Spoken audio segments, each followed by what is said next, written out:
raising children. This is a genre that heals the reader's soul. The main character is an adorable and sweet child, growing up surrounded by everyone's love. However, something about the genre I have entered seems a bit off. And so, our story begins at a magnificent, grand mansion. The female lead is feeding a little girl, but the child angrily refuses to eat. Currently, she is in a fictional romance novel about raising children.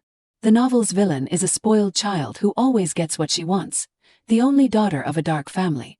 Bullying the servants day and night is an everyday occurrence. Every mealtime she throws tantrums, being picky and breaking dishes. She is notorious for constantly driving away her stepmothers. The female lead in the child-rearing book is here, smiling as she feeds porridge to the villain, but the little girl throws a toy at her head and shouts, "Get out." The little girl being raised here, the villain, is the only daughter of the Rebecca Petrie family. The female lead remains patient and gentle. "I will leave right after you finish eating, my little Riri. Try this dish, okay?" But the girl keeps shaking her head in frustration. Little Riri insists, "I said I do not like it." Suddenly the girl screams, "Ah, blood." Seeing the blood makes Riri a bit scared, and she hesitates that Riri suddenly snaps, yelling, "That is why I told you to leave, but you did not listen." The female lead wipes the blood from her forehead and gently says, "Riri, at times like this, you should apologize first. As for me, I have got plenty of experience taking care of children, so I am not easily intimidated." She thought to herself, "I have dealt with so many kids like this Riri girl that I am fed up, but this child." Suddenly, Riri threw herself to the ground, writhing and crying, shouting, "It is not my fault." The protagonist, distressed, held her face, thinking that even if that person came, they would not be able to save this child's terrible nature. Everything began 15 days ago. The protagonist had died. The last memory she had was of rushing into the street to save a child as if she were bewitched by something. When she awoke, strangely enough, she had become Leona in another world. The protagonist was sitting in a carriage. Opposite her was a powerful and handsome young man. He said that she acted as if she had given up everything earlier, and now she finally realized her situation. Leona Sioni. He was the head of the Petrie family, Duke Ian Petrie. The protagonist, surprised, asked Leona. Leona's memories flooded into the protagonist, voices echoing, "Useless thing, if you are not working, stay in the attic." That Petrie person said they would buy her, right? A duchess, huh? Well, he can take her wherever he wants as long as we get paid. Returning to reality, the man saw Leona staring blankly and asked what was wrong. She hurriedly smiled, saying it was nothing, just that the bumpy ride startled her. The heroine thought to herself, "So this Leona, whose body I am inhabiting, is living a miserable life and was sold off under the title of a noble lady." The man who bought her was the Duke of the Petrie family. There are many unpleasant rumors about the place she is about to go, where the servants suddenly disappear. I have even heard that the family secretly sells people or tortures them. A dark family is where the Villainess was raised and grew up. The Duke of Petrie suddenly spoke, startling the heroine. "I do not know what rumors you have heard about me, but I won't use force or take you to any strange place, so rest assured." The heroine could only cry inwardly. "How can I feel at ease?" the Duke continued. "But you must remember your duty, which is to focus on taking care of my child." The carriage carrying the two was quietly passing through the forest. The heroine thought, "From the moment I first transmigrated, I knew that my future would not be easy." The Duke Petrie's mansion. On the first day the main character met the little lady. Riri pointed at her and said, "What is that?" Her words were as sharp as a knife piercing through the main character's chest. She thought, "What an insolent brat daring to call me that." But outwardly she still smiled gently and said, "Hello, I am." But the little lady interrupted angrily, "Hello, get out." The main character was stunned. Duke Petrie picked the girl up and calmly said, "Let me introduce you. This is my daughter, Riri. From today on, you will be her mother." The main character was shocked, thinking, "Did he just say I am going to raise the precious gem of this household?"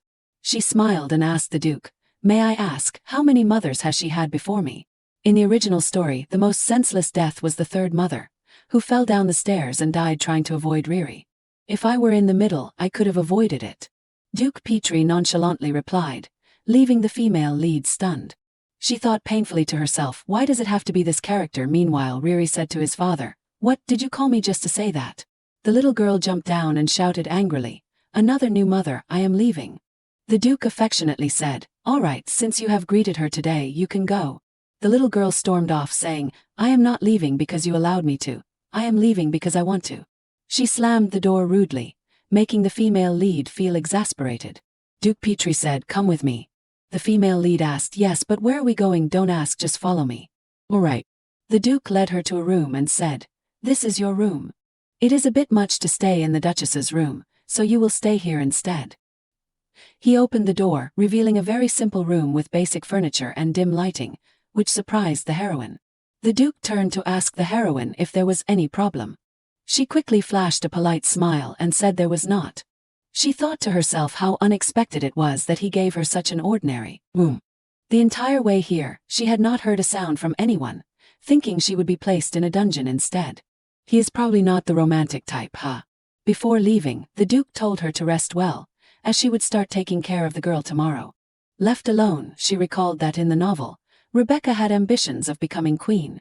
Although she was engaged to the crown prince as she wished, after being deposed due to her cruel actions, she took revenge and poisoned the new queen. Eventually, Rebecca was sentenced to death. Looking into the mirror, the heroine sorrowfully spoke to herself. Leona, your life is so pitiful. What should you do from now on? Throwing herself onto the bed, Leona told herself, I do not know. I will deal with tomorrow's problems when they come. Starting tomorrow I have to take care of that girl. Let us see who the real winner will be, Rebecca. Meanwhile in Rebecca's room, the little girl threw her stuffed rabbit to the ground, shouting, I am so mad, new mother my foot. The maid beside her sinisterly said, don't worry my lady. As long as you follow my instructions, things will go smoothly, just like the previous times. Riri smirked and replied, I understand now. Scene change a few days later at the Duke's castle. The servant said, the patrol lasted a whole week. It must have been hard on you, my lord. The Duke had just returned. As soon as he got off the horse, the Duke asked the butler, how's Riri? While I was away, did she get along with her new mother? The butler stammered, well actually. The Duke glared and shouted, what? The Duke angrily stormed into the main character's room and yelled, Leona Sioni, while she was calmly having breakfast. The Duke angrily said, what have you been doing all week? You have not checked on the child's room, and you have not even bothered to care about her. Contrary to the Duke's anger, Leona was overjoyed to the point of tears, saying finally after a week, there is someone I can talk to, leaving the Duke surprised. Leona said that the household staff all ignored me as if they had discussed it beforehand. Stranger still, every time I leave my room something bad happens. No matter how hard I search, I can't find the girl's room anywhere, even though I should have found it by now. The Duke waved his hand, saying it is useless to use such words to justify. Leona protested that she is not making excuses, she is telling the truth. She thought she could certainly guess who the mastermind behind her ostracism was, and saying more would only be a waste of breath. She cheerfully smiled and said, now can you show me Riri's room? The Duke led the heroine to Riri's room, a sparkling luxurious room that made Leona marvel at the distinctiveness of a princess from the Petrie family. The Duke called out to Riri, saying father is here. Riri is sitting on the bed, annoyed, asking why her father is here. The Duke says, Riri, I brought your mother along too, but the girl just shakes her head and says, mother, what kind of mother? I have not seen her all week. I do not care where she is or what she is doing. Leona smiles and says, it is not that I did not come to see you. I just could not find you. But come to think of it, Rebecca, the maids who ignored me while I was searching for your room are all here. Are not they? When I asked them, they clearly said they did not know. The girl suddenly gets angry and yells, what does that have to do with anything? Stop pretending you are so important, you fell like an idiot in the hallway. Leona seriously asks, how do you know I fell in the hallway? You said you did not care, making the girl stammer and fall silent. Suddenly, the Duke shouts, enough, I told you from the first day to focus on taking care of the girl. A servant suddenly approaches and says to the Duke, sorry for interrupting, your grace, but it is an important matter. The Duke replies, I know, I am coming right away. Gently stroking Riri's head, the Duke said, Riri, after all, your father is the one who brought her here to take care of you. Why do not you try spending a few days playing with her? Turning back, the Duke said to Leona, I will give you another chance. Don't do anything foolish again. Riri cried, father, you are leaving already, I hate this. Leona smiled and patted the girl's head, saying, did you hear that? From now on, let us live peacefully together. The girl brushed Leona's hand away and said, how dare you touch me? Turning to the two maids, she yelled, what are you standing there like idiots for? Pointing at Leona, the girl said to the two maids, if you let that thing come near me, I won't let it slide. Leona thought bitterly, such a sharp tongue and pointing fingers at others like that. What on earth have they been teaching this child? Suddenly, a voice called out, "What is all this noise?" Leona turned around and asked, "Who is that?" It turned out to be an old woman. She sarcastically said, "Oh my, is this the new lady here?" She curtsied and greeted, "It is the first time meeting you. I am Giselle, the young lady's nursemaid. The Duke has entrusted me with full authority over everything related to the young lady." She pretended to hesitate and said, "It seems the young lady still feels uncomfortable with her new mother. She even said she does not like Madam anymore. Could you please step outside, Madam?" Leona wondered what she was thinking. She smiled, but it was clear there was another meaning. She said cheerfully, "Thank you, nursemaid, for informing me. But I still need time to get used to the child, do not I?" Leona thought that if the Duke burst in because of this, she would not know what to say if he returned early. Leona gently said to her, "If you could help me, nursemaid." But she interrupted, exclaiming, "Oh, Madam, if the Duke has spoken, how could I dare disobey?" Casting a meaningful glance at Riri, she said, "So, young lady, what should I do? Should I leave in place of Madam?" Riri immediately shouted, "Who gave you permission to dismiss my nursemaid? You leave, get out of here now." Leona could only smile and say, "I did not tell the nursemaid to leave. This is not how you ask an elder for something. If you want something, do not get angry and calmly tell me, okay?" Riri, increasingly angry, gritted her teeth and said, "You hateful thing." "Madam," the nanny suddenly spoke up, "I think we should not force the young lady to do things she does not like. If the Duke knew his precious daughter was being treated like this, I wonder how he would feel." Hearing her words, Leona suddenly remembered the Duke's words earlier, before meeting her. "There is something I want to tell you, even just a little bit. While taking care of her, if you do anything suspicious, I do not know what I will do to you. It is best for you to be prepared." Leona, scared, thought that surely it would not just stop at being kicked out. Riri looked at her with eyes that said, "She will give up soon." Leona suddenly clenched her fists with determination and said, "But I am not forcing her. I am just teaching her how to do things correctly. Spoiling her too much is not good for her development. I hope the nanny understands this."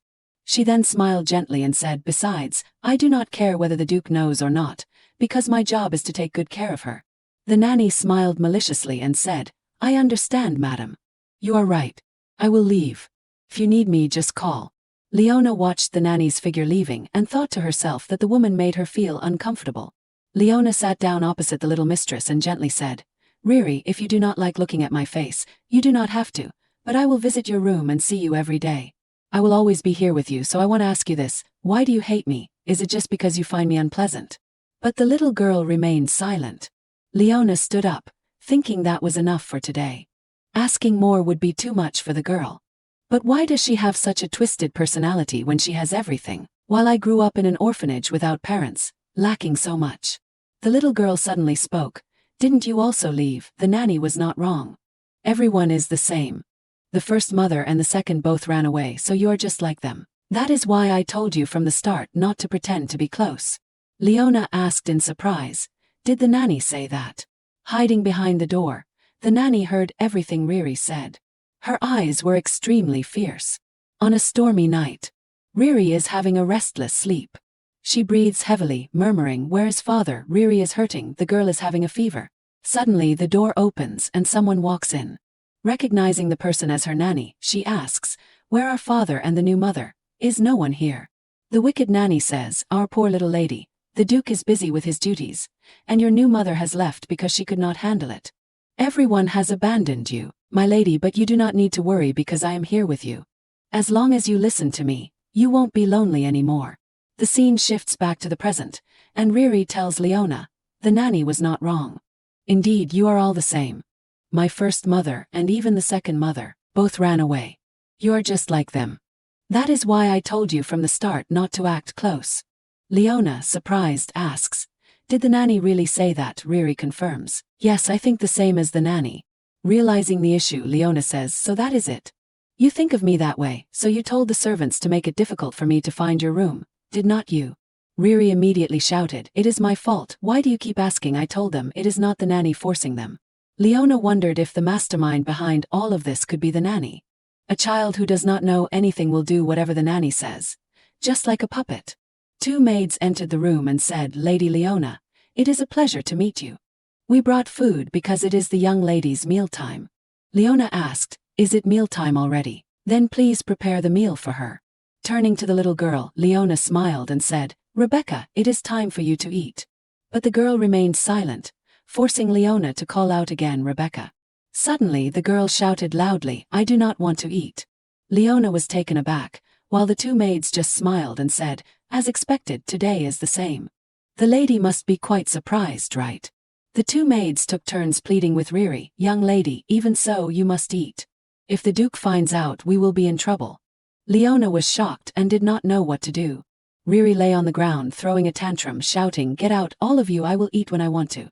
The maid explained that this happened at every meal, with the young lady refusing to eat and making a scene. Leona asked what the girl had eaten that morning, and the maid replied, just a little snack. Looking at the tray of pastries in front of her, Leona asked if that was Rebecca's food. The maid answered, yes, it would be great if the young lady would eat. If we do not feed her directly, she refuses to eat. Leona felt helpless and remarked, allowing her to make a fuss is the problem. A maid holding a tray of food knelt in front of Riri, tearfully pleading, please, young lady, just take one bite. Leona suddenly intervened, wait, take this away and bring the main meal for the young lady, please. Leona explained, Rebecca is at an age where nutritional balance is crucial. She can't just survive on snacks. The maid stood up with the food, saying, I understand. Riri sat up, pointed at Leona, and shouted, who do you think you are to meddle in my affairs? Leona gently and cheerfully responded, why would you say that? I am your mother now, leaving Riri speechless. She smiled and continued, did you enjoy your meal? Are you feeling unwell anywhere? Taking care of you is what a mother should do. Riri angrily retorted, annoying, stop pretending to be my mother. A maid announced, we have brought your meal, making both of them turn to look at the door. The maid was about to place the food where Riri was sitting, but Leona suddenly said, ah, not there, over here please, pointing to the table and chairs in the middle of the room. Riri's meal was extremely well prepared, balanced in nutrition, and the breakfast food looked very appetizing. The food was served on the table, but Riri remained seated on the floor with her back to Leona. She asked, you are really not going to eat? Riri replied, eat, of course, bring it here, but Leona said, no, if you want to eat, come to the table. A battle of wills erupted between the two. Riri angrily stood up and said, you think you are my mother? You are just someone paid to be here. Leona did not object, she admitted right away, you are right, that is why I can't leave. She gently cut the meat on the plate. The piece of meat was incredibly tempting. Riri hesitantly asked again, can't leave, you are not leaving. The little girl recalled what the nursemaid had said, everyone abandons you, my lady. The girl exclaimed, you are lying. Leona asked in surprise, why would I lie to you? Really, I have not abandoned you. I am not leaving and I can't leave. So now let us eat together. Riri looked at Leona with wide eyes. There was a noticeable change in those eyes. The little girl ran to the dining table. She climbed onto the chair with Leona's cheerful encouragement. The little girl holds a knife and fork, ready to eat. Leona smiles and praises, you did well, Rebecca. Now go to the table to have your meal. Riri negotiates while eating, but you said we would not leave. Surprised, Leona asks, what is wrong? The little girl replies, nothing. Nighttime in the palace. Riri is sound asleep. A hand gently closes the bedroom door. Leona, exhausted, steps out thinking, it was so hard to put her to sleep. Now back to my room. In front of her is a pitch-dark hallway. Leona is crying miserably, not knowing which way to her room because it is so dark. Suddenly, a voice calls Leona, startling her. The Duke suddenly appears. Leona stammers in shock, Duke. She stumbles and almost falls. The Duke quickly catches her and says, you seem very surprised, my lady. He smiles and says, this is our first meeting. I am Luca. Leona wondered, isn't it supposed to be the Duke, Luca? She asked in surprise, wasn't it Duke Ian just now? Luca replied, I received orders from the Duke to escort you to your room, madam. Please allow me to accompany you back to your room. Leona quietly questioned to herself, what kind of situation is this? Luca led Leona back to her room. Leona sensed that the atmosphere was very different from when she was with Duke Ian. What is this strange feeling? Could this be a test? Is the Duke secretly observing me? I think I caught a glimpse of those fiery red eyes for a moment. Was it because of his hair color that I mistook him? Leona asked, you are Luca, right? He cheerfully turned back and smiled, yes, Lady Leona. She continued, Luca, what position do you hold? You do not seem like an ordinary servant. She thought to herself, he looks so much like the Duke. When he smiles, I can hardly stand still. Luca happily said, "Are you curious about me, madam? That makes me really happy." Luca looked like a little puppy happily wagging its tail. Luca answered that he was a knight for the Duke's family, and he usually handled tasks under the Duke's orders. Leona asked again, "Like a personal knight for the Duke?" Luca replied, "You could say that." She hesitated, wanting to ask more, but he interrupted her, saying, "We have arrived." Leona thanked him. Luca cheerfully bowed and said, "It is nothing. I have completed my task. I will be back in the morning. Sleep well, my lady."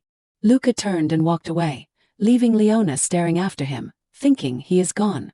I was going to ask about his relationship with the Duke. Feels like the conversation was cut off. The two of them are so alike. It is hard to believe there is no connection between them. Leona wondered if the name Luca appeared in the original story. She could not remember anything. She slapped her forehead, telling herself, "Get it together, Leona. Aren't you already worried enough about your future, right? This is not something I should be concerned about. More importantly, finding a way to survive should be my top priority. If I keep this up, I might end up dead." She recalled Riri's words, "She will leave too." She silently thought, "When I was little, I was alone as well." Sighing, Leona muttered to herself, "Honestly, I still have my own issues to deal with, so why do I keep thinking about that kid? Today was not easy, and what should I do tomorrow to make her eat? What on earth should I do?" A few days later, Riri started eating at the dining table. The little girl was eating very well. Noticing Leona watching her, she asked, "What are you looking at?" Leona replied, "You are eating on your own without me telling you to." Riri immediately objected, "No, it is just that I..." Leona cheerfully said, "I understand, just enjoy your meal." She thought, just as I guessed, it is not easy to handle Riri's stubbornness during mealtime, but I have my own strategies. Strategy 1, time it right. "Riri, it is lunchtime." Strategy 2, eat together on the same chair. She brought Riri back and happily said, "Today, let us eat together." After so much hard work and effort, Riri is now completely different from before. But the road ahead is still very long because the little girl avoids vegetables like the plague. And of course, Luca comes by every day to escort me back to my room. He told me what the little girl likes. Leona also thinks it is better to keep the nursemaid away from the girl for now. Riri jumped off the chair, saying, "I am done eating, I am going to play now."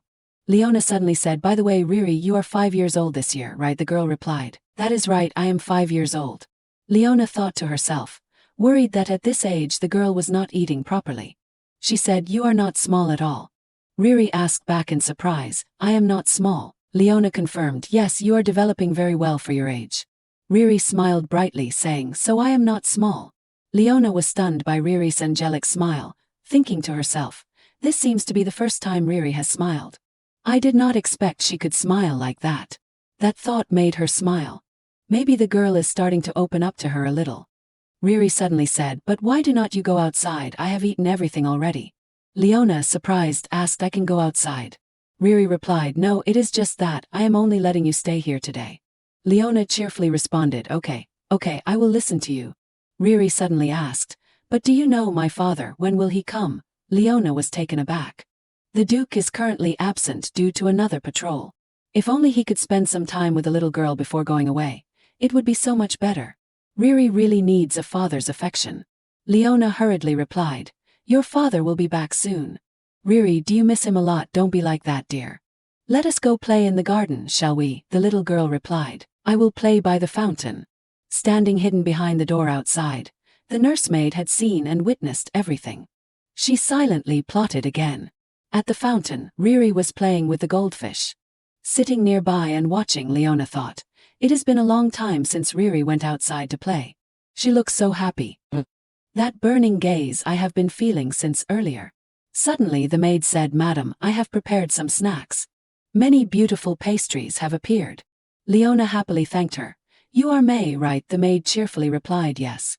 Leona continued, "You are always so friendly to me, unlike the other maids who do not even talk to me." May stammered, "Oh, that is because I like you, Madam Leona." Leona asked in surprise, "You like me?" May answered, "Yes, ever since you arrived, the young lady has been less irritable. Every mealtime does not feel like a battlefield anymore." Leona could only smile awkwardly, thinking that May must have gone through a lot of difficulties during this time.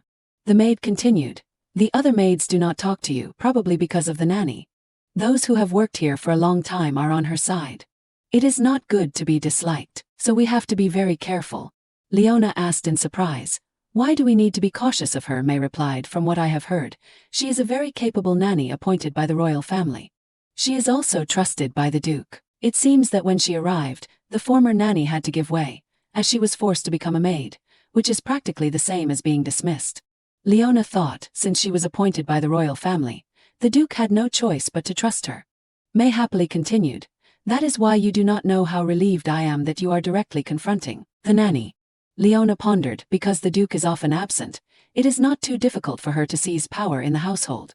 Suddenly, Leona looked around and exclaimed, "Ha!" May asked in surprise, "What is the matter, madam?" Leona cried out in shock, "Riri, where did she go?" May panicked when she realized the young lady was nowhere to be found. "I am sorry, I was too busy talking," but Leona calmly said no, there was another maid with her, she must be just around here. "I was the one who brought Riri out to the garden, so I will go look for her." May eagerly responded, "I will help you find the young lady." The two of them searched the garden for Riri, calling out her name, "Lady Rebecca, where are you?" They could not find her anywhere. Where could she have gone? May remarked, "It is really strange, the young lady never goes far when she takes a walk. Could she have gone to the maze garden? Sometimes when she gets lost, she wanders around the maze." Leona replied, "Then let us go check there." May answered, "Yes, I will lead the way." Leona exclaimed in surprise, "Is this the maze garden? It is so vast." Leona thought to herself, "The mansion is so large that I did not even know there was a place like this. Once you are in, you will definitely get lost." Suddenly May shouted, "Young lady!" Riri was standing not far away. Leona quickly ran over, worried, "I have been looking for you everywhere, so you were here, why are you here alone?" But Riri remained silent, saying nothing. Leona cheerfully suggested, "Let us go back together," but Riri ignored her, turned to May and said, "I am going to my room," then carried me away. Riri ran to May, leaving Leona surprised. The next day, Leona approached Riri and asked, "What should we play today?" But the girl just sat with her back turned in silence. Leona sat down next to her and asked, "Are you not even going to answer me now?" Riri bluntly replied, "I do not like it, so stop talking, it is annoying." Leona painfully lamented, "Aren't we back to square one?" She optimistically thought, "It is okay. If I visit her every day, look, little bunny misses Riri a lot. We will be close again. Today I brought your favorite snacks." Leona thought it would work, but who would have guessed nothing went as planned. She sadly thought that she had believed they had gotten a bit closer, but it seems like the distance between them is only growing. Suddenly a voice said, "The lady seems to have a lot on her mind today," startling Leona, who looked up to find it was Luca. "When did he get here?" Leona, still shaken, said, "At least give me a signal." Luca replied, "I am sorry. I came to escort you, but seeing you alone in the room, I wondered where the young lady had gone." Leona, dejected, replied, "Well, lately Rebecca has been a bit irritable. She sent me away, and since she said that, I left." "That is it." Luca smiled and said, "Before you return to your room, why do not you take a little walk? Getting some fresh air might improve your mood." Outside in the garden, as they walked, Luca said, "Even so, please do not be upset with the young lady." Leona, surprised, asked why. Luca replied, "She may seem stubborn on the outside, but inside, the young lady has endured a lot of pain." Leona admired, "You seem to understand Rebecca very well." Luca continued, "That is because I have been protecting and watching over her since the day she was born." Since when did the two of them end up in the maze garden? Leona silently thought that she had been following Luca all this time, not realizing they would come this far. Wait, is not that the wet nurse? What is she doing at this hour? Now that I think about it, they have not met since she was driven out. Luca asked Lady Leona if she was lost in thought. Leona smiled and said, "No, it is just that Riri's situation has distracted me a bit. I do not know why she suddenly changed like that." At that moment, Leona suddenly realized, wait, thinking about it carefully, when did Riri change? During the time I could not meet her, the wet nurse remained inactive. Riri started turning away from me since the maze garden. Could it be that the wet nurse also? She hurriedly told Luca, "Thank you for the walk, but something urgent has come up and I need to return immediately." Luca watched her leave and suddenly smiled. A stormy night. Someone was riding a horse through the rain. Riri is sleeping alone in her room. She is quietly calling out for her father. The man on horseback in the rain, holding a red package in his hand, is standing guard outside Riri's room. The nursemaid suddenly says, "Your Grace, you have arrived." The Duke lowers his hat, revealing that he is the man who was riding through the rain. He asks, "How is Riri? I found the medicine." The nursemaid says, "What should we do? The young lady just fell asleep." Still dripping wet, the Duke replies, "Is that so? When she wakes, give her this medicine. I will come back in the morning." The nursemaid cunningly suggests, "Your Grace, in fact, the young lady does not want to see anyone right now. You know, if she gets agitated, her condition could worsen. In the meantime, I think you should focus on resting and recovering your own health." The Duke sorrowfully asks, "Is that so?" Turning away, the Duke said, "I will entrust Riri to you. Focus on taking care of her." The nursemaid replied, "Yes, Your Grace." After the Duke left, she secretly plotted, her eyes revealing a sinister intent. The next morning, the Duke was sitting alone in his room. Suddenly someone said, "Lady Leona wishes to see you, sir." The Duke frowned and replied, "Let her in." As she entered the room, Leona said, "Sorry to bother you, but there is something you need to know." Walking in the garden, the Duke asked, "So you suspect the nursemaid?" Leona replied, "I am not entirely sure, but that is my intuition." The Duke dismissed it. "What you are saying is impossible." The Duke said, "Riri's nursemaid was chosen after a strict and rigorous evaluation by the royal family. They selected the most capable nursemaid." The two stepped into the labyrinth garden. Leona said, "It seems like you trust the royal family a lot," and the Duke replied, "I have a deep relationship with His Majesty the Emperor." The Duke recalled the last conversation with His Majesty. "You did very well last time. I am surrounded by political enemies, but thanks to you I feel at ease. That is why I called my old friend." The Duke replied, "Your Majesty, just give the order. I will handle the Empire's dirty affairs on your behalf." The Emperor handed the Duke a small piece of paper and said, "The target is here. Once again I am relying on you." That was the hidden truth of the Petrie family. Back to the present, the two were walking in the labyrinth garden. The Duke looked over at Leona and asked, "Should I tell you about this now?" Leona smiled and replied, "Still, you are very worried about Riri, are not you? You have been following me this whole time." The Duke shyly responded, "Because I find you suspicious too." As they were walking, they suddenly heard someone calling, "Miss, you have arrived as promised, right?" It was the voice of the nursemaid. It turned out that the nursemaid had arranged to meet Riri in this garden. She said, "I brought medicine for you today, miss." The girl replied, "I do not want it. It is too bitter, so I won't drink it." She held a small glass bottle in her hand and said, "I have told you, miss, you must drink this to improve your health. I will have the servant bring you some snacks, but you must drink this before going to bed." Riri asked, "Isn't the nanny coming? Why do we always have to meet here since yesterday?" She replied sadly, "Unfortunately, since you did not listen to me, I can't enter your room. I told you I would always be by your side no matter where you are. Do you remember that woman? If you do not get rid of her, she will take my place as your nanny. If that happens, I won't be able to stay with you anymore." Hearing this, Riri hurriedly ran over, clutching the nanny's dress, anxiously crying, "No, you can't leave, nanny." She wiped Riri's tears, saying, "It is okay, miss. As long as you follow my advice, everything will be fine. Now, go tell the Duke that woman bullied you and get her out of here." She smiled maliciously, "If you do not want to be abandoned, you should be a good, obedient girl, right?" Riri hesitated, "But she has not done anything bad to me. She is different from the others." The nanny squinted angrily. "How many times do I have to tell you before you will listen? Everyone leaves you because you are indecisive." She continued cruelly, "I think the Duke's patience with you is running out. Once he can't stand it anymore, you will be left all alone."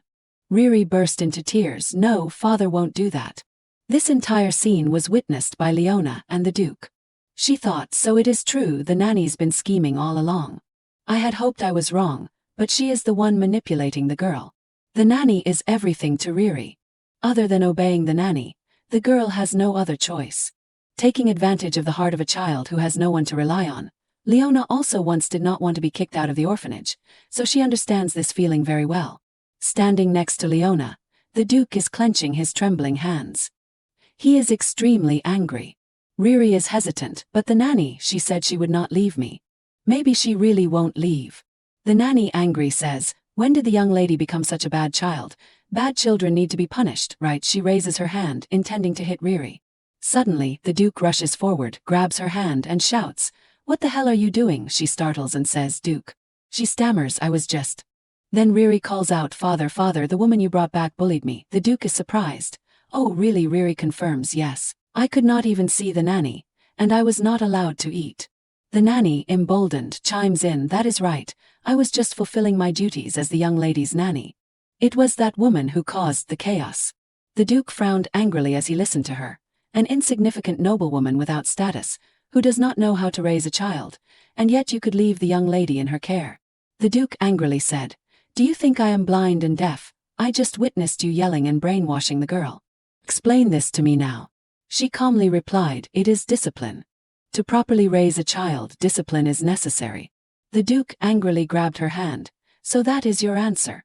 But no matter how you justify it, I will not forgive anyone who has harmed my daughter." Pushing her hand away, the Duke said, "Your actions will be questioned by the royal family. Take her away." The knight responded, "Yes, Duke." Riri, seeing her nanny about to be taken away, cried out, "Father, what are you saying? Why are you doing this to her? No, she promised to stay by my side. Don't take her away." The little girl burst into tears. "If she leaves, no one will be by my side anymore. If you take her away, what will I do?" Riri's crying made Leona sympathize. "Taking her away is for your own good. This is still confusing for you now, but..." Being led away by two guards, the nanny shouted loudly, "What are you doing? I have loyally served the Duke's family under the Emperor's command. How dare you treat me like this?" The Duke responded firmly, "I will let the royal family decide on this matter. For now, lock her in the dungeon. I will write a letter to the royal family." Bending down slightly, the Duke asked, "Riri, has she always been like this with you? Did you follow everything the nanny told you to do?" But Riri remained silent. The Duke sighed. "All right then." He reached out and touched Riri's head. "It seems like you have a fever again." Turning to Leona, he said, "Take her back to her room." The Duke suddenly noticed a bottle that the nanny had dropped on the ground. He picked it up, startled. This is... Scene transition. In Riri's room, she has been carried back. Leona said, "Riri has always relied on the nanny. For a child, the person closest to them is the most important, so she trusts the nanny more than she trusts you." The Duke asked worriedly, "She does not trust me that much." Leona replied, "Of course. There is something I want to ask you. Have you ever shown any concern for her, even just once?" The Duke replied that he always tried his best for Riri. Leona said, "But you do not know what she has been through." Looking at the Duke, Leona said she only wanted one thing: if you are truly her father, then please show her some care, do not keep it bottled up anymore. Leona left, leaving just the Duke and Riri, who was fast asleep. The Duke quietly placed Riri's mother's gemstone on her pillow, then said, "Good night, Riri." The next morning, Leona, surprised, asked, "She refused to eat again?" The maid replied, "Yes, we brought all kinds of food as you instructed, but the young lady did not eat a single bite. What should we do?" Leona sighed, "There is no other way, leave it to me." After that day, Riri frequently had fevers and refused to eat or drink anything. Whether right or wrong, for Riri, her nursemaid was her entire world. The sudden disappearance of someone so important dealt a heavy blow to her. The Duke brought back the previous nursemaid to care for her, someone with a gentle nature, but Riri's condition did not improve much. Unable to bear seeing her continue to starve herself, Leona began feeding her herself. Riri threw a toy at Leona's face, shouting for her to leave. That is what happened in Chapter 1. Leona gently said, "I will leave as soon as you finish eating, my Riri. Try this dish, will you?" But the girl just shook her head, saying she did not like it. Suddenly Riri screamed. Her eyes bulged as she saw blood streaming down Leona's head. She cried out, "Blood," but the heroine seemed unaware. A while later, the Duke arrived. He said, "Since Riri hurt you, I will send money to your family as an apology." Leona, are you surprised? Money? Riri does not apologize, and you even send money to resolve everything. Riri angrily shouted, "Why should I apologize? I did not do anything wrong." The Duke calmly replied, "That is right. I have already apologized on her behalf, so this matter ends here. Besides, Riri has not fully recovered yet, so it is just a mistake of a sick child." Leona angrily thought, "What is he saying?" Leona replied, "You can't use the excuse of being young or sick. If she does not even realize her mistake, she will do it again in the future." The Duke stood up as if to end the conversation. "It is none of your business. My daughter, I will teach her myself. This matter ends here." Riri smugly huffed. The Duke stood up and said, "You should rest as well." Leona hurriedly called after him. "Wait," Riri said. "Riri wants to go out and play," to which the Duke immediately agreed. "All right, go ahead." The two closed the door, leaving Leona furious, like father like daughter. The next morning, Leona is holding a hammer. Riri sees it and stammers in fear. "What is with that hammer?" She hurriedly hides behind a chair and shouts, "Are you going to use that to hit me? Are you planning to get revenge on me? Leona laughs and says, of course not. I am using it for this, she says, pointing to a cake that looks very appealing and delicious. Leona uses the hammer to break the cake's crust while Riri watches in surprise. She then eats the filling with great enjoyment. Riri watched with her mouth watering. She quickly ran over and shouted, I want to eat those cookies too, but the main character calmly replied, no, you have not finished your meal. If you want to eat, promise me something. Riri fell into the trap and asked, what should I promise? Leona cheerfully said, you can only eat snacks after finishing your main meal, how about that? Riri angrily gritted her teeth and said, that is unfair. She yelled, I do not want it. I will ask the nanny to make it for me. The nanny helplessly replied, Miss, this snack was made by Lady Leona herself. We servants do not know how to make it. Riri was surprised and asked what. Leona was happily eating chocolate, thinking to herself, in this world, there is no chocolate like this. Only I know how to make this treat. Riri angrily exclaimed, how annoying. Finally she compromised, fine, I will eat my meal, okay? The little girl pointed at the plate of cake, saying to give it to her. Leona raised the plate high and replied, I never said I would give it to you right away. Riri angrily shouted, you deceiver, you tricked me. Leona calmly replied, I did not trick you. Leona smiled and added, one more thing, if you promise me nicely, I will give you the cake. Riri immediately responded, I do not want to. Why should I am the princess of the Petrie family. Leona turned away. Then I do not want to give you the cake either. Riri angrily said, I will tell my father. The little girl stormed off in anger, but Leona casually said, are you sure you want to tell him? If you do, you won't get to eat the cakes I make anymore. Leona continued, the next cake I make. Let us see. If you break open a soft chocolate cake, you will see the chocolate sauce ooze out. Riri started to drool. The little girl gave in, fine, I will say it. I promise I will eat properly. Leona smiled, satisfied. The two of them hooked pinkies and made a promise. Leona, satisfied, said, if you promise me, I won't be angry anymore. From now on, if you speak to me gently, it would be so much better. Leona handed the hammer to Riri and said, before the main meal, why do not you give it a try? Consider it a reward for you. Riri quickly ran to her seat. The little girl used the hammer to break the cake. She ate the filling. Leona eagerly asked, how is it? Is it good? Riri replied, well, it is not that good. The cake the chef made is better. Hearing that, Leona said, then I won't make you cake anymore. Okay, I was planning to make it for dinner, but if you do not like it. Riri quickly responded, make it, I allow you to, I especially permit it. Leona smiled happily. Afternoon. Leona stood in front of Riri's room, thinking to herself, hoping this time the girl would eat, even if just a little. She could not keep using family snacks to entice her. She softly called out, Riri, it is me. I'm coming in, let us have dinner together. As she opened the door and stepped in, she was wide-eyed with surprise. Riri was hugging a stuffed bunny, which held a letter in its paws. Leona bent down to take the letter from the bunny. The letter said, I am sorry. Riri shyly said, until now, only my nanny has been on my side. I thought she was dismissed because of you, so I have always treated you poorly. I'm sorry, I was wrong. Leona was surprised by Riri's unexpected reaction. The little girl approached and tugged on Leona's dress, saying she would no longer be naughty, she would eat and listen to her, she would call her mother, so please do not leave me.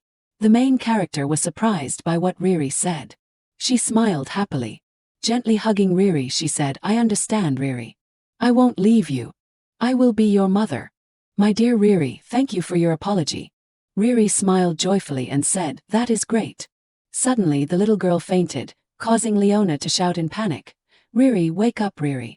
Leona carried Riri and placed her on the bed, worried endlessly.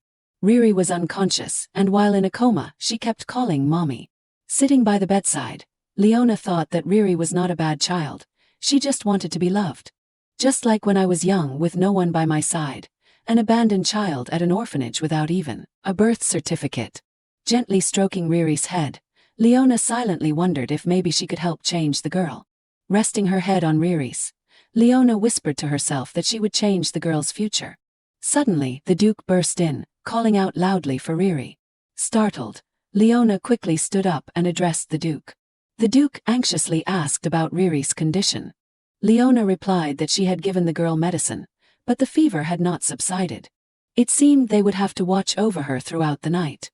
The Duke quietly approached and placed his hand on Riri's forehead. Suddenly, the Duke clenched his teeth in anger and said, it is still not working. Leona, leave the estate at once. What a surprise, Leona exclaimed. The Duke explained the more worried Riri is, the higher her fever gets, which can lead to seizures. We still do not know the cause, but she has been fine these past few days. However, ever since you arrived, her fever has become more frequent. Leona angrily questioned. Are you saying that it is all my fault? The Duke asserted, if it is not your fault, then whose is it? I do not care what it is, her illness is because of you. Leona indignantly retorted. What are you saying? The Duke turned away, firmly stating, regardless, the sooner you leave the mansion the better. I do not want to see her suffer any longer. Leona clenched her fists in anger, muttering, what the hell? The Duke walked away, leaving Leona alone with Riri. She wondered to herself, is Riri really sick because of me? I am so confused. Suddenly Luca appeared and said, Madam, it is so late, and you are still by the young lady's side. Luca gently smiled and said, if you continue like this, madam, you will get sick. I will take you back to your room, please rest a bit. Leona smiled and said, thank you. Luca took Leona back to her room. Luca suddenly asked, Madam Leona, you are very upset about what the Duke said. Are not you? She just gave a wry smile. Leona was inwardly very angry and just wanted to punch the Duke. Luca smiled, it is really tough, but please understand the Duke and the young lady. Everyone is doing their best in their own way. And please think carefully about what you really want, Madam Leona. Leona asked in surprise, what do you mean? But Luca just smiled and said, I am just here to take you back. Good night, madam. Luca left, leaving Leona alone in front of the room, bewildered and wondering what was going on. Whatever it was, he truly was a difficult person to understand. The next morning, the Duke is walking in the hallway. The Duke recalls the words of the maids in the mansion. I feel much more at ease now that Lady Riri is eating and smiling more often. It is all thanks to Madame Leona. She is always caring for her. That is right. When Lady Riri fell ill, Madame stayed up all night to take care of her. The maid's kind words about Leona made the Duke wonder whether he should send her away or keep her for Riri's sake. Perhaps it would be better to keep her. The Duke closes his eyes in exhaustion, deep in thought. The initial reason the Duke bought her was for one thing, that platinum hair of hers. Suddenly there was a knock on the door. The Duke said, come in. A servant entered and said, Duke, we have the results regarding the composition of the medicine you mentioned earlier. It is the bottle that the wet nurse left behind. The Duke calmly replied, speak. The servant said, the medicine contains toxins that have worsened the lady's condition. We have confirmed that a similar drug is being traded on the black market. The Duke asked, who is running the black market now? The servant replied, it is the Avilda family, sir. The Duke frowned and thought, isn't that the family backed by the royal court? He then asked, how was the wet nurse dealt with? The servant replied, the royal court said they would take her back and deal with her directly. The Duke stood up and said, is that all? The servant replied, Duke. His Majesty the Emperor wishes to meet with you privately. Quietly gazing at the scenery from above, the Duke said, for now, I need to take care of matters at home. Send a letter to His Majesty saying I cannot comply with his order. The servant nodded slightly, yes, I understand. The Duke pondered, thinking that he needed to avoid meeting His Majesty for a while and learn more about the Avilda family. In a closed room, two powerful men were sitting across from each other at a round table. The nobleman said, greetings, Duke Petrie. It is an honor to meet you like this. Duke Petrie replied politely, a pleasure to meet you, Duke. This man was Duke Avilda, a notorious figure in the black market. He laughed and said, unlike an old man like me, the Duke still looks very healthy. I hope you continue to contribute your strength to accomplish great things in the future. I have heard there is a new member in the Duke's household. Seeing Duke Petrie remain silent, he calculated that the black market is currently on the rise, with no external forces interfering yet. In this situation, if I establish a relationship with the Petrie family, the closest to the Emperor, I will also gain power in my hands. He continued, saying that you need a strong backing for your family. How should we assist you? The Duke asked in surprise. Assist. He cunningly said, that is right, I want to introduce someone to you, Duke. He called for Astra, a stunning young lady with jet black hair appeared. Hello, Duke Petrie, I am Astra, the eldest daughter of the Avilda family. The Duke politely replied, it is a pleasure to meet you, Lady Astra. The Duke thought they approached me first. It seems I can learn about that poisonous herb faster than I thought. Scene shifts to Riri's room. Riri shouted loudly, I do not like it, I won't eat. Leona was surprised, you really won't eat, you need to eat to get better quickly. But Riri stubbornly refused. I do not like it, I won't eat. Leona sighed. It is probably because she has been lying in bed for a few days that she has no appetite. She suddenly looked out onto the balcony. A great idea popped into her head, and she said, let us have an outdoor party. And so a small outdoor party was organized. Riri sat down at the table and asked, what are these? Leona replied, I prepared all this for you, Riri. Ta-da! Leona unveiled a big chocolate cake in front of the little girl. Riri's eyes widened with surprise and delight. Smiling brightly, Leona said, since it is an outdoor party, we need to have special dishes. This is the melted chocolate I mentioned earlier. Does not it look delicious? Riri's eyes sparkled as she replied yes. Suddenly remembering something, Riri asked, can I really eat this? Leona said, of course, I made this cake just for you. Riri said sadly, but you said I had to eat my meal first before having snacks. Why are you letting me eat this so easily now? Is it because I'm sick? Leona was surprised by what Riri said. She suddenly smiled and said, no, it is just that I wanted to apologize to you. Riri was surprised and asked, apologize to me, why? Leona gently smiled and said, your eyes light up whenever you like something, but I have not done anything for you lately, so I am sorry. So do not worry and enjoy your meal, okay? Riri suddenly grinned and said, Mom has tried so hard to apologize, there is no other way. So Riri will enjoy the meal. And from now on, if you give me delicious cakes, I will forgive you. Leona happily smiled and said, all right, thank you. The little girl happily sat down to eat the cake. Suddenly a voice exclaimed, oh my, it turns out Lady Rebecca is here. Riri and Leona were startled and turned to look. A beautiful girl appears and says, hello, miss. Leona quickly stands up and asks, who are you? The girl smiles brightly and says, I am Astra. I am here because I want to get to know you, miss, and I have a special relationship with Duke Ian. Leona anxiously thinks, a special relationship with the Duke. Riri runs over and clings to the heroine's dress. Seeing the cake Riri is eating, the girl exclaims, oh my, the tea party for the most distinguished lady in the empire is a bit simple, is not it? Her words make Leona and Riri extremely angry, and the maid silently cries, I made it with all my heart. Riri angrily shouts, get out, you ugly thing. She laughed slyly. Oh, it seems the young lady's tongue is sharper than her appearance suggests. The higher your status, the more you should mind your words. Seeing that, Leona stepped in front of Riri and said, you seem to be acquainted with the Duke. Is there something you need here? She confidently replied, oh, have not you heard, I am here as the Duke's well-matched fiancé. Leona was surprised, fiancé. Riri looked behind her and exclaimed, ah, father. The Duke has arrived. Riri hurried over to the Duke and complained, father, that strange woman came to ruin my chocolate party with mother. But what is this about a fiancé? The Duke affectionately said, Riri, she is my guest. But Riri shouted, she is not a guest, father, can you take her away? This chocolate party is just for the three of us, right? The Duke glanced at the half-eaten chocolate cake and said, Riri, let us save the party for later, okay? Looking at Leona and the other girl, the Duke said, you two, follow me. In the Duke's room, he said, this is surprising. You are the first person my daughter has ever taken a liking to. Leona responded, how sarcastic. I did not even know you were such a narrow-minded person. The Duke, startled, asked what? Leona eagerly continued, isn't the way you taught your daughter to let her do whatever she pleases? You should not act on your own whims but follow hers. The Duke casually replied, she will get bored soon. My daughter's liking won't last long. Leona angrily thought, is this the method you came up with for her? But she only dared to say, even so. She suddenly remembered what Luca had said, Lady Leona. Think carefully about what you truly want. She recalled Riri's cheerful face when she said, Mom already apologized so much. There is no other way. Riri will eat well. Also, from now on, if Mom gives me delicious cakes, I will forgive her.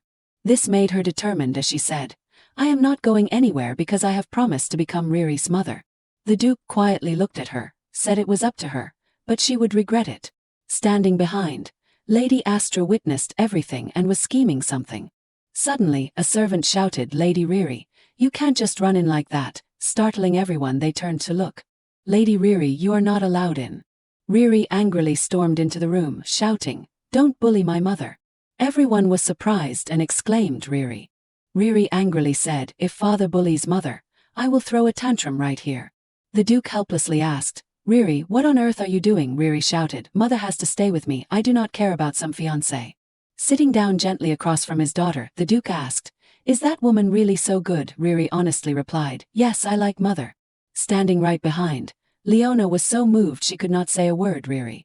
The Duke asked Riri why, and Riri stammered nervously, it is because mom. The little girl suddenly shouted, because mom gave me chocolate. Both of them froze. Chocolate. The Duke calmly said, if it is about that, any servant could have given it to you. Riri replied, but Leona was the first one to make delicious food for me. The Duke was surprised and shocked by what Riri said. Leona moved, exclaimed Riri. The little girl ran toward Leona, to the Duke's surprise. The little girl ran up and hugged Leona's dress, saying. Looking up at Leona with her big, adorable eyes, Riri said, Mom, please do not go, do not leave me. Leona smiled, that is right, chocolate or whatever reason is fine as long as you like it. The Duke stood up and said, Riri, that is enough. The Duke firmly said, Riri, you do not like being in pain, do you, if you want to get better quickly? But Riri insisted, I do not care, I do not want to. The mother I love is leaving. Looking at Riri, the Duke worriedly thought, it seems like she is getting a fever again. Leaning down slightly, the Duke gently said, Riri, for now, go outside with the servant and wait for us. Okay, this is an adult matter. Riri suddenly pushed the Duke's hand away and shouted that she did not like it. Riri firmly said, I will never leave my mother. The Duke had no choice but to compromise. All right, we will continue this conversation later. Let us stop here for today. He gently closed the door. Left alone, the Duke sighed, holding his head, recalling what had just happened. Riri had said, Daddy, my chocolate party with Mom. 'Cause Mom gave me chocolate. Suddenly, the Duke smiled, realizing that Riri liked chocolate, something he had not known. Scene changes to Riri's private room. The little girl had fallen asleep in Leona's arms. Leona thought she looked so tired. She is not as feverish as I feared, thank goodness. Suddenly, Lady Astra appeared, saying something so foolish. A child's feelings will change soon enough, and she does not even know that, and she is opposing me. Don't tell me you intend to become the Duchess. After all, you are just from a poor, shabby Marquis family. Leona turned her head in surprise and thought, with a family as loveless as hers, insults probably do not mean much to her. But her personality is really terrible. Is this her true self? She continued maliciously. Go ahead and enjoy it while you can, because in the end, the one who will officially become the Duke's third wife will be me. Our families have already discussed the marriage. It is just a matter of time now. She leaned down and said, when the time comes, please take care of my child, temporary stepmother. With a fake smile she added, Lady Riri, see you next time. I hope you will like my chocolate when we meet again. Leona thought something was very strange. She did not think there would be a change in the third wife in the original story, so what has changed? She suddenly realized, could this be a sign that the original story is changing? Scene transitions to Leona's room. Riri is sleeping next to her, grinning mischievously. Leona worriedly asked Riri, are you really okay? This place is old and narrow, and the bed is small too. You should sleep in your own room.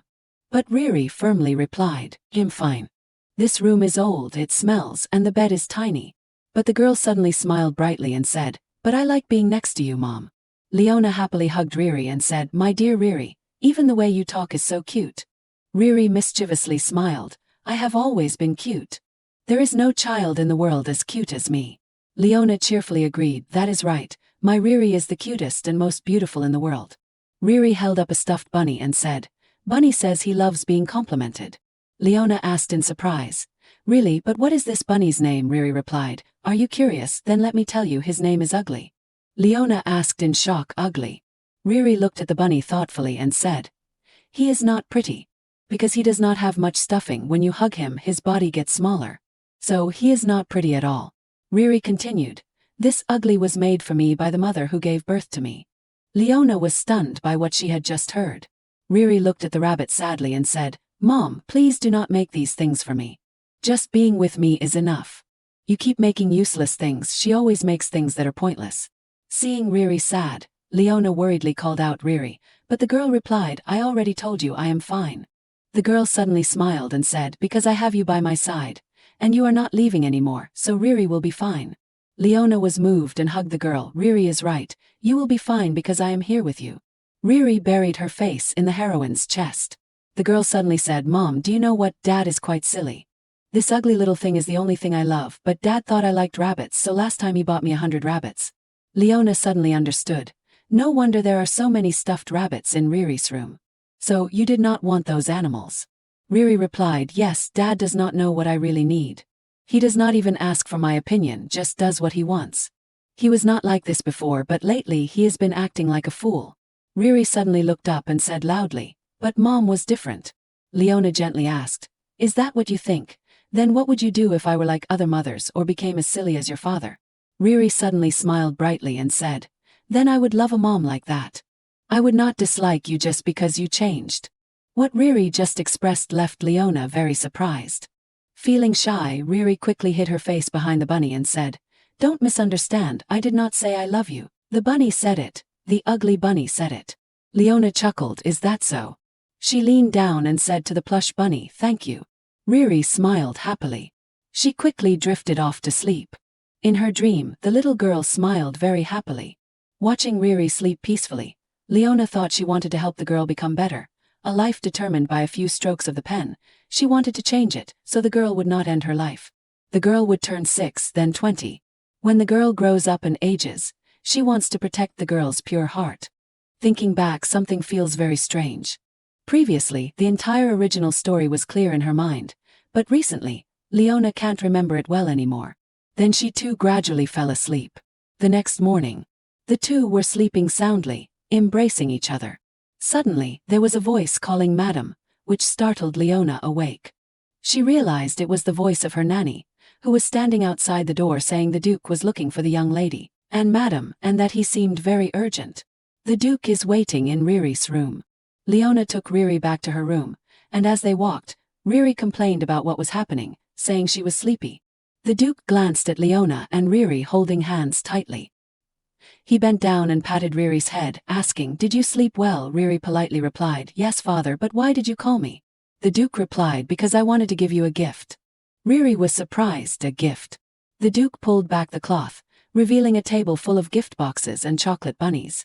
Riri and Leona were both amazed, their mouths wide open. Duke asks, how you like it, Riri? Do you like these chocolate bunnies? I had the best baker make them. Leona is surprised he has prepared all this chocolate overnight. What is this all about? Oh, he remembered what Riri said yesterday, but it is a bit too much. Riri replied, well, I like just a little bit. Leona evaluates the gift-giving approach as a bit clumsy, but it seems the Duke has made a great effort for the girl. Suddenly, someone calls for the Duke, Emperor. I need to find you. The Duke asked again, must I go if it is not an emergency? But the person replied that the Emperor had ordered the Duke to come this time. The Duke frowned, thinking he had deliberately avoided something for a while but still did not succeed. He turned to the servant and said he understood, passing the word back to His Majesty that he would definitely come. Hearing this, Riri hurried back to ask her father. Why are you leaving? The Duke replied, that is right. Father, sorry, Riri. If you want anything, tell the steward and I will buy it for you. Riri is about to cry and says, no, I do not need any gifts anymore. So please do not go. The Duke awkwardly replied, this is something I can't refuse. I will go and be back soon. The Duke stepped outside, closing the door before Riri's disappointed eyes. Leona anxiously called out to Riri. Riri burst into tears, saying, idiot, you are an idiot. She threw the bunny to the ground, shattering it. While crying, Riri said, I do not want these stupid bunnies like you. I just want to be with you. Leona approached and comforted Riri. She angrily thought, at first I thought he was doing well, but in the end he ruined everything. What could be so urgent? What should I do to make her feel better? Suddenly she had a great idea. She leaned down and softly called, Riri, let us make some chocolate cookies. Riri asked in surprise, chocolate cookies? Leona replied, that is right, let us do it together. After a while, the result of Riri and Leona's work, a tray of bunny-shaped cookies was born. Riri joyfully exclaimed, Riri really made these chocolate cookies, they look just like little bunnies. Cookies made by Riri. Leona was happily surprised at how much she liked it. For the first time she felt it was really good to have learned how to bake. Leona lifted the tray and said, now let us bake them. Riri responded, yes. There was a man standing next to the stove. Riri ran over and shouted loudly, Daddy. That man turned around and said, Miss. Riri, disappointed, said, what is this? It is not father, it is Luca. Leona, surprised, asked, Luca, what are you doing here? Luca cheerfully said, I heard you two were making cookies, so I wanted to help and brought some magic stones. Leona, surprised, said, that is a magic stone, it is the first time I have seen one up close. Leona, doubtful, asked, can that stone really help bake cookies? Luca cheerfully replied, "Of course, I just need to adjust the temperature and create fire. Trust me and leave it to me." Suddenly Luca said, "Wait a minute, miss, there is some flour on your nose," then wiped Riri's nose with a cloth. The little girl angrily shouted, "Don't touch me." Luca just laughed and said, "I have wiped it off. Now you are all clean, miss." Leona, surprised, thought, "Strange, I keep getting confused. Luca looks just like the Duke." Cut to a moment later. Luca is grooming a horse. Not far away, Leona is sitting with her nanny and maid, watching Luca intently. Leona turns to ask the maid exactly what Luca's job is. She heard he was a knight, is that true? The maid replies, "I think so." The nanny says, "Come to think of it, I do not know anything about Luca. I do not remember when he started working here."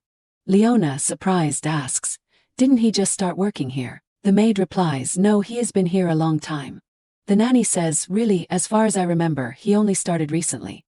While eating a cake, Riri casually says, "Because everyone is so clueless, they do not know. Luca's been here since I was a little kid." Wiping Riri's face with a towel, Leona asks, "Really? Do you know what Luca's job is?" The little girl looks confused. "His job," Leona clarifies, "like what does Luca do?" Riri replies, "I do not know, but whatever Luca does has nothing to do with me." Leona smiled, thinking, that is right, just being cute is enough. Thinking about Luca, Leona wondered if she was mistaken because of his resemblance to the Duke. Truly a mysterious person. Scene change. In a dark room, a man holding a whip stands before a kneeling girl. The man says, "Astra, being born a girl, you must do something useful. You have to live for this family. Understand?" Astra replies, "Yes, father." That was Lady Astra's childhood. Back to the present, Lady Astra is now a grown woman, heading to the Duke's castle. Astra thinks, "I will succeed. Failure is not an option for me." Today she brings cake for Riri. Inside the mansion, the cookies that Riri and Leona made are finally baked. Riri cheers with joy, and Leona smiles, saying, "The cookies baked perfectly because Luca helped us. It would have been nice if he had taken some." In the middle of it, he left. Luca politely said, "Excuse me, I will be leaving now. I hope you all have a great time baking." Riri pouted and said she would not give Luca, daring to be distracted, while Leona smiled gently. Holding a cookie, Leona cheerfully said that the cookies were done. "How about we have a tea party? Mother will invite the nanny and May to join us. Everyone would probably enjoy it, right?" Hearing Leona, Riri seemed to ponder. The little girl reached out to take the cookies she made herself. She brought the cookies back to her room. She put those cookies into a box. Inside the box now were the cookies Riri made and the gemstone that the Duke gave her. She saved the cookies for her father. Looking at the box, Riri smiled happily. She thought to herself, "I will give the chocolate cookies to father later." Looking over at Riri, Leona, and the nursemaid, they all smile contentedly. A moment later, the tea party is ready. Leona cheerfully says, "All right, let us try the chocolate cookies we worked so hard to make." Riri pushes the milk cup away, saying, "Riri wants to drink tea." The maid is surprised, "Oh, you are not having milk." The little girl responds, "Riri is grown up now. I won't drink milk. Give me tea." Seeing this, Leona says, "May, give me milk." Riri is surprised, "Mom, you are drinking milk, but you are an adult." Leona happily explains, "That is right, because milk is full of nutrients that are good for health, so even adults should drink it." Riri, surprised, asks, "Really?" Leona smiles and says, "Yes." She takes a chocolate cookie, dips it in the milk, and says, "Also, eating it like this is really tasty." She takes a bite of the cookie as Riri's wide, curious eyes watch her in amazement. Seeing her eat so eagerly, Riri widened her eyes in excitement. Riri held up the cup towards the maid, saying, "More. Riri wants to drink milk too." "Give me milk," to which the maid cheerfully replied, "Yes." Riri quickly defended herself, "It is not because I am small that I am drinking it, it is just because it is delicious," to which Leona smiled and said, "All right, I know." Suddenly, the door to the room opened, and Astra stepped in saying, "Hello, Riri, I am going to be your stepmother soon. I can't believe you are eating that cheap cake today." Hearing this, everyone was surprised, and the nanny stood up saying, "What are you talking about, miss?" She shouted, "Too noisy. Servants should be quiet and step back," making the nanny and maid fume with anger. Leona frowned in annoyance. She happily said, "I have brought some high-class food suitable for you. Since we are about to get engaged, I need to play the role of a proper mother, right?" Riri turned away angrily and said, "Get out of here, I only have one mother." She continued smiling without hesitation, "Don't say that. Just take a look, Riri. It looks delicious, does not it? Much better than the cake that only commoners eat." She presented a 3-tier cake. Riri shouted, "It is not delicious at all. Take this damn pile of crap and get out," leaving her speechless. "Crap?" she asked. Riri continued, "Yes, because it smells like crap." "So, ugly lady, get out of here." Leona worried that at this rate, the girl might develop a fever. Astra, with a malicious look, said, "That is why I said children are truly spoiled. That behavior needs to stop. If you do not listen to your mother, I have no choice but to punish you." She raised her hand to hit Riri. Leona quickly embraced Riri, shouting, "What the hell are you doing?" The nanny and maid anxiously called out, "Young miss, Lady Leona." Suddenly, a hand grabbed Astra's hand, preventing her from hitting Riri. She aggressively turned around and shouted, "Who dares to stop me?" Unexpectedly, the one who stopped her was the Duke himself. He asked her what she was doing. She stammered, "Duke, this matter I..." But it turned out the person was not the Duke but Luca. She was surprised, realizing it was not Duke Ian. She struggled, "Let me go, who are you?" Leona looked up in surprise and called out, "Luca." Luca seriously said, "I am Luca, Knight of Duke Petrie. I apologize for touching you without permission. However, Lady Rebecca is also very precious to us, so please do not touch Lady Rebecca." She shrugged Luca's hand off and said, "Arrogant fool." Luca calmly continued, "The Duke said he will return soon. Would you mind waiting in another room, my lady?" She angrily asked. "What?" Luca politely responded, "Didn't you insist on staying until you met the Duke? Please do not worry, we have prepared some exquisite tea and snacks for you." She clicked her tongue. "Fine, lead the way." Luca turned back and smiled at Leona. Luca led her out of Riri's room, and the door closed behind them. Leona sighed in relief. The nanny and maid rushed over, asking, "My lady, madam, are you all right? We are so sorry." "Are you hurt?" Leona smiled and said, "I am fine." Looking down at Riri, Leona worriedly asked, "Riri, were you scared? Are you hurt anywhere?" The little girl replied, "Yes, I am fine." With tears in her eyes, Riri said she was really upset because that Isomer ruined the tea party. Leona smiled gently, thinking she could not let her Riri be disappointed any longer. She called Riri, then fed her a piece of cake. She cheerfully asked, "Is it good? Then let us continue the tea party." Riri happily said yes. And so, everyone continued the tea party happily as if nothing had happened. The late afternoon. The Duke leisurely returned. He is extremely tired. He thinks, "This headache is unbearable. How long do I have to keep doing this?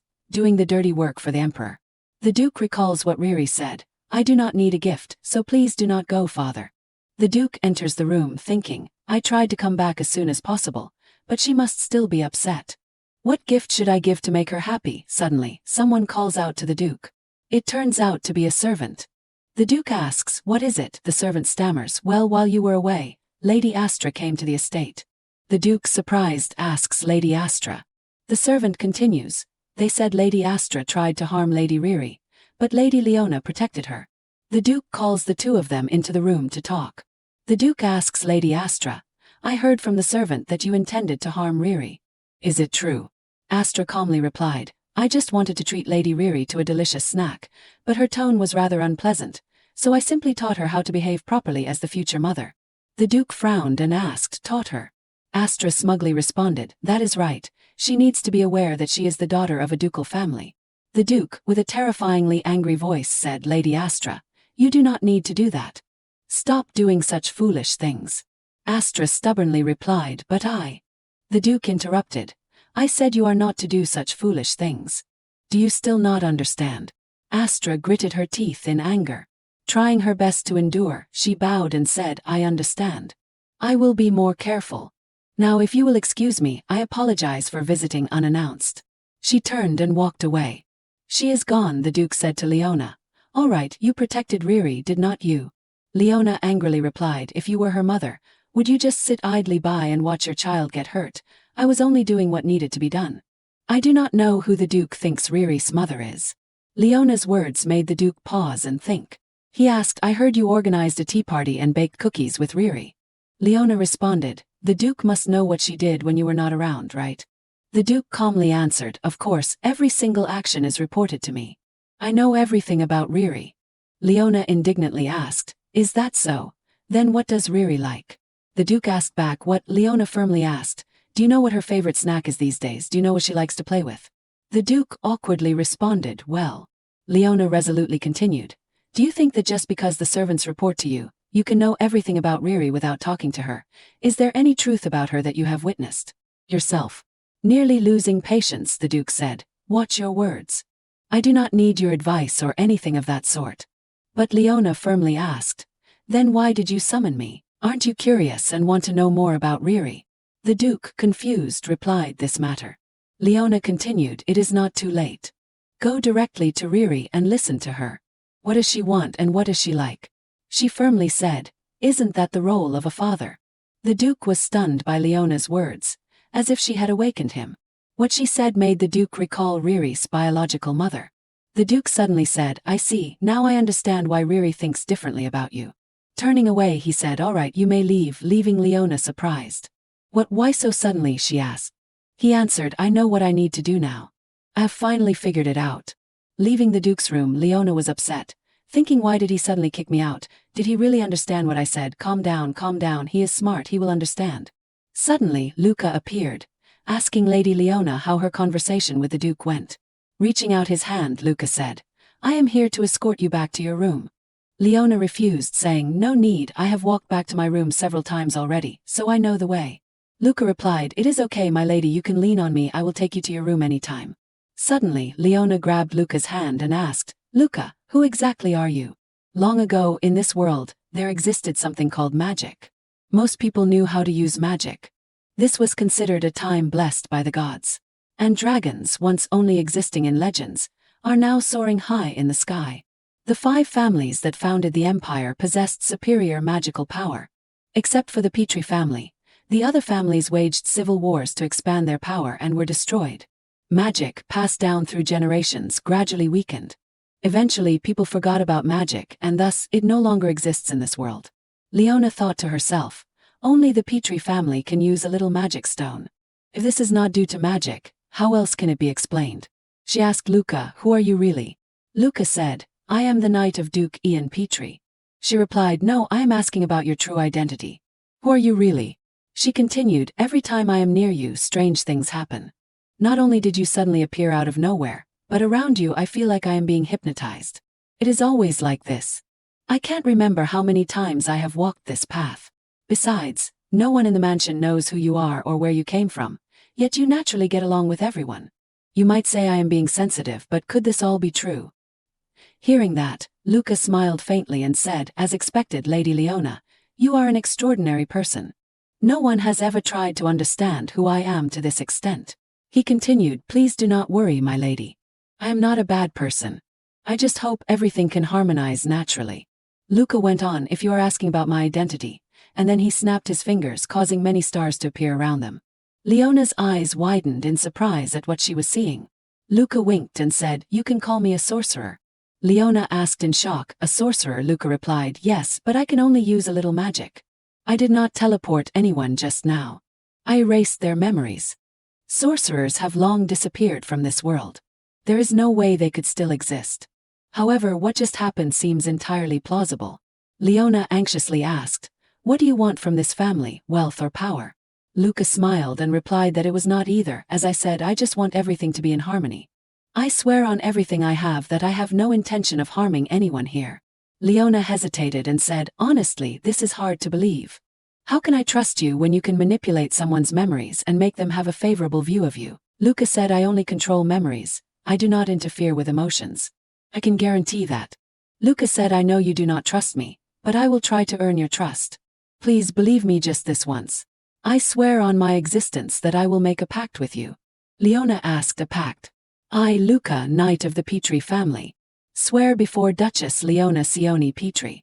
From now on, if any word I say to the Duchess is a lie, my existence will vanish. Luca placed both hands on Leona's hands. A magical pattern appeared on Leona's hand. Luca said, the contract has been established. If I do not follow what was just said, I will disappear. Luca continued, saying, that is it for today, Lady Leona. Please assist me in the future. I will prove to you that I am harmless to you and this estate. Bowing down to kiss Leona's hand, Luca said, I wish you a peaceful sleep, my lady. Leona was stunned by what had just happened. It seemed her mind could not keep up. Luca disappeared. Leona, surprised, could not believe her eyes and wondered what just happened. She had a headache thinking about it but could not figure anything out. She should just ask him directly. though she did not think he was a bad person. Remembering the time when Luca wiped Riri's nose, Leona told herself that he was more sincere with Riri than anyone else. The next morning, Leona thought to herself, there is not a single peaceful day. This morning, the Duke was dressed very elegantly. He asked why no one was saying anything. Riri, you have a guest today. Hurry and get ready. Riri was sitting and drawing with Leona. She asked, I have a guest, who is it? It is the first time I am hearing about this. The Duke casually replied, because I just told you. Riri immediately protested, I do not want to. I already decided that I would paint with my nanny and mother today. The Duke replied, how long do you plan to behave like a child, Riri? The Duke suddenly spoke sternly, and I have told you countless times to stop drawing. Riri was stunned as the Duke continued, isn't meeting new friends more important than drawing? You need friends to share your thoughts with, and I understand that now. As he turned to leave, the Duke instructed, I will be bringing guests to this room, so you two must get along. Don't cause any trouble. Riri called out after him. Leona angrily thought, he just says whatever he wants and then leaves. He does not understand a thing from my advice. Riri, indignant, said, friends, what is he suddenly talking about? He always does whatever he wants. He is such a fool.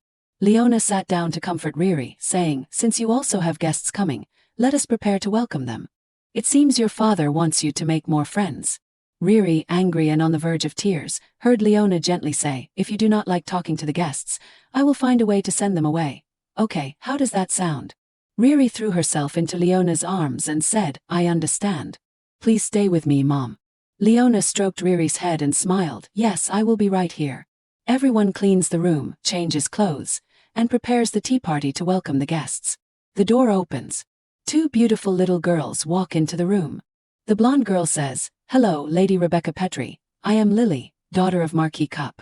The brunette girl says, hello lady, I am Reina Nadira, the second daughter of Count Nadira. Please call me Ray. The two girls bow and say, thank you lady for inviting us to the tea party.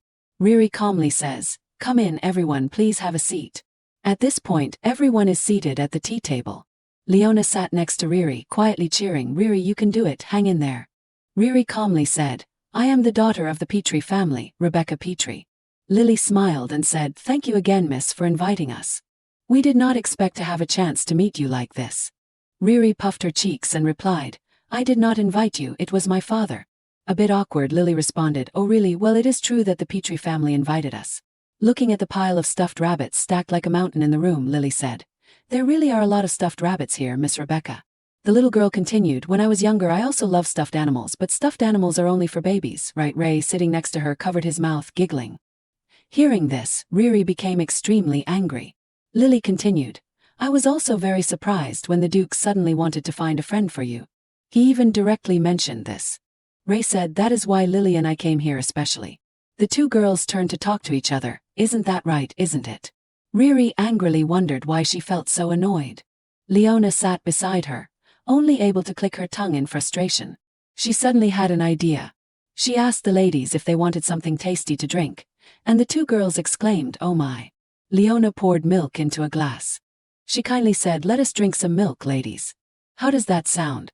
But Riri refused, incredulous, milk, that is something only babies drink. The two girls then turned to each other and said, right. Ray agreed, that is right. Just give me tea. Riri added, me too, make it a bit strong. Leona said yes, she helplessly thought, indeed, kids these days are really mature. The two girls expertly added sugar to the tea, then gracefully enjoyed their tea. Lily said the aroma is very fragrant, saying Petri's tea being the best is not an exaggeration at all. Ray agreed that it is completely different from the bland milk. Lily suddenly mocked, speaking of milk, do not go around saying that drinking milk is better, Lady Rebecca. I am saying this out of concern for you. Riri, sitting opposite, had a darkened expression. She angrily said, you talk like crap. Surprised, the two girls asked back, what did you just say? Did I hear crap? Riri angrily asked, do you want me to say it again? Sitting next to her, Leona helplessly pulled her hair, internally exclaiming, oh my god, no, Riri. But Riri shouted in anger, I said, you all speak like crap. The two girls, trembling with anger, asked back, crap. Riri sharply questioned, does drinking milk make you a baby? So, are you all adults now? Then adding a lot of sugar is not just like eating candy. The two girls were speechless, knowing that they had indeed added a lot of sugar to their tea. Leona, wanting to mediate, picked up the milk jug with a smile. Drinking milk is good for both adults and children. If you drink milk, ladies, you will grow tall very quickly. Suddenly, the girl Riri shouted, "Shut up, how dare someone as lowly as you interrupt our conversation?" Leona waved her hands. "No, it is not like that, Riri immediately took Leona's hand and said, "Hey, she is my mother." Riri was surprised, saying, "But Mrs. Mother Ray, is she really telling the truth? Anyone would think she was just a servant." Riri angrily replied, "I said she is my mother, so she is my mother. She is the only mother I have. You speak without even knowing who my mother is. You act all grown up, but in the end you are just a child." The two girls angrily slammed the table, asking, "What are you saying?" Riri continued, "The only reason you are sitting here is because of my father, because I am the daughter of Dookie and Petrie. Is not that right?" The two girls stood up, saying, "Miss, you have gone too far." Riri retorted, "Too far? You were the ones who went too far just now." Riri angrily shouted, "What you said to my mother is the same as saying it to my face. Don't you dare underestimate me." Riri quickly tried to explain, "We only wanted to give you advice as your friends. We were not looking down on you." Riri sarcastically replied, "Oh really, could you say what you just said in front of my father?" The two girls were speechless and did not dare say anything. Riri aggressively added one more thing, "You will be punished for insulting my mother." Riri retorted, "But the lady's mother is not that woman. The one who will become your mother is Lady Astra." Riri angrily asked, "What did you say? That foul-smelling woman is my stepmother." "No, she is not." The little girl pointed at Leona and declared confidently, "My mother is right here, in front of you all." Those words from Riri deeply moved Leona. The two girls trembled. Ray said, "We were just saying what we were taught. As long as we respond and ignore the lady, we will be rewarded." Riri asked in surprise, "What? Who told you that?" Ray explained, "She said the lady needs to change her bad habits, that is why." Leona pondered, "Could that person be Astra?"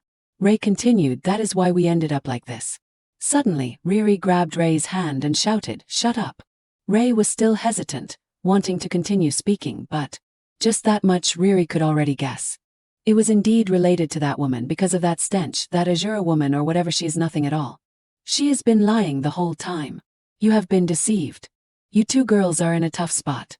Pointing to the door, Riri said, "All right, can you leave now?" The two girls asked in surprise, "What?" Riri shouted, "Didn't you hear? Get out of here." Riri glared menacingly, "Or do you want to keep playing with me?"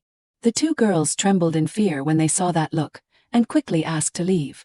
The two of them ran away immediately, but Riri, disappointed, thought there was nothing special. Only Leona and Riri were left in the room. She worriedly asked, "Are you okay anyway, Mom?" The girl interrupted, "No, it is not okay." Riri angrily said, "Mom, let us go scold Dad." The scene shifts to the Duke's room. Riri bursts in shouting, "Dad." The Duke, startled, turned and asked, "Riri, are your friends back already?" Leona, who was out of breath from running, helplessly called out, "Riri." Running towards her father, Riri said, "Friends? What friends? You are an idiot. Dad, why do you always do this to me?" The Duke, surprised, asked, "What are you talking about? Don't you like those young ladies?" Riri angrily says, "What do you mean angry? I do not need friends. From now on, father, do not do that anymore." The Duke, surprised, asks, "You do not need friends, but did not you like that woman because she treated you like a friend?" The Duke, calling Leona that woman, makes her extremely angry. She thinks, this crazy man all this time has not understood a thing, has he? Riri yells, "Mother is like a friend, mother is by my side, listens to me and protects me. But those two, they sided with Aunt Astra and came to cause trouble for me." The Duke frowns and asks, "What?" Leona agrees. The Duke, Riri is not wrong. Leaning closer to Riri, the Duke asks, "Those children listened to Astra's instigation, that can't be true." Riri fumes, "See, you do not even believe your own daughter's words." The Duke, confused, says, "No, I believe you, Riri. Tell me the details." Riri, tearing up, says, "They mocked my stuffed bunny, mocked my mother. I do not like kids like that. Do you want me to be friends with kids like that? Do you want Riri to be heartbroken and miserable?" Kneeling beside Riri, the Duke anxiously said, "It is not like that, Riri. Why would I want that for you? It was me rushing without understanding you. I am sorry, Riri." Suddenly, the servant beside the Duke interrupted, "Your Grace, I am sorry, but it is time." Reluctantly, the Duke said to Riri, "I am busy today, so I have to leave soon. Calm down first and we will talk later, okay?" Hearing that her father was about to leave again, Riri became extremely angry. The little girl pulled her hand away from her father's hand and shouted, "Stop it." Furious, she said, "You are just like them. I do not want to see you anymore. Hate you." The Duke helplessly called out to Riri, But the little girl kicked him in the leg. Sticking out her tongue and making a face at the Duke, Riri said, "I do not need a father who does not listen to me and is always busy." Riri dashed off, saying this time she would leave before her father, leaving behind Leona and the Duke, who called out to her in panic. A moment later, all the servants in the estate hurriedly went searching for the little girl, calling out, "Miss Riri, where are you?" Leona, along with everyone else, searched everywhere for the girl but could not find her. She, frustrated, told the nanny that there must be a rabbit hole in the mansion. How else could a child disappear so quickly? The nanny suddenly said, "Lady Leona, please listen to me," and Leona turned around and asked, "What is it?" Leaning close to Leona's ear, the nanny whispered, "I know where the young lady is. This is where she often played alone before Lady Leona came here. Even after I was dismissed as her nanny, I would still bring her cookies. It is a room with a lot of books." Leona entered, surprised, exclaiming, "Is there really a place like this?" She saw Riri hiding behind a tall stack of books with her ugly stuffed bunny. She gently bent down and said to the stuffed bunny, "Hello, bunny. Do you know where Riri is? Mom is really worried about Riri. Could you tell me?" Suddenly, to Leona's surprise, Riri grabbed the bunny's hand and said, "Bunny says Riri is fine, so Mom, do not worry." Leona smiled. "Is that so? That is great." She gently said, "Bunny, could you tell Riri that Mom does not want her to be sad?" "Okay." The little girl nodded. "Yes, do not worry, Riri is really fine." Leona closed the door, quietly sat down, leaned against it, and thought sadly, "She has been in there for a while, but she still has not come out. Is she still upset?" Worried about Riri, she opened the door and softly called Riri. The little girl had fallen asleep at some point. She was sleeping soundly. Leona carried Riri and realized she was asleep. Lying like that must be uncomfortable, so she decided to take her to bed. Suddenly, Leona noticed the book Riri was resting her head on, titled Black Rabbit, White Rabbit. Picking up the book, Leona thought to herself that the text was a bit faded, wondering if someone had written it. It was a comic book. Once upon a time, a little rabbit lived happily with its family in a small village in the forest. The young rabbit was very good at eating carrots and was a brave, lively child. On rainy days, the little rabbit would sleep in the arms of its mother, the golden rabbit. Then one day, while picking wild strawberries, the rabbit's father was shot and killed by hunters. Mother Golden Rabbit and the little rabbit then left. They were very sad, but the two rabbits loved each other and bravely survived each day. Now the little rabbit is old enough to go out and pick wild strawberries by himself on rainy days. Mother Golden Rabbit has been lying in bed for many days. As for Black Rabbit, he is no longer a small rabbit, silently sitting by the bedside of Mother Golden Rabbit. Finally, Mother Golden Rabbit could not wake up from a long sleep. Black Rabbit is left alone, no longer bothering to go out to pick wild strawberries. On rainy days, Black Rabbit always thinks about Mother Golden Rabbit and feels very sad. But one day, Black Rabbit heard someone crying in the forest. It turned out to be a little white rabbit crying alone in the forest. The Black Rabbit took the little white rabbit home and gave the little rabbit some wild strawberries. The little white rabbit sobbed as it ate the wild strawberries. For the first time in a long while, the Black Rabbit regained its smile. Riri was sleeping soundly in bed, while Leona was sitting and reading a comic book. She gently touched the smiling Black Rabbit's face and thought to herself, "Just as I suspected, this is a children's book written by someone." She wondered who exactly had written it. She recalled the nanny's words that the room was where Riri's mother's belongings were kept. Glancing at the sleeping Riri, Leona thought to herself, "The nanny did say that." She murmured to herself, feeling a headache, wondering how she should handle the situation between Duke Ian and Riri. Suddenly, a hand gently touched her shoulder. She was startled and asked who it was. "'Twas the Duke," she exclaimed in surprise. "Duke Ian." The Duke said, "Follow me," then roughly grabbed her hand and dragged her away, making her cry out in pain. "Ah, wait, Duke, what is wrong with you?" Suddenly, she shook off the Duke's hand, angrily shouting, "Duke Ian." She questioned him, "Are you crazy? What are you doing?" Standing by the window, looking outside, the Duke bitterly said, "It is all because of you. You were suffering. Riri is not a child who says harsh things. She always listens to me, but ever since you came here, she has been like this." Leona angrily retorted, "What? You are blaming me for everything now." She asked him, "Do you hate me being with Riri that much?" The Duke clenched his fists in anger. He straightforwardly admitted, "Yes." Leona wondered what she should do. "I just want to help improve their relationship. I want them to be happy." She blamed herself, thinking, "Is it all my fault that things turned out this way? I love her and she loves me too." So that is why their relationship fell apart.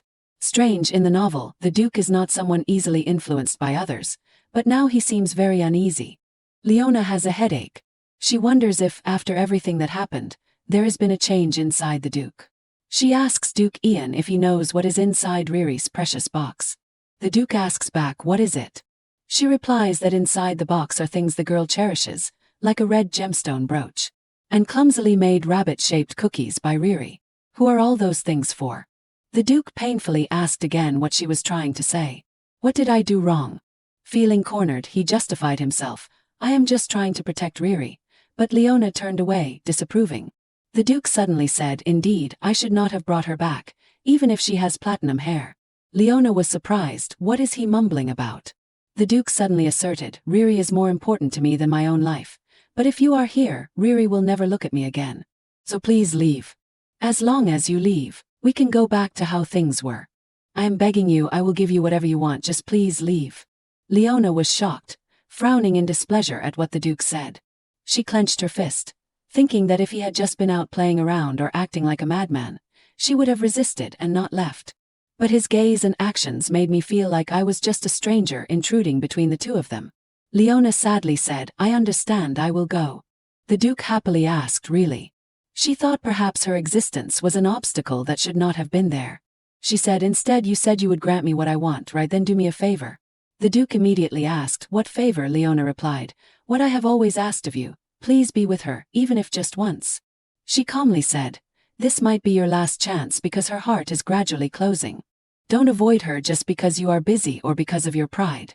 No matter what anyone says, she only looks at you, only remembers you. She loves you and sees you as family. Turning toward the door, Leona said, that is all I want. I am leaving now. The Duke suddenly said, wait, take this. His final gesture of concern for her. The Duke wanted to give Leona a bag of money. But Leona just said, no need, I gave you advice not to take money. The Duke was surprised by what she said. Suddenly smiling, she continued, I do all these things for Riri. Nighttime. Leona walked alone in the forest. She had left the Duke's mansion. Looking back at the mansion, she sadly thought, the place where Riri and I were happy together this morning has now become a place that is no longer for me. In the end, I am just like any other stepmother. Riri, it would be better if you hated me. I once promised I would not leave, but please do not be heartbroken for too long because I broke that promise. Remember, the only one who will always be by your side is your father, so your relationship with him must return to how it was before. I will always remember you. Looking up at the sky, she told herself, and I will find my own path. The next morning, in a small inn, Leona was sitting, grimacing in pain, saying, oh, it hurts so much. I have only been walking for a few days, but I guess my stamina is weak because I have been cooped up in the mansion for so long. She thought, even though my body aches, I slept very well. What should I do from now on? She suddenly remembered that she had made a pact with Luca. She wondered, now that I have left the mansion, does this pact still hold? Looking at the hand marked with a magical seal connected to Luca, she resolved, all right, I will find out whether magic still exists in this world.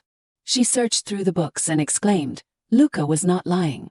Seems like he is trustworthy. Everything Luca said was absolutely true. She closed the book and put it away, telling herself that it did not matter anymore since she would never see him again. Walking down the street, she thought to herself, at least she felt reassured that Luca was not the kind of person who would harm Riri. Suddenly, Leona's eyes widened in surprise. In front of her was a temple. Although there was no magic in this world, people still believed in the supernatural. They believed in the god Amidus. They built temples to worship this god, and the royal family had a close relationship with the temple, even receiving prophecies related to the country. Looking up at the temple, Leona thought that there might still be some clues about magic inside the temple, and if so, maybe she could find a way back to her world. And perhaps she could discover something about the Petrie family related to the royal family. And also Luca's identity. I am no longer related to the Petrie family, but as for Riri, I can't give up the wish for Riri to live happily. She opened the door and stepped into the temple. Inside the temple there was a priest standing. The priest asked if she had any matters to attend to. Leona smiled and replied that she wanted to pray. She thought to herself that now she would find out what she could do. The scene shifts back to the Duke's mansion. On the night Leona left, the Duke was standing on the balcony, looking down. The Duke watched her as she left. He clenched his fists, regaining his resolve. She left, and the Duke turned toward his desk. He wondered if everything would now return to its rightful place. The Duke closed his eyes. He remembered what Leona had said before leaving. Please stay by her side, even if just once. This might be your last chance because her heart is slowly closing. Don't avoid her just because you are busy or because of your pride. No matter what anyone says, she only looks at you, thinks of you because she loves you and considers you her family. Looking at the pile of paperwork still on the desk, the Duke painfully thought to himself. The Duke suddenly felt a sharp pain in his chest. He swept all the paperwork off the desk onto the floor. He collapses to the ground in pain. Bowing his head, the Duke curses, "Damn it." Scene shifts back to the present in the temple, where the priest asks Leona, "Is there something you need?" Leona smiles and replies, "I want to pray." The priest looks at her with a scrutinizing gaze. He notices Leona's worn-out dress. He then says, "Please, this way." He points to a seat quite far away, saying, "Over here." Leona angrily said, "Yes, it seems like you are accepting people based on their appearances." She obediently sat down in the seat assigned to her, telling herself that causing a scene here would not do any good, so she decided to endure it for now. She clasped her hands in prayer and then looked up at the priest. He was cheerfully chatting with someone in the front row. It was a lady who seemed to be of noble status, and he was very polite to her. Seeing the poor people seated at the back rows, Leona, who was not religious, felt that this sight was quite displeasing. She saw the noble lady handing money to the priest. Leona frowned, surprised that the temple had degraded to the point where they had to use such means to make money. It seems she will face obstacles in learning about magic in a place like this. Has real magic completely disappeared? She sighed and prayed for Riri. Prayed that Riri would no longer be sick, always be happy. If there is a God, may he erase the child's memory of me. My existence has only brought pain to you. Forget the mother who hurt and abandoned you. Grow up in happiness. Suddenly, a man appeared near Leona. The man was wearing a hooded cloak, an older gentleman. Startled by the sight of him, Leona was shocked. He quickly took off his hat and apologized for scaring her. Leona, surprised, asked why he was looking at her like that. Did he know her? The old man smiled kindly. "No, this is our first meeting, but you are very interesting." Leona was surprised, wondering what was so interesting about herself. The old man said, "I forgot to introduce myself. I am Cole, my name means dog. Is not that interesting?" Leona smiled wryly. "Oh yes, I am Leona." The old man smiled brightly and said, "Leona, that is a very beautiful name." Leona wondered to herself if something was wrong with him. Suddenly, the old man took out a gold coin and said, "Take it." Leona stood up, smiling awkwardly. "I can't accept this. I will be going now."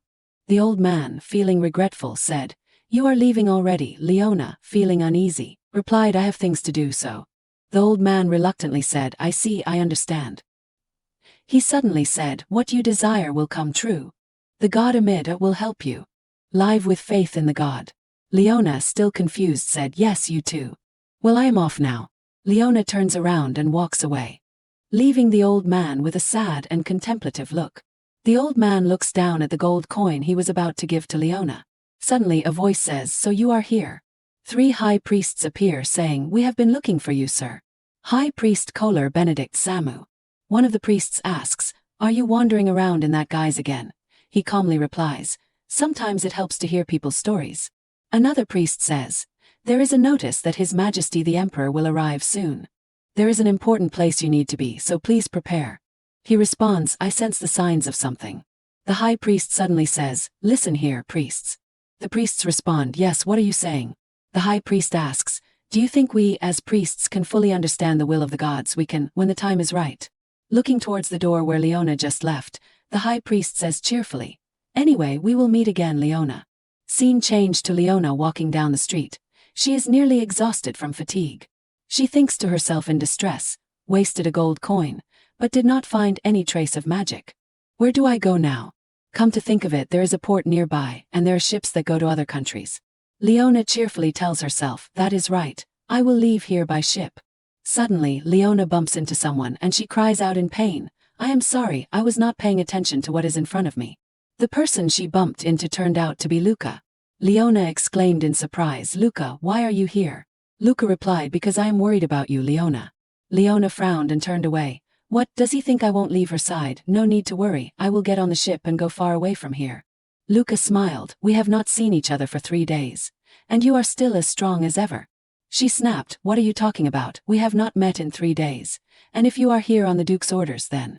Luca moved closer and put his hand on Leona's head. Leona pushed his hand away and shouted, what are you doing? Luca says that right now her mind is full of thoughts. She feels stifled because she can't do anything. She is worried about Riri and also feels guilty, feeling a heavy burden on her heart. Cry if you want, I won't let anyone see, so go ahead and cry, Leona. Leona grits her teeth in anger. Who do you think you are? She pushes Luca away, shouting, who are you to comfort me? You only say these things because the Duke looks down on me. Luca softly says, you are just like Riri, strong on the outside but very fragile inside. Leona retorts, what do you know about me? Luca calmly replies, I do not know but I can understand. Leona asks, why are you doing this? Aren't you his man? Why else would you be here? Did the Duke send you to monitor me? Luca quickly denies, no, the Duke does not even know I am here. Gently covering Leona's face, Luca says, so do not worry, I won't report back to him. Having endured enough, she breaks down in tears. She asked, what exactly are you? After a moment, calming down, Leona turned away. Luca laughed, you stopped crying already. Leona denied, I was not crying. Luca asked, you want to leave here, right? Are you going now? Leona frankly admitted, that is right, I want to leave here, that is my intention. Luca asked, do you love the child? I hope she won't be hurt. What about the Duke? Mentioning the Duke, Leona said, the guy I hate most in the world, surprising Luca. Luca tried to salvage a bit, he has some good sides too, but Leona dismissed it outright, no, not as a man, not as a father either. She suddenly looked over at Luca. She asked, what is with that expression? Luca helplessly said, just do not hate him too much. Leona casually responded, are you his spokesperson or something? Luca suddenly said, Leona, if you want to leave here, I will help you, and if you want to return, I will help you as well. Leona, surprised, asked, help me how? Luca suddenly smiled. Gently taking Leona's hand, Luca said, like this. Leona closed her eyes and asked, are you casting a spell? Scene transitions to a vast ocean, waves crashing with white foam. Leona opened her eyes. She screamed in surprise, the sea. She thought to herself, I was planning to go to the port, but it is so far away. How did I end up here? Luca smiled and said, Leona, I want you to be happy, so do what you want to do, go where you want to go. Leona pondered, do what I want to do. What is it that I truly desire? Maybe Luca could take me back to my own world, but then what? No one is waiting for me there. I want to be with the person important to me, with the one I love. And that person loves me too. She suddenly recalled the image of Riri calling out, Mom. She gently lowered her head and called out, Riri. She clenched her fist, hesitating. Suddenly Luca spoke up, to be honest, Duke Ian is currently looking for you. Leona asked in surprise, looking for me, why? You are lying, are not you? He chased me away, so why is he looking for me now? Luca replied, it is hard to believe, is not it? Luca covered Leona's eyes and said, then see for yourself. This is the Sioni estate, the home of Leona's parents. The Duke was there, angrily asking her parents, where is Leona? Her father replied, we do not know where she is gone. The Duke angrily said, she is your daughter. How can you not know where she is? Or tell me the places Leona often visits, or her friends? Her father replied, we do not know. Luca gently removed his hand, and Leona slowly opened her eyes, silently calling out, Duke Ian. She asked Luca, what was that just now? Luca replied, I used magic to show you what is happening at the Sioni estate. Luca explained that since the day she left, the Duke had always regretted it, but he did not have the confidence to go find her. Even unable to recognize his own emotions, all he does is get angry with the family. Leona laughed happily. She laughed and talked like a fool. Seeing her laugh made Luca happier. Luca asked what she wanted to do now.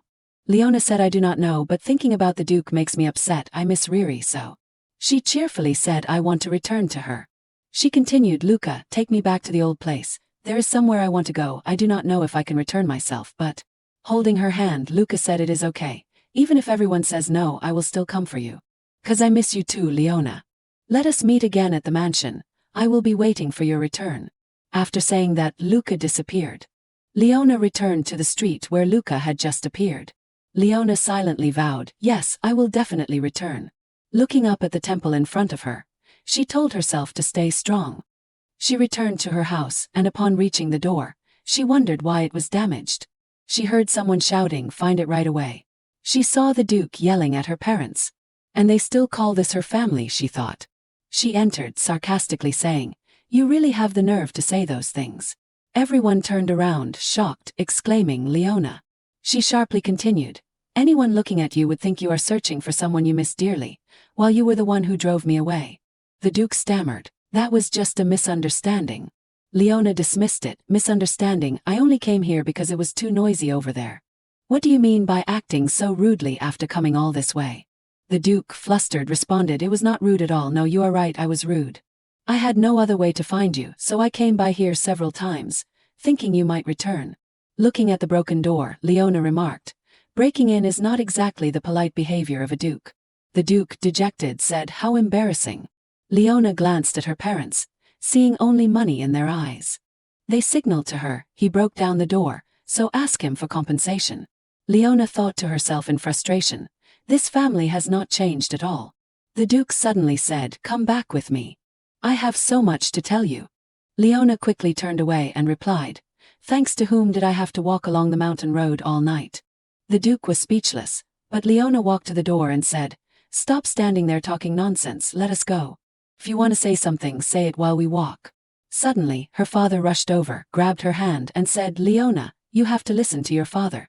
You can't just leave like that. The Duke has visited us these past few days, and you see how hard we have worked.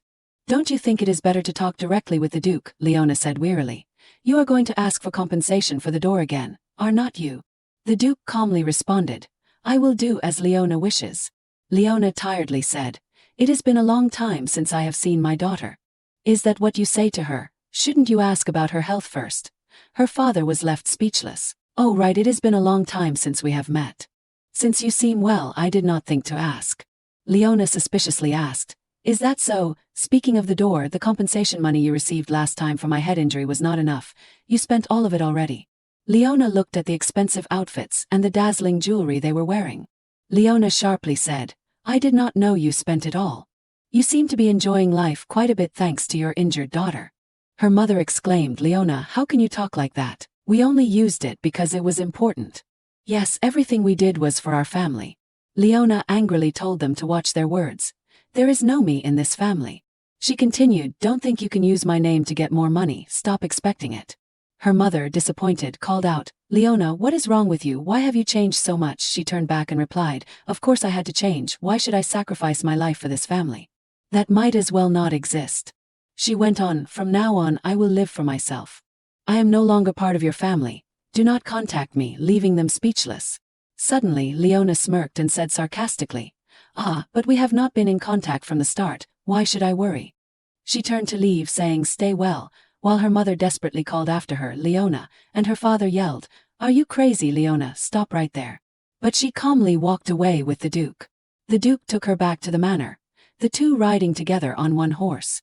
So tired, Leona closed her eyes, thinking it was quieter now. Seeing her like that, the Duke worriedly asked if she was okay. Leona calmly replied that she was fine, but asked what brought him to her.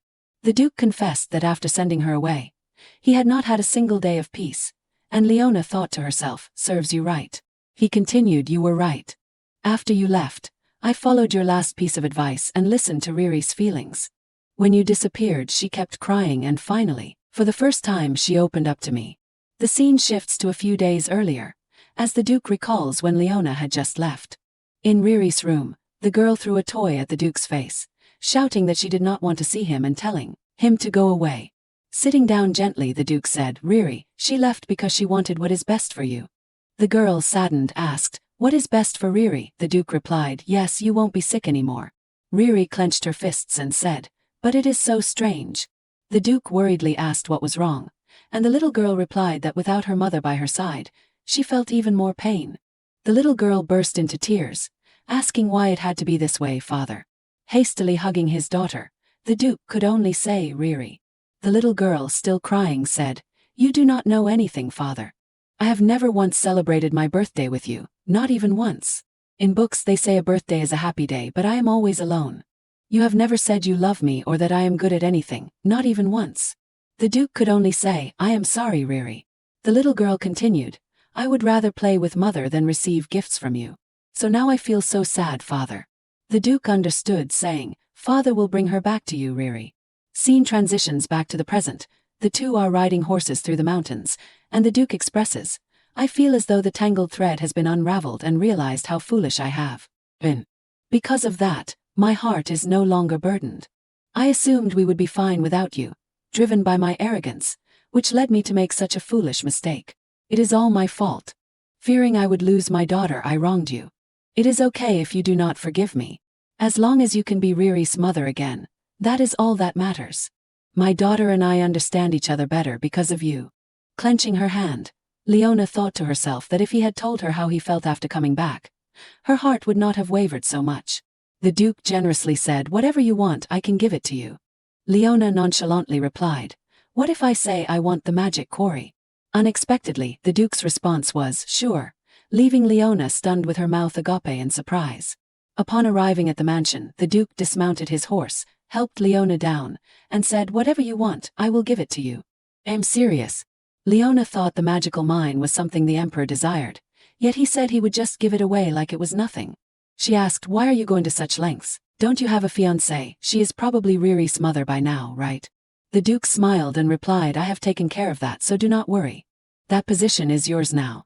Leona's eyes widened in surprise. What are you saying? The Duke extended his hand. Come with me. He gently said, you can hate me, but please be the mother of my child. Leona frowned and replied, even if I die, I won't forgive you. To me, you are the worst. As she dismounted the horse, she said, I am doing this only for my beloved daughter. The Duke smiled, thank you very much. Leona was certain about what she truly wanted. It was not to stay in another world, nor to return to the modern era. She only wanted to be with Riri. She ran to find Riri, wondering if her return would make the little girl happy. If not, would she be angry that Leona was here? It is okay if she is angry. I will hold her close. I need to apologize to her for many days. No matter what Riri says, I will accept it all. Because I am Riri's mother. She opened the door and softly called out Riri. Seeing her, the nanny and the maid exclaimed in surprise, Madam. They rushed over, overwhelmed with joy. Oh my goodness, Madam, where have you been? We have been waiting for you. Leona smiled and said, I am sorry, but how is Riri? Hearing this, the nanny hesitated and glanced behind her. About that, Riri was hiding behind the chair, hugging her ugly rabbit. Leona gently approached and said, Riri, Mommy's home. But Riri remained silent. She gave a bitter smile, thinking the little girl was really mad at her. Suddenly, the girl said Riri does not have a mother. This shocked Leona, and she quickly said, I am sorry, I am truly sorry, Riri, Mommy was wrong. But Riri still shouted that she does not have a mother. Go away. Leona patiently said, it is natural for Riri to be angry with Mommy, so I won't go anywhere until Riri wants to see Mommy again. She gently told the nurse and the maid, everyone please leave, I want to be alone with her. They replied, yes, I understand. Riri shouted again, I said go away, I do not want to see Mommy. Picking up a stuffed bunny, Leona cheerfully said, I am not Mommy, I am Bunny, Bunny here, Bunny and Mommy will wait until Riri feels comfortable. Riri suddenly burst into tears. Leona gently said the bunny would not cry like that, and Riri responded that it was silly. Leona felt sad, thinking that Riri's tantrum was breaking her heart, but indeed, compared to the time living alone, she felt happier being with Riri. The little girl continued, saying that her father was the same because he drove her mother away. He said it was his first time being a father, so he did not know what to do. Then he apologized to her, saying he would find her mother no matter what, so Riri waited. Leona called out in distress, Riri. Riri cried and said, but thinking about not knowing whether Mom will come back makes me very sad.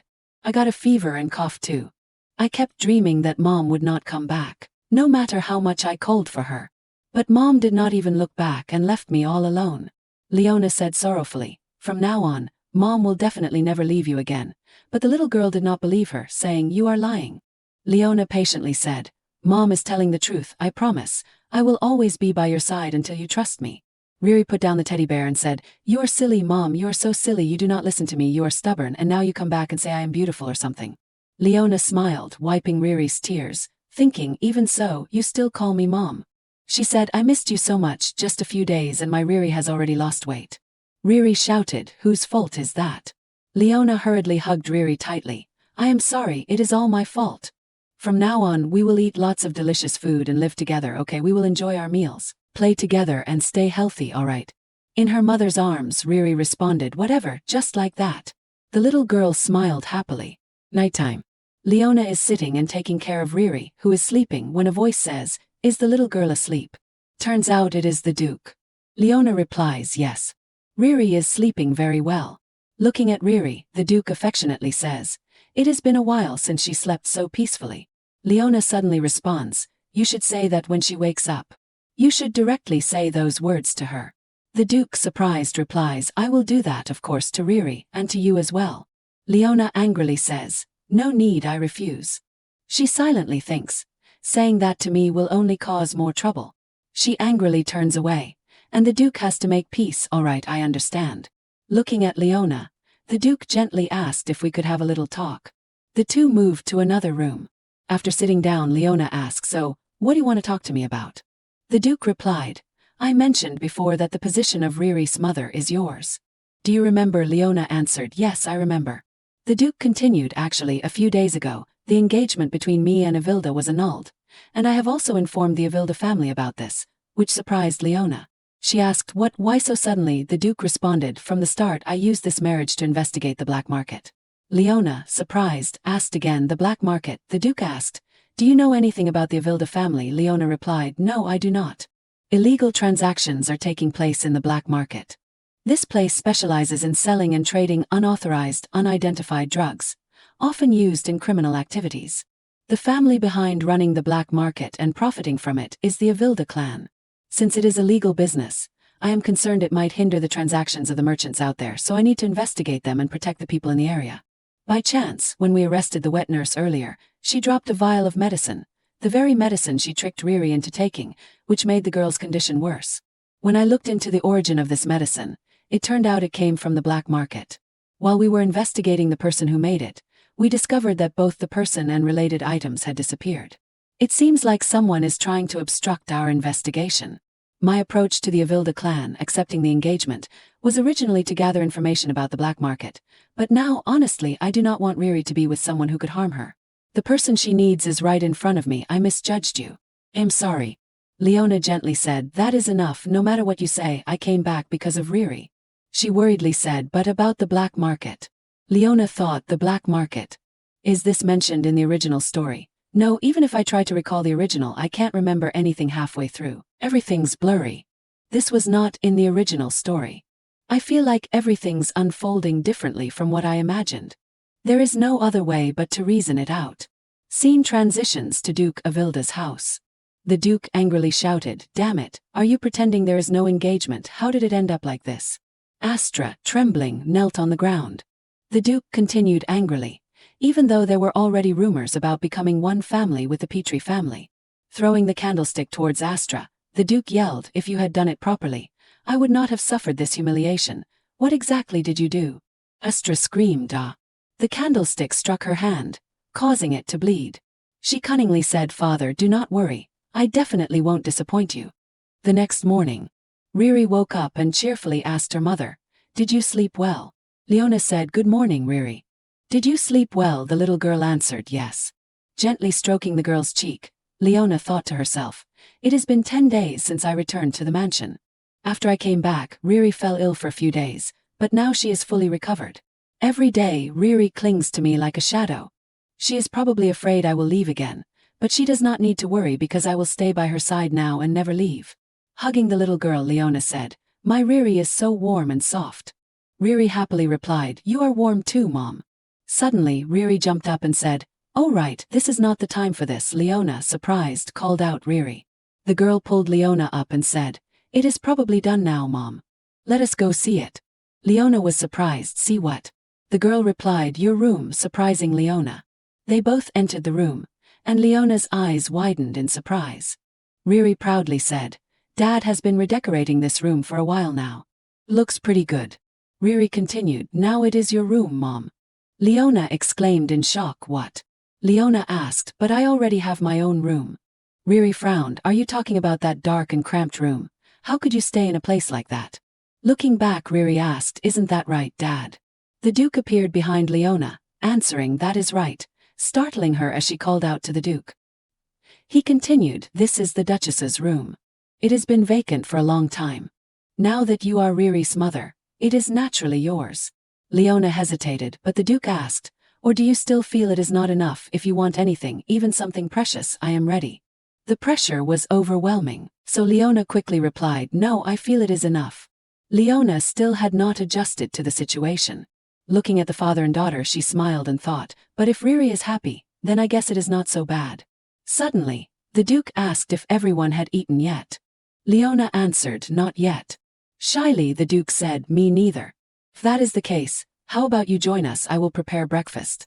Leona was surprised and asked, what? Riri cheerfully exclaimed, breakfast, are we going to eat together? The little girl chirped, Mom, let us have breakfast together, okay? Leona asked, is that what you want? Riri said, the nanny said we have to dress up nicely for breakfast. Leona was surprised, why is that? The little girl pulled Leona along, running off, and called back to her father, Mom and I will change and be right back. Wait for us, okay? Leona called out, hey Riri, slow down, you will fall. Looking at the scene in front of him, the Duke smiled happily. Turning back to the room, the Duke cheerfully thought to himself, this room has finally found its owner. The carefully preserved outfits. The day has come for the shoes and jewelry to shine. The maid cheerfully said, Miss Madam, leave it to us.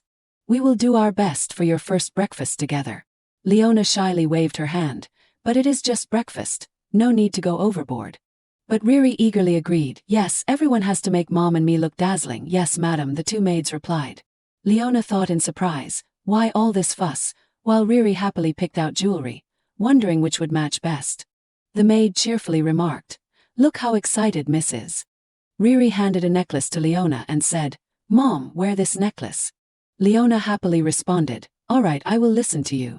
My Riri is both adorable and kind, so everything you choose is beautiful. After being praised by her mother, Riri puffed up her chest and said, of course it is me. There is nothing Riri can't do. Then Riri bent down to look at the pile of drawings she had made. To everyone's surprise, she picked up a drawing and said, look Mom. Riri can draw beautifully too, she said, holding up a picture of 3 people holding hands. Leona joyfully exclaimed, it is true, my Riri is good at everything, the girl proudly said, of course. Looking at the drawing, Leona smiled and thought to herself, this is the most beautiful picture in the world. The door to the room opened. The Duke, dressed in fine clothes, was standing ready. Seeing the two arrive, he grumbled, you are finally here so late. Suddenly, he opened his eyes wide in astonishment. Leona and Riri looked as beautiful as 2 angels. Seeing the Duke staring at her like that, Leona nervously explained, I was preparing this and that, so I am later than I thought. I'm sorry, do I look strange? The Duke, also flustered, said, no, not strange, just a bit surprised, that is all. Riri knowingly smiled mischievously, Dad, you are surprised because Mom is too beautiful, right? Leona shyly called Riri, but the Duke just said, let us sit down at the table. A lot of delicious food had been laid out on the table. Riri did not let it go, asking again, so, Dad, answer me, is not Mom beautiful? Both the Duke and Leona choked on their food when they heard Riri's question. Leona shyly said, Riri, if you ask like that, it is a bit. But the little girl insisted, but I am serious, Mom, Dad, what do you think? Answer honestly. The Duke awkwardly replied, it feels like someone else, but Riri protested, that is not an answer. In times like this you should say, you were already beautiful. And now you are even more so. That is how you should answer. The Duke asked in surprise, really? Riri helplessly sighed, how did such a silly father have such a smart daughter like me? Now say it again. The Duke became extremely flustered. Turning to Leona, the Duke said, you were already beautiful, and now you are even more so. Riri stood up, raising her hand in praise. Good job, Dad. Leona smiled awkwardly and said, Riri, compliments should come from the heart. Riri quickly replied, came from the heart, Mom, for sure, because Dad's fallen for you. Leona thought, embarrassed, that is not true. But still, even though it is not sincere, he is not the type to say such things easily. It seems like he has changed compared to before. The Duke, shyly changing the subject, thought, come to think of it, Riri, you have been drawing lately, have not you? The little girl replied in surprise, yes. Remembering last time, Father did not allow me to draw, making Riri lower her head sadly, saying no, Riri did not. Leona worriedly said, Duke, about this matter. But the Duke said, if you like it, just draw. Riri asked in surprise, really, Father, I can draw? The Duke replied, yes. I have always disliked you drawing. Do you know why? The little girl answered, no. He explained, your mother loved drawing, but because of her frail body, she could only draw in her room every day. She had a talent for it just like you. Because your body is also frail, I was afraid you would become too much like your mother. The little girl suddenly stood up and vehemently protested. I am not weak, Riri is very strong, I am still sick now but I will get better. The Duke smiled, yes, my Riri will get better. For sure. Leona recalled the comic book about the black and white rabbits that she had read. She thought to herself as expected, it was a fairy tale written by someone, but who could it be? Could it be that the person who created that book was Riri's biological mother? Before Riri was born, the only one who could have drawn in this mansion was her. Riri asks her father while talking about her mother. Father, do you love mother? The Duke, surprised, asks back, your mother. Leona thinks the little girl is curious about her mother. Lost in memories, the Duke answers, I love your mother more than anyone. Riri puffs out her cheeks and says, you have to give that love to Leona's mother too. Do you understand? I am serious. It is a pity mother is with you, but I still want a happy family forever. The Duke, surprised, asks back, a pity. Riri, sounding like a little old lady, says, of course, mother is as beautiful and adorable as a rabbit. And you are only good looking but your personality is terrible. Oh, but you are rich too. Leona, admiring, says, Riri, you think that deeply. The Duke's head is about to explode and he can't say a word. Leona quickly hugs the little girl, saying, in mother's eyes, Riri is as cute as a rabbit. The little girl, delighted, says, of course, now eat, mom, and stop talking. The little girl feeds her mother, saying, mom, say, ah. Seeing this happy scene, the Duke smiles. The Duke said, after we finish eating, let us go to the garden you like and have some tea. Riri asked, the rose garden. Not believing her ears, Riri asked again, really, are we really going there? The Duke smiled and said, I give you permission. I can't keep forbidding you forever. Riri cheerfully exclaimed, you are serious, right, father? You won't be angry with me anymore. Leona curiously asked, what kind of place is it that you did not allow her to go there? The Duke quietly answered, it is a place that holds memories of Riri's mother. Leona said in surprise, you have been mentioning her a lot today. The Duke smiled, in the past I always avoided it, but now I have decided to face it. It is all thanks to you. Thank you. Leona was stunned by the Duke's unexpected gratitude. She hesitantly said that she was doing this just for Riri. She thought it was strange that he suddenly became honest with her like this, but it was not bad. Scene transitions to the rose garden. Riri exclaimed, Mom, look, isn't it beautiful? Leona's eyes widened in amazement as she exclaimed, wow. Looking around, Leona said, the garden is truly beautiful. Now I understand why you like it. Riri turned and smiled, right? Gazing at the vibrant blue roses, Leona wondered, blue roses, do they really exist in this world? As if reading her thoughts, the Duke answered, blue roses are a type that does not exist. I used magical stones to create them. Leona asked, you were able to create such beautiful roses? Gently touching one of the blue roses, the Duke said, these flowers can only be kept in the greenhouse. Not everyone is allowed in here. This garden was specially made for Riri's mother. Leona was surprised by what the Duke said. Looking at her, the Duke smiled and said it suits the beauty perfectly. She wondered if he realized how inappropriate those words were for him, but the Duke asked, really? Suddenly, the Duke called out to Riri, and the little girl turned around and asked, what is it, father? The Duke sat down facing her and said, listen carefully, this was your birth mother's favorite place. She would sit here happily, eagerly awaiting your arrival. In your mother's heart, you were her treasure. Riri sadly said, but mother passed away early and left me. If I was her treasure, why did not she bother to name me? She said she would wait for me but did not even leave a letter. The Duke was taken aback, not knowing what to say Riri about that. Riri suddenly brushed the Duke's hand away, shouting, father, do not say anything more. Running towards Leona, Riri said, now Leona's mother is more important. So do not talk about the past anymore, or Riri will get angry. The little girl ran ahead, leaving the two behind. Leona felt sad, thinking the girl was only 5 years old, so it was very hard for her to accept her mother's death. She turned to Ian and said, Duke, is this something she really needs to know? He replied, not necessarily, but... Leona said, then give her time until Riri fully accepts it. She asked me, I see you also like this place, so why have not you come here all this time? The Duke replied, actually, Riri's mother could not accept having the child at first, and by the time she did, many things had happened. Then, after she suddenly passed away, I did not want to come here anymore. But the fact that she loved the child is true, and I want the child to know that her mother loved her very much. Leona asked, that is not all, is it? The reason you hid the truth about Riri's mother from her? The Duke turned away and said, perhaps. She continued, you have a reason you can't tell me, but you can't keep hiding it forever. You can't keep lying to Riri forever. Not yet. Wait until she grows up, then tell Riri the truth, the Duke replied. I will think about it. Suddenly, Riri ran towards Leona with a blue rose, saying, Mom, take it, it suits you very well. Leona smiled happily and asked, a gift for Mom, thank you, Riri. Suddenly, the Duke said, upon reflection, there is something I have not mentioned during the meal. Leona asked, what is it? The Duke said, soon I will announce that you are officially becoming the Duchess of the Petrie family. Both Leona and Riri were shocked and asked, announce it. Riri asked, do you mean that Mother will officially become my mother? The Duke happily replied, that is right. Riri joyfully said, really, that is great, let us throw a party so everyone knows. A party for Mother. The Duke asked, I thought you hated parties. Riri replied, I do hate them, but now that I have a mother I do not hate them anymore. I will tell everyone I have a mother now, so they won't look down on me anymore. Leona, feeling sorry, thought so that is why she did not like parties. Riri schemed, I will make them embarrassed. Last time they dared to tease me. Yes, even that smelly old hag. Leona cheered, all right, let us invite everyone, even that woman Astra. Riri, my dear, let us teach them a lesson. The little girl replied, yes. The flag of unity was raised. Riri smiled happily and said, then I will wear an outfit just like yours, Mom. Leona agreed, sure, let us do that. The girl added, but it can't be like the one you are wearing now. The Duke was surprised by their enthusiasm. Turning to the Duke, Riri excitedly said, Dad, get my shoes and outfit ready now. The Duke smiled and said, all right, I will get it ready. The three of them enjoyed a happy moment together in a garden filled with beautiful roses.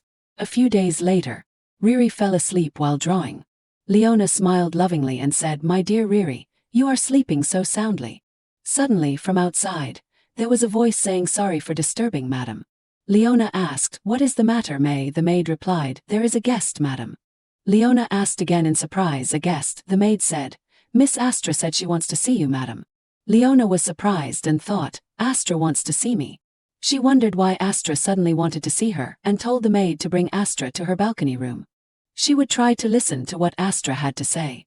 At Leona's balcony room, the two of them sat facing each other. Astra politely said, I came so suddenly and yet you still welcomed me, thank you, Miss Leona. Leona got straight to the point, why do you want to see me? Astra replied, I came to apologize for what happened.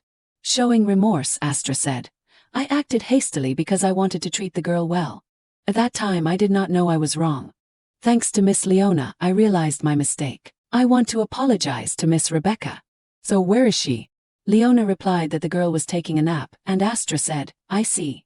Then I will greet Lady Rebecca later. Leona thought to herself, it is good that she knows her place, but is she sincere, or does she have another scheme?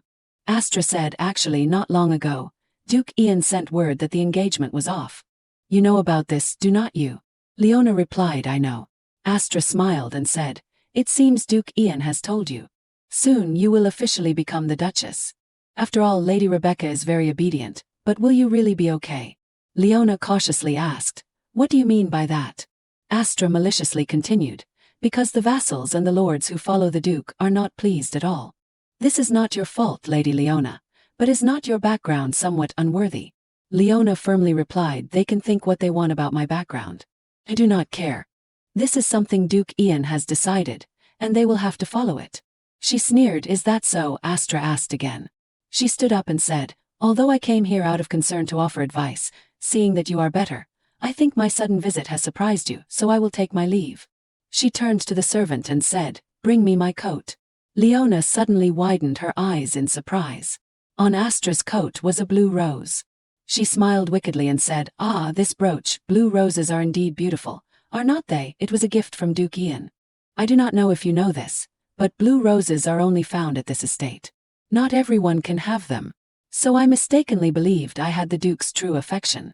Remembering the time in the rose garden, the Duke said that these roses are not real, that he had specially created them using magic stones.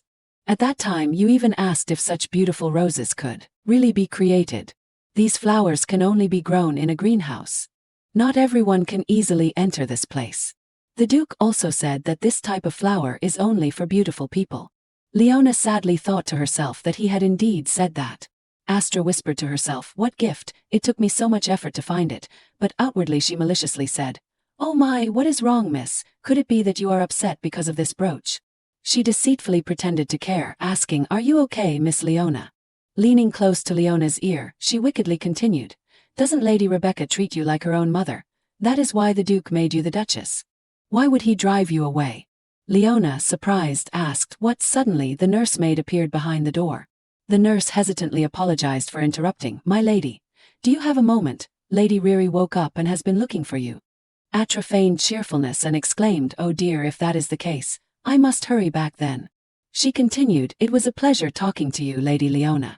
Let us meet again another time." She smiled deceitfully. She turned and left, leaving Leona standing still, overwhelmed by her thoughts. The nurse, noticing, asked, "My lady, are you all right? You do not look well. Did that woman say something unpleasant to you again?" Snapping out of it, Leona replied, "No, I am fine. More importantly, how is Riri?" The nurse responded, "Lady Riri thought you had disappeared again and is crying loudly. I told her you were attending to a guest, but she did not believe me and kept running off to find you." Leona replied, "I see, let us return quickly." She recalled what the Duke had said, "You can hate me, but please become a mother to my child. I will quickly announce to everyone that you are officially the Duchess of the Petrie family." Just now, Atra said, "Did not Lady Rebecca treat you like her own mother? That is why the Duke made you the Duchess. There is no way he would send you away." Leona sadly thought, as expected, "Ian chose me to be the Duchess out of responsibility towards Riri." The next morning, so many beautiful and splendid clothes. Riri exclaimed, "Mom, what should we wear to the party? Which one suits us best?"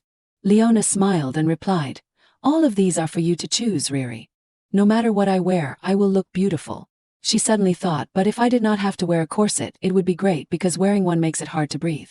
The nanny suddenly turned to her and said, "My lady, do not worry. None of the dresses here have corsets."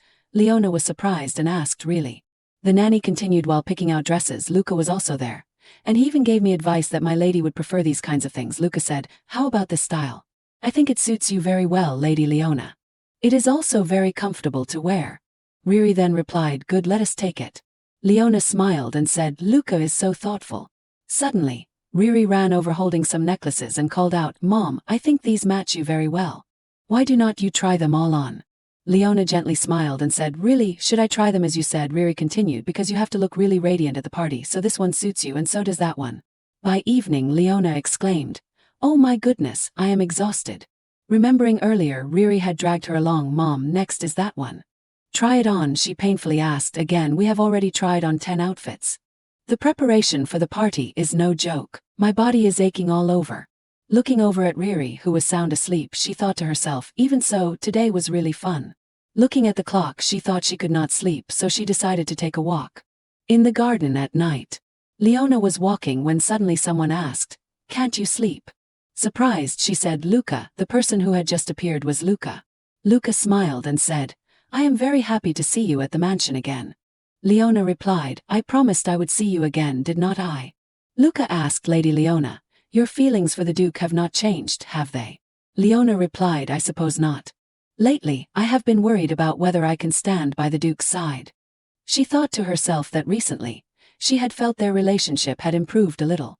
Luca said, "It may look that way, but the Duke thinks about the lady a lot." Leona responded, "You are always speaking well of the Duke. Why do you do that? Is it out of pity?" Luca replied, "Actually, since that day the Duke has not been the same." Leona, surprised, asked, "That day?" As if reminiscing, Luca said, "Since he was young he did not know fear, so sometimes he did things no one could understand, like being irrationally jealous. Sometimes he is even more childish than Lady Riri.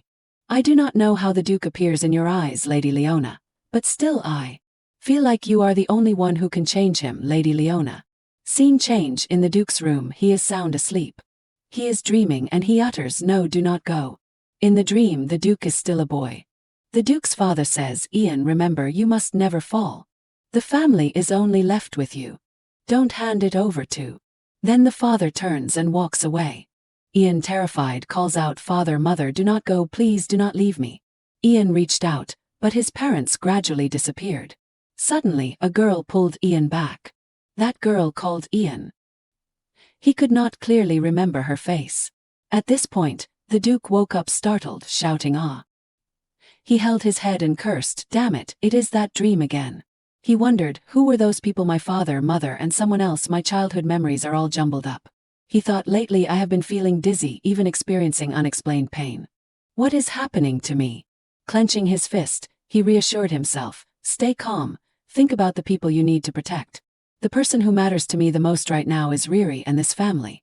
I reassure myself just thinking about this. The next morning. Leona is very tired, she did not sleep last night. Recalling last night, she thought to herself, thanks to talking with Luca, her mood had improved a lot. Luca said, I have a feeling only Lady Leona can change the Duke. At that moment, Leona asked in surprise, me, why do you think that? Luca smiled and said, because in this mansion, you are the only one who sees his true self. Then she remembered what Astra had said. Didn't Lady Rebecca see her as her own mother? That is why the Duke made her the Duchess. So why would he send her away? And the blue rose on Astra's shirt. She wondered if she was the only one who could change him, yet she could not even guess his true feelings. Seeing her like that, the maid worriedly asked if she could not sleep last night, noting that she looked very tired. She smiled and said, I am fine. Riri had just woken up too. The girl continued, if possible I would like the lady to rest a bit more, but you have work to do today. Leona asked in surprise, work to do. May continued, didn't you and the lady say you wanted to host a party, so the host of the party? Suddenly, the Duke opened the door and walked in, saying, you are awake already. He blushed in surprise upon seeing Leona in her nightgown. Leona was surprised and turned to ask the Duke, Ian, what is going on so early in the morning? He replied, I am here to prepare for the banquet that you and Riri will host. Leona, confused, asked again, what? He placed a stack of books as tall as a mountain in front of Leona and said, I am leaving everything for the banquet in your hands. Peeking out from behind the stack of books, Leona asked in surprise, what did you just say? Looking at the pile of books, Leona could only gape in astonishment.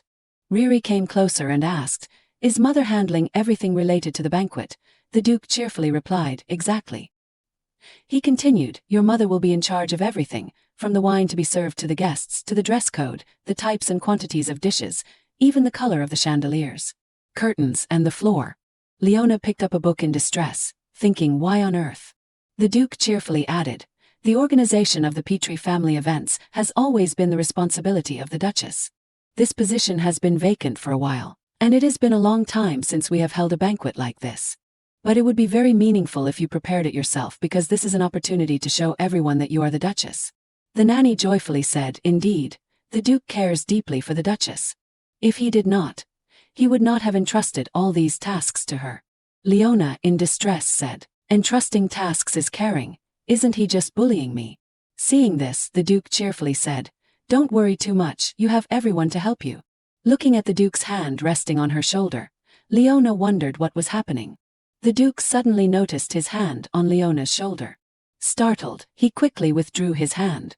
Embarrassed, he blushed and turned away, saying, I am counting on you.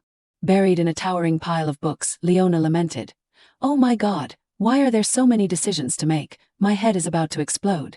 Seeing her exhausted, Richard ran over, concerned, and asked, Mom, is it really hard? Is it like when I learn numbers? Leona forced a smile and replied, it is a bit tough. This is the first time I am dealing with these things too. She thought to herself. He said that organizing the family's events was all handled by the Duchess herself. Maybe this is the chance he is giving me. Sitting for too long made Leona stiff and tired. She shakily stood up from her chair when suddenly there was a voice, Lady Leona, it is me, Luca. May I come in? Leona, struggling, said, come in. Luca opens the door and enters, carrying another tall stack of books, cheerfully saying, good morning, Lady Leona, miss. Riri asks in surprise, Luca, what are those books? Luca replies, they are all materials related to the party. The Duke asked me to come here to assist Lady Leona. Putting the tall stack of books on the ground, Luca asks, but Lady Leona, are you feeling unwell? You do not look very well. Leona smiles painfully and says, no, I am fine. Seeing this, Riri asks in panic, Mom, are you sick? Leona quickly says, no, I am fine. But Riri still shouts, Mom, you can't be sick. Doctor, call the doctor immediately. The doctor arrives and hurriedly asks, Miss, where do you feel pain? Holding Riri's hand, the doctor asks, do you have a fever? Are you coughing or having seizures? Riri calmly replied that she is not sick. The doctor, surprised, asked again, what? Pointing towards Leona, Riri said, it is not me, it is Mom. She is the one who is sick. Leona was sitting on the bed at that time. The doctor, surprised, said, I was urgently called here because someone was ill, so I thought it was the young lady. Turning to Leona, the doctor asked, Madam, where do you feel pain? Riri anxiously urged, Doctor, hurry up, hurry. Luca replied, Madam's face is pale. I think she might be feeling dizzy. Leona answered, I am fine really. Riri worriedly said, Mom always says she is fine, but what if it is something serious? What would we do then? The doctor sat down and took Leona's pulse. After a moment the doctor said, other than a slow pulse, the madam is fine. She is probably just exhausted from all the accumulated fatigue. A good night's sleep will make her feel better. Leona shyly asked, really? Handing Leona a bottle of medicine, the doctor said, please take this. Leona responded in surprise, saying she did not think it was necessary to take medicine, but the doctor explained that it was a tonic to help restore strength, and that he was about to send it to her because the Duke had asked him to. Leona asked again, the Duke asked you? The doctor replied, actually not long ago the Duke gave me some rare herbs.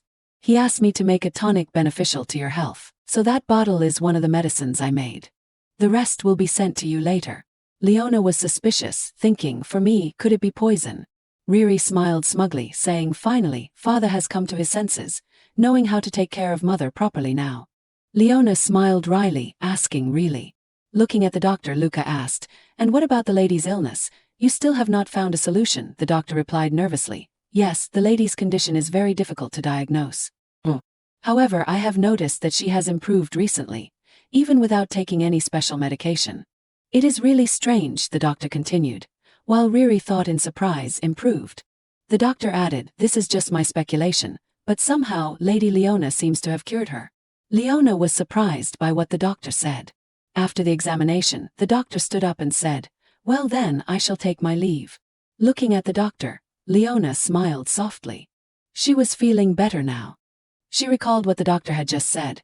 Miss Riri's condition tends to worsen when she feels excited or anxious, but recently, since she has been spending time with Lady Leona, her seizures have decreased, and her health has stabilized. Lady Leona plays a very important role in Miss Riri's treatment.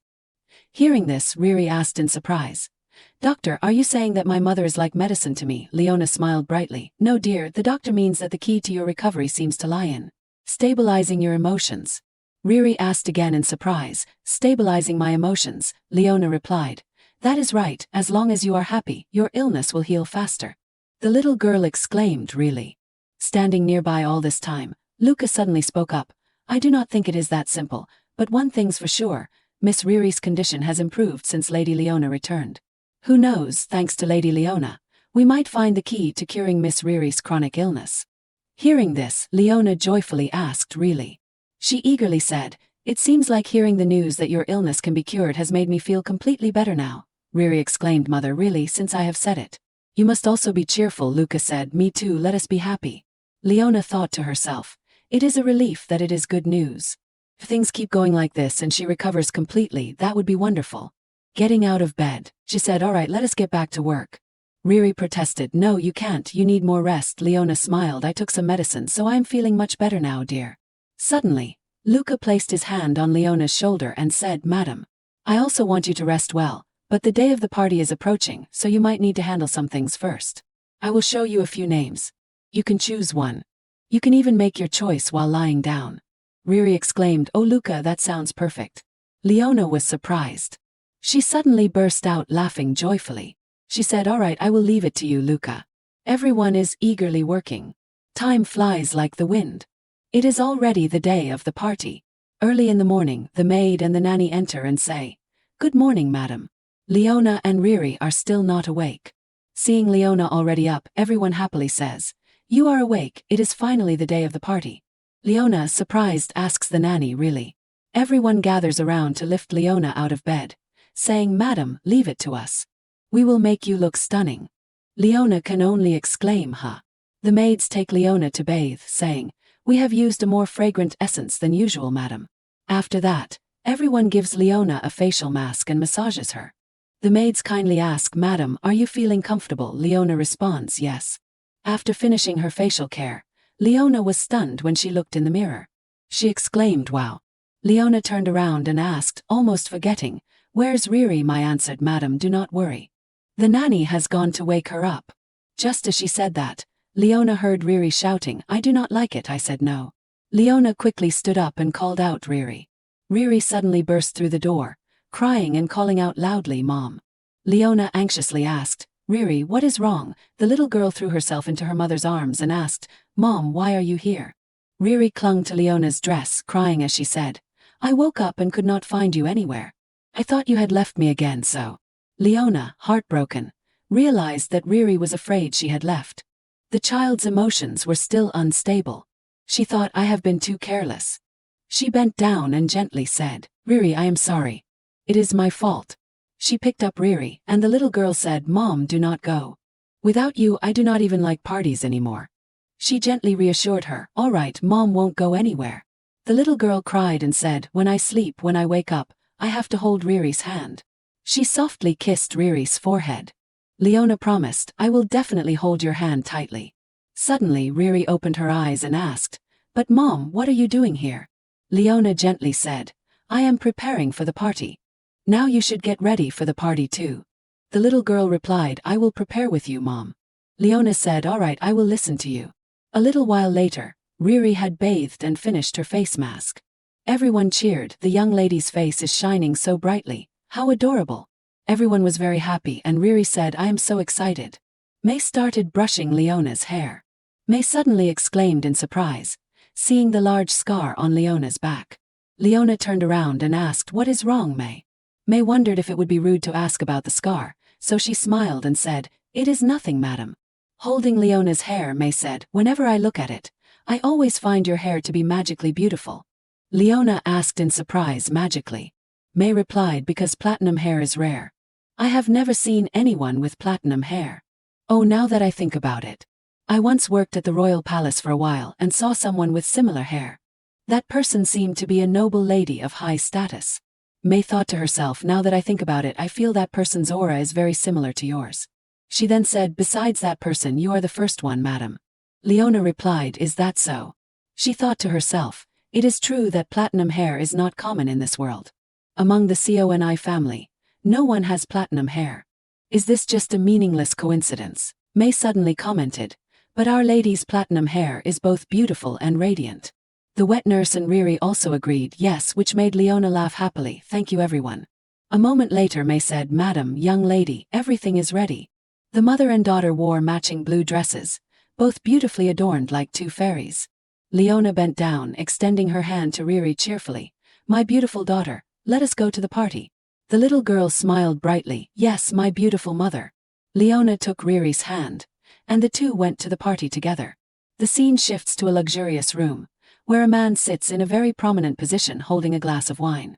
That person is none other than His Majesty the Emperor, who is very displeased, frowning, "This headache. Insurgents are rising all over the empire. I have tried my best to reach this position, and now I am still sending the formula to Petrie to deal with the leaders of the rebel forces. Although we have managed to curb their expansion, everything has its limits." The emperor gritted his teeth, thinking he must quickly consolidate the power of the royal family as soon as possible. Is there any other way? The emperor turned to ask the person beside him, "When will we receive the prophecy from the god Amit?" The person standing next to the emperor is the high priest. The high priest said, "Waiting for the god to make a decision during this time is the right thing to do, sir." Hearing this, the emperor became despondent. The high priest continued saying, "I know what concerns your majesty, but to consolidate power, should not we ensure heirs for the royal family? What your majesty desires is also what the gods desire." The emperor gave a sly smile. The emperor smugly said, "As expected of the high priest." The priest replied, "I will do my best. Fortunately, my advice was helpful to your majesty." Looking at the glass of wine, the emperor thought, "Right, why did not I think of that if that is the case?" The emperor happily said that the child would be the right person for this position. And so, a letter written by His Majesty the Emperor was sent to Duke Petrie's residence. The Duke read the letter, and he was very worried. On the day of the banquet, the courtyard of the Duke's residence was filled with the carriages of noble ladies. The guests had arrived in full, and they were chattering away. Some said that the Duchess this time came from a lowly noble family, others clicked their tongues, saying the previous wives were not any better. One asked, "Do you mean the Duke married the daughter of a fallen family and still held a party like this?" Another guest replied, "Wasn't it all because of Lady Rebecca from the beginning, ever since she was born suddenly?" Someone interrupted, "Hey, be careful with your words. If Duke Petrie hears this, it will be hard to live." The other person continued, but I am right, are not I? As soon as Laurie Petrie died, a child appeared, and he called her his daughter, but not even a son. Behind the door, someone was standing and had heard everything the guests were discussing.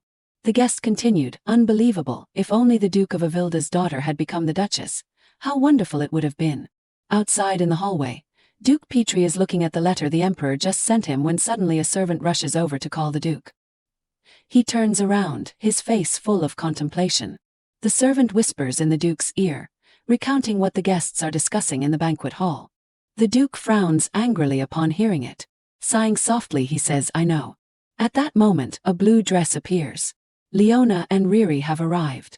The little girl cheers, Father. Beautiful Leona says, Duke, you are here, have you been waiting long? Riri excitedly asks, Father, what do you think? Mom and I look beautiful, do not we? Sparkling, right, shining like stars. The Duke is surprised, his gaze fixed on Leona. The Duke blushed, embarrassed. Yes, it is beautiful. Riri smirked, Father, you look cool too. Leona asked, shall we join the party now? The Duke suddenly stopped her, no, before that. The Duke seriously said, talk to me for a bit. In the Duke's room, the two sat facing each other. Placing the letter just sent by the Emperor on the table, the Duke said, the royal family sent a letter to me. They want Riri to become the crown princess. Leona was shocked, what, the crown princess? This seems to be following the original storyline. Leona objected, she is only 5 years old.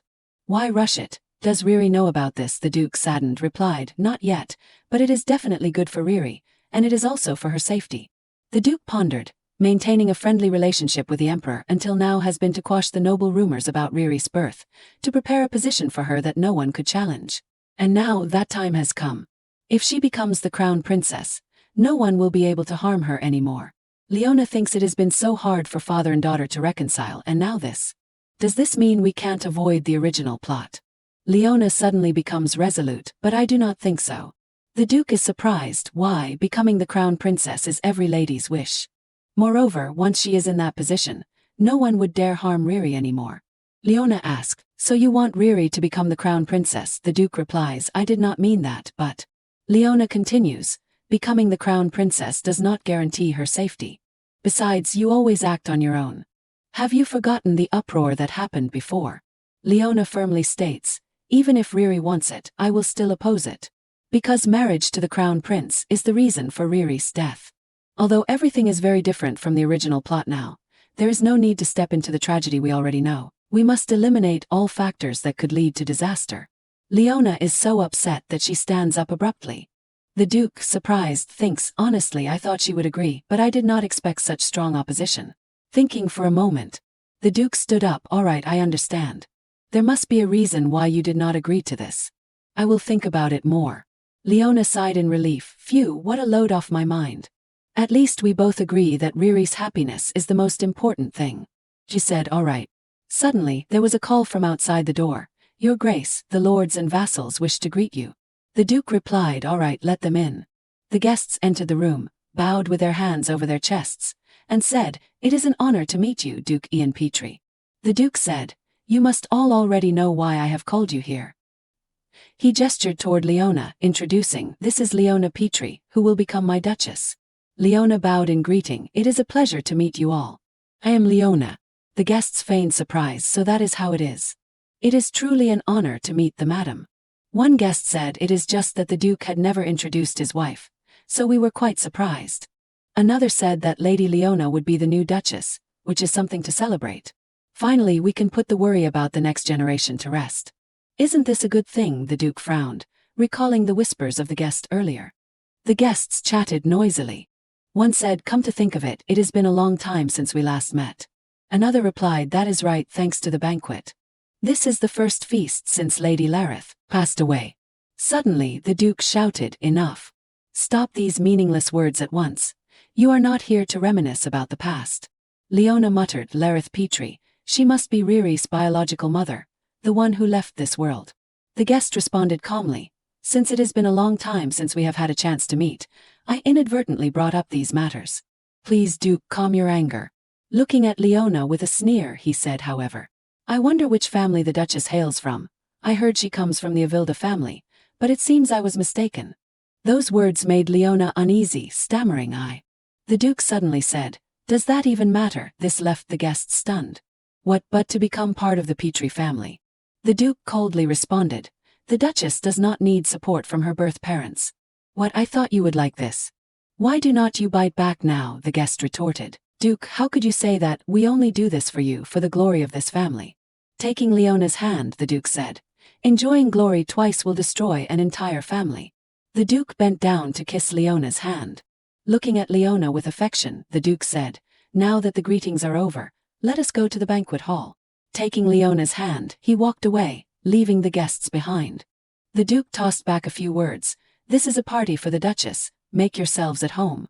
The guests gaped in astonishment, faces as black as coal, exclaiming in disbelief. The Duke escorted Leona to the banquet hall. Leona, worried, asked, Are you sure this is okay? The Duke calmly replied, I am the Duke, what is not okay? Leona was still anxious, but the Duke cheerfully reassured her, It is fine, you do not need to worry. Riri has been waiting for us. Let us go. Hearing this, Leona smiled happily. Yes. They held hands and entered the banquet hall. The butler announced, Duke Ian Petrie, Duchess Leona Petrie, and Lady Rebecca Petrie have arrived. Everyone fell silent and bowed respectfully. Leona, nervous with all eyes on her, worriedly asked the Duke, What should I do now? Duke, you do not need to do anything. Just be yourself as usual. Are not you always confident? Leona was at a loss for words, only able to say huh. While Riri tugged at her mom's smile. Raising one hand, the Duke declared, Today's banquet is held to officially announce that Leona Petrie will be the Duchess of the Petrie family. Everyone please enjoy the party. Leona tried to smile. She was very nervous and silently told herself, Be confident, me. In the banquet hall, with the soft sound of music playing, the Duke happily conversed with everyone. Watching from a distance, Leona thought, as expected of the Duke, his demeanor when talking with the nobility is so natural. I must behave like him in the future. Leona sighed anxiously. Can I really do well? Riri tugged at her. Mom, you have greeted everyone. Let us go dance, Mom. She smiled brightly. That is right. How about we two go dance, mother and daughter? As they descended to the hall, everyone surrounded Leona, greeting her as the Duchess, taking her by surprise. Someone said they finally had the chance to talk to both of them, the new Duchess and Lady Rebecca. Leona began to sweat anxiously. The person continued, saying even though the Duchess came from a fallen family, so what, the Duke still cares deeply for the Duchess, which is why this banquet was organized. Right, everyone agreed. Yes, it is my first time meeting Lady Rebecca too. I have been very curious all this time but never had the chance. Riri hid behind Leona in fear. The woman sneered, No matter how you are born, a lady is still a lady. You must have the qualities befitting your status as a lady. Hiding like that won't do. Hiding behind Leona, Riri looked fearfully at those around her. They are like ghosts mocking us. Seeing that, Leona sharply retorts, What are you doing? The guests quickly make excuses. We did not do anything, just greeting the Duchess and the young lady. Leona firmly responds, Greeting, so this is how you nobles greet someone. She coldly continues, You dare to comment on the young lady's birth in front of the Duchess. I did not expect you to belittle Lady Petrie's lineage, the legitimate heir of the Duke. Who exactly lacks the qualities of a noble here? The guest angrily retorts, What did you say? But Leona, unafraid, continues, The Duke has already said that anyone who dares to speak carelessly about me, Riri, and the Duke's family will be severely punished. She confidently adds, Let us see, what did he say again? Oh right, something about cutting off tongues. The guest is tongue-tied, sweating and stammering. Well, Leona pretends to call out, Duke Ian, you should come over here directly with us. This startles the guest, causing them to shiver in fear.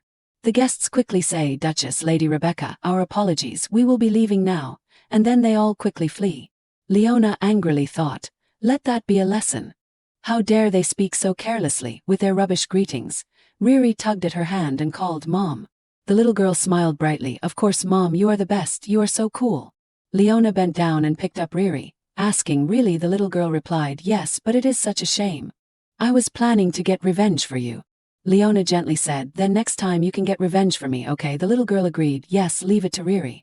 Music suddenly started playing and Riri excitedly exclaimed, Mom, it is our song, let us dance. Leona smiled, Alright, let us dance. Leona held Riri, and they danced together. The little girl smiled, feeling very happy. Everyone in the hall was also dancing. Leona hesitated, Am I dancing correctly? I have never danced before, so I do not know much about it. Riri replied, It is okay. I do not know either, but it does not matter how we dance because we are the main characters. The mother and daughter danced together in the center of the hall. Riri said, "I feel so happy right now." Leona smiles, and so does her mother, both incredibly happy. Suddenly, Leona's foot catches her dress, and she stumbles, nearly falling.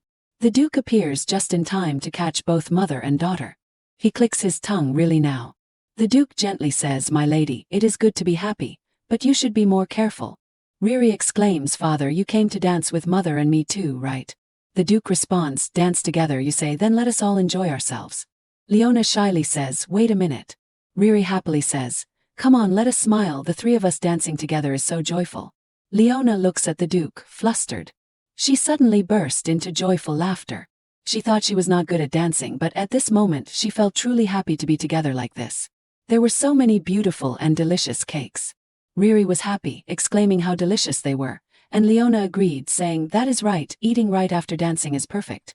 Leona laughed as she wiped Riri's face. "You have got food all over your face." The Duke wiped Leona's face with his hand. "You say that, but you have got some on your face too," he said, making Leona blush. "Thank you." Suddenly, Leona asked the Duke, "Did you give Miss Astra blue roses as a gift?" The Duke, surprised, asked back, "Blue roses, what are you talking about?"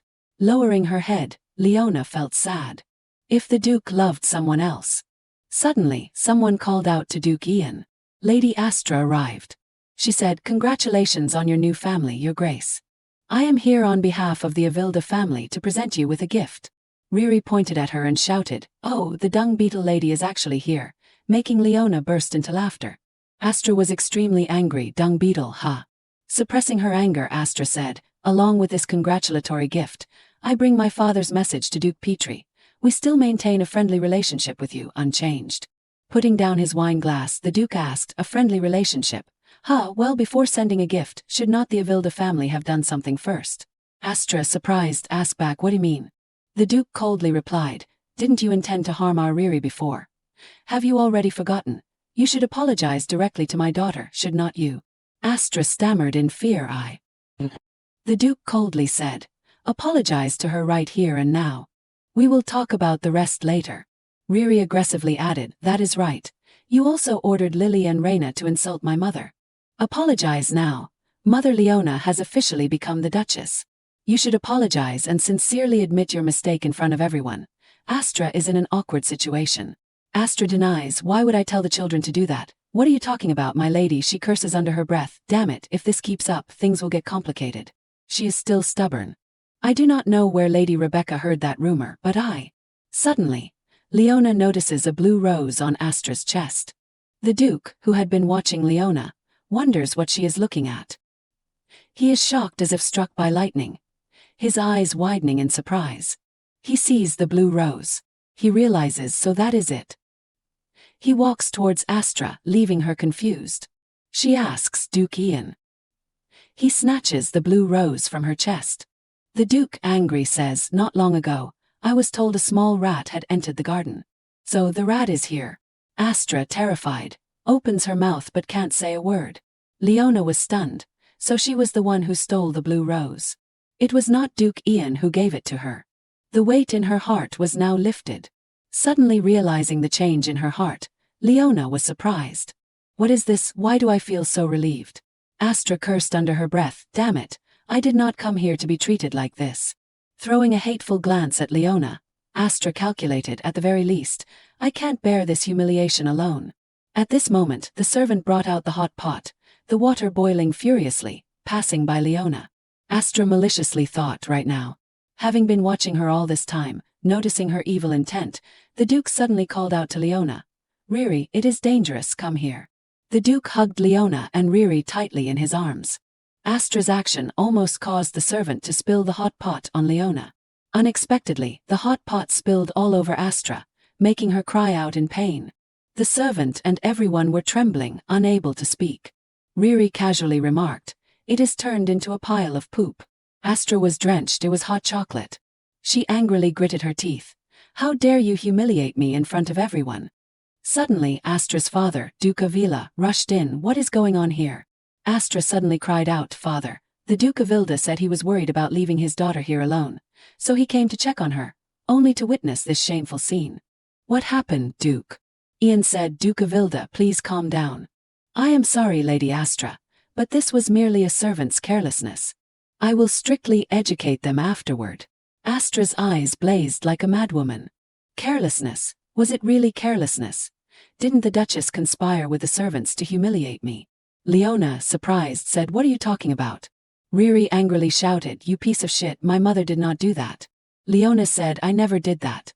"Why would I humiliate Lady Astra?" Astra with malice replied, "Because I almost became the Duchess, and you wanted to humiliate me. Why are you treating me like this?" She rushed forward, raising her hand to strike Leona. The Duke timely grabbed Astra's hand to stop her. "Enough." Turning to Astra, the Duke asked, "Young lady, what are you planning to do with my family? Or do you not want to use this arm anymore?" Astra, enraged, replied, "What do you mean by that? Are you doing this to me just because of a lowly person like her?" The Duke frowned angrily. "You are really in a hurry to die, are not you?" Astra's father hurried to intervene. "Duke Ian, please stop." But Ian coldly said, "Even though you are Lady Astra, I have my own limits." Throwing her to the ground, Astra screamed, and Ian declared firmly, "Leona is the Duchess. You cannot treat my wife like that. If it happens again, I will take it as a declaration of war from the Avita family against the Petrie family." Astra's father protested, "Duke Ian Petrie, why are you doing this? Suddenly, his eyes widened, and he broke into a sweat. It felt as if a snake was tightening around his neck, causing him great pain. He wondered what this strange feeling was. His body could not move. Could this be the power of Duke Petrie? Duke Petrie was glaring at him with furious eyes. He was sweating in fear. Could the rumors about the Duke be true? Duke Ian Petrie possessed a mysterious power. Wizards had long vanished from this world, but it was rumored that the magic passed down in the Petrie lineage had been inherited by him. He thought to himself, he used to believe it was just a story someone made up to praise him, but it was real. Terrified, he knelt down. "About my daughter, I am deeply ashamed. Please be merciful and forgive us." Astra cried out, "Father." He turned and scolded his daughter, "Be quiet." He whispered, "The situation is dire. You would better keep your mouth shut for now. For now, we need to get out of here." Duke Ian still glared at him with fierce eyes. In the afternoon, at the corridor of Duke Petrie's mansion, Astra unwillingly asked her father, "Why suddenly like this? If we try to make everything better then?" Not letting her finish, he slapped her across the face, told her to shut up, "You useless thing," causing Astra to cry out. He was furious. "Do you know what will happen if you keep pushing? Your petty schemes will disgrace the entire family. I do not have a child like you. Drag yourself back on your own." Astra was in pain, knowing her father had every right to be angry with her. Since childhood, she had never been able to meet his expectations. She recalled the angry eyes of Duke Petrie as he gripped her hand tightly. "What do you intend to do to my family?" And with the words her father just scolded, "Do not you know what will happen if you keep pushing? Your petty schemes will bring shame to the whole family." "Astra, I am at my wit's end. What should I do now?" Suddenly, Leona appeared, gently calling Lady Astra. Astra turned back miserably, "Duchess." She sneered, "Why are you here? Did you come to mock me? Is there nothing interesting at the banquet?" Suddenly, Leona handed Astra a handkerchief, leaving Astra stunned. Leona gently said, "I have already prepared a carriage waiting for you at the gate." Astra widened her eyes in surprise. "She is still stubborn, I can't believe it. She kept trying to insult me until the very end." She went on to say she prepared it herself. "I am not going to thank her, Duchess." She left behind those words, "You are the host of the party, go back and enjoy it." Leona looked after her with a sad gaze. The Duke appeared and asked, "Leona, are you okay?" It turns out Leona was there earlier, when Father Atra scolded her. Leona heard everything and saw him hit Atra. Leona felt sympathy. Atra just wanted recognition from her father. With a slightly sad bow, Leona replied to the Duke, "Nothing, let us return to the banquet." The two were unaware that Astra had not left yet and was hiding nearby. The two of them linked arms and returned to the banquet hall. Seeing Leona looking sad, the Duke worriedly asked, "Are you really okay?" Leona smiled, "I really am." The Duke looked at Leona, still not reassured. They entered the banquet hall, and Riri called out loudly, "Mom, Dad." Riri rushed to hug Leona and asked, "Has that poophead left already?" Leona gently replied, "Yes, I am sorry for leaving you alone." Riri smiled sweetly, "I was not alone. The servants were with me. I am strong now, so I am not afraid of being alone anymore." Suddenly, Riri turned to Ian worriedly, "But Dad, the Emperor. He has acknowledged that I am your legitimate child, right? The Duke answered, of course you are my daughter. The little girl continued, then those who say I am not part of the Petrie family are really wicked for considering the Emperor a liar. Was I wrong to say that? The Duke was furious. Who dares to say such things? Riri immediately pointed at a group of guests. It is them, when my parents are not here they say such things. Those people hurriedly explained, but we did not lie. It is true, Lady Lareth suddenly passed away. How do we know if the girl is from the Petrie family or not? The Duke angrily shouted, how dare you? But Leona gently stopped him. She said, His Majesty the Emperor acknowledges this. Do you dare to disobey? Leona wisely continued, even if it was not His Majesty, Duke Petrie here also acknowledged it. Lady Rebecca is his daughter. So tell me, what reason do you have to deny this? No, even if you admit it, so what? The fact that Riri is Duke Petrie's daughter as well as our daughter does not change. The Duke was surprised to see Leona so brave and determined. She continued, do not spout nonsense anymore. People often say parents are the mirror for their children to follow. What are the children seeing in their parents as they grow up now? Leona looked towards the little noble boys and girls nearby. Turning to look at their child, the guests remained silent, saying nothing. The Duke, still wide-eyed with surprise, heard Riri exclaim, Father, mother is so cool, don't you think so? The Duke smiled and agreed, yes, your mother is very cool. The Duke reminded everyone not to forget the purpose of this banquet. He then declared, Leona Sioni is recognized as the Duchess of the Petrie family, a member of this household. In the future, if anyone dares to question my choice of Duchess, as the head of the house and Duke of Petrie, I will not tolerate it. He continued, the same applies to the young lady. Keep this in mind. The guests bowed in reverence, remaining silent, not daring to utter a word. Suddenly, Leona noticed something and looked in a particular direction.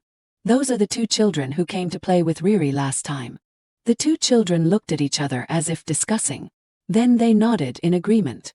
The two children approached Riri, calling her Lady Rebecca. Suddenly recognizing them, Riri pointed and shouted, Aren't you the ones who mocked me and my mother last time? The two girls hesitated. Lady, hello, I am Riri. How are you? I am Ray. Riri angrily turned away. Are you here to cause trouble again? The two girls bowed. About last time we apologize, lady. We only did it because we listened to the adults. But honestly, we really want to be friends with you, Lady Riri.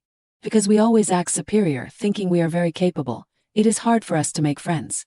It is also because we are ignorant. We sincerely apologize for being disrespectful to the Duchess and you, lady. Riri turned to look at them in surprise. But the little girl replied that she really hated becoming friends with people who act superior. To be honest, there were times when I was disobedient and thought I was the best, but I befriended someone who understood my true self. Suddenly, Riri reached out her hand and said so. To the surprise of the two girls, Riri smiled happily and said, I also want to be friends with you too. The two girls exclaimed in shock, Lady Rebecca. The two girls were overjoyed to the point of tears, ran to hug Riri, and thanked her profusely. From now on, please take care of us, my lady. Riri cheerfully said, now we are friends, right? The two girls answered, yes, that is great. Seeing Riri so happy, both the Duke and Leona smiled with joy. Night at the mansion. Leona stretched comfortably and exclaimed, finally, it is over. Sitting on the bed, Leona asked Riri, did you have fun at the banquet today? She answered, yes, more than I thought. Plus I got to show off my mom. Hugging Riri, Leona asked, really? She thought to herself, I did not expect her to be this happy. In the afternoon at the banquet, Riri proudly talked about her mom to her two new friends. Leona suddenly said, now that I think about it, as soon as the banquet ended, Duke Ian suddenly disappeared. Is he still thinking about work at this hour? Riri replied, if it is Dad, he probably went to invite the painter. Leona asked in surprise, a painter? Riri answered, yes, that is why we are dressed like this. Suddenly, a voice came from outside the door, Leona, may I come in? The Duke led the painter into the room. The painter said, excuse us, Duchess. The group of artists rearranged the room in preparation for painting, and Leona's eyes widened in surprise at what was happening. The Duke said, Leona, go sit over there on the sofa. She was surprised, thinking, but over there, what on earth are they doing? Hugging her, Riri cheerfully said, Mom, they are going to paint a portrait of us. Leona asked in surprise, a portrait? Riri pulled Leona toward the sofa, saying, yes, a family portrait. With such a beautiful mother and an adorable child, is not it normal to paint a portrait? Gently pushing the still confused Leona onto the sofa, Riri said, Mom, sit here. The little girl climbed onto the chair, saying, and me. Jumping into Leona's lap, Riri said, I will do it like this. Leona smiled and asked, always right next to Mom? The little girl replied yes. The Duke suddenly asked Riri, what about your father? The girl smirked mischievously. Oh right, father is also a member of the family. Pointing to the empty seat next to her, Riri agreed, all right, I am in a good mood today, so I will let father sit next to me. The Duke sat down and said, thank you, Riri. Turning to the Duke, Leona asked curiously, why do you suddenly want to have a portrait drawn? The Duke cheerfully replied, well, since we are a family now, I want to have at least one family portrait. Is that strange? Leona was surprised, not strange at all. The artist suddenly spoke, shall I start now? If so, please hold your poses for me. Riri quickly hugged her parents close and said, Mom, Dad, come closer and do not move. The Duke and Leona smiled happily. All right, let us get closer together. And so, the portrait of the Duke's family, a happy family of 3, was completed. Our story ends here. In her room, little Riri was looking at a family portrait, in which her mother and father were painted with her. A cheerful smile appeared on the child's face. The smile made her even more adorable and delicate like a doll. Just then the door opened. Leona walked in, smiling and calling her daughter. Riri, you are here, you are looking at our family portrait again. Seeing her mother walk in, the little girl happily rushed over and hugged her tightly. Yes, our painting is very beautiful. Let us paint another one later, Mom. Leona laughed happily and stroked her daughter's head. So, let us paint one every year for your birthday, when you are 6, 10 or 20. Every year we will capture your appearance. This suggestion was truly wonderful. The little girl could not hide her excitement and nodded hastily. Yes, I like it very much. A painting expressing the happiness of their family. At this moment, Leona suddenly remembered the reason she was looking for her daughter, because some friends had come to see Riri. Let us go see them, my daughter. A moment later, in the beautiful garden of the mansion, Riri and a few of her friends were playing together on the soft grass. The laughter of the children echoed everywhere, making everyone's mood relax. Leona sat drinking tea with a young lady while watching the children play. Children should run and play like this. Look how happy she and her friends are. The busy nobles who spoke ill of Leona and Riri after that banquet completely changed their attitude. To the point that Leona had a headache because too many apology letters and gifts were sent to the mansion. Those gifts and letters piled up like a mountain in the room. Anyway, seeing Riri's smiling face made Leona's mood much lighter. Her smile is so lovely and cute. The children stood in front of Leona waving their hands. Riri continuously called her mother. Mom, let us play hide and seek. We will hide and you will be the seeker. Her 2 friends also echoed, yes, madam, please be the one to find us. Leona was infected by the children's cheerful atmosphere. She smiled and stood up. Children, do you know that I am a search expert? Okay, I will count to 30, so hide carefully. Get ready, she said, looking at the children with sharp and alert eyes. Madam agreeing to participate in the game made the children extremely excited. The starting call rang out. The children immediately ran in all directions to find a hiding place in this hide-and-seek game.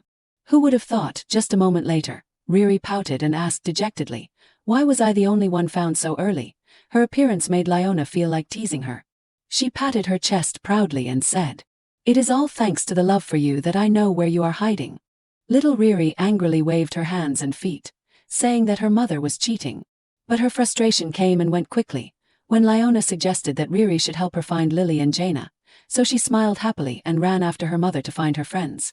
I will look on this side, Mom will look on the other side. The 2 of them split up to continue the game they were playing. Stepping into the walls made of grass, Leona suddenly saw the figure of someone hiding behind a large wooden tree.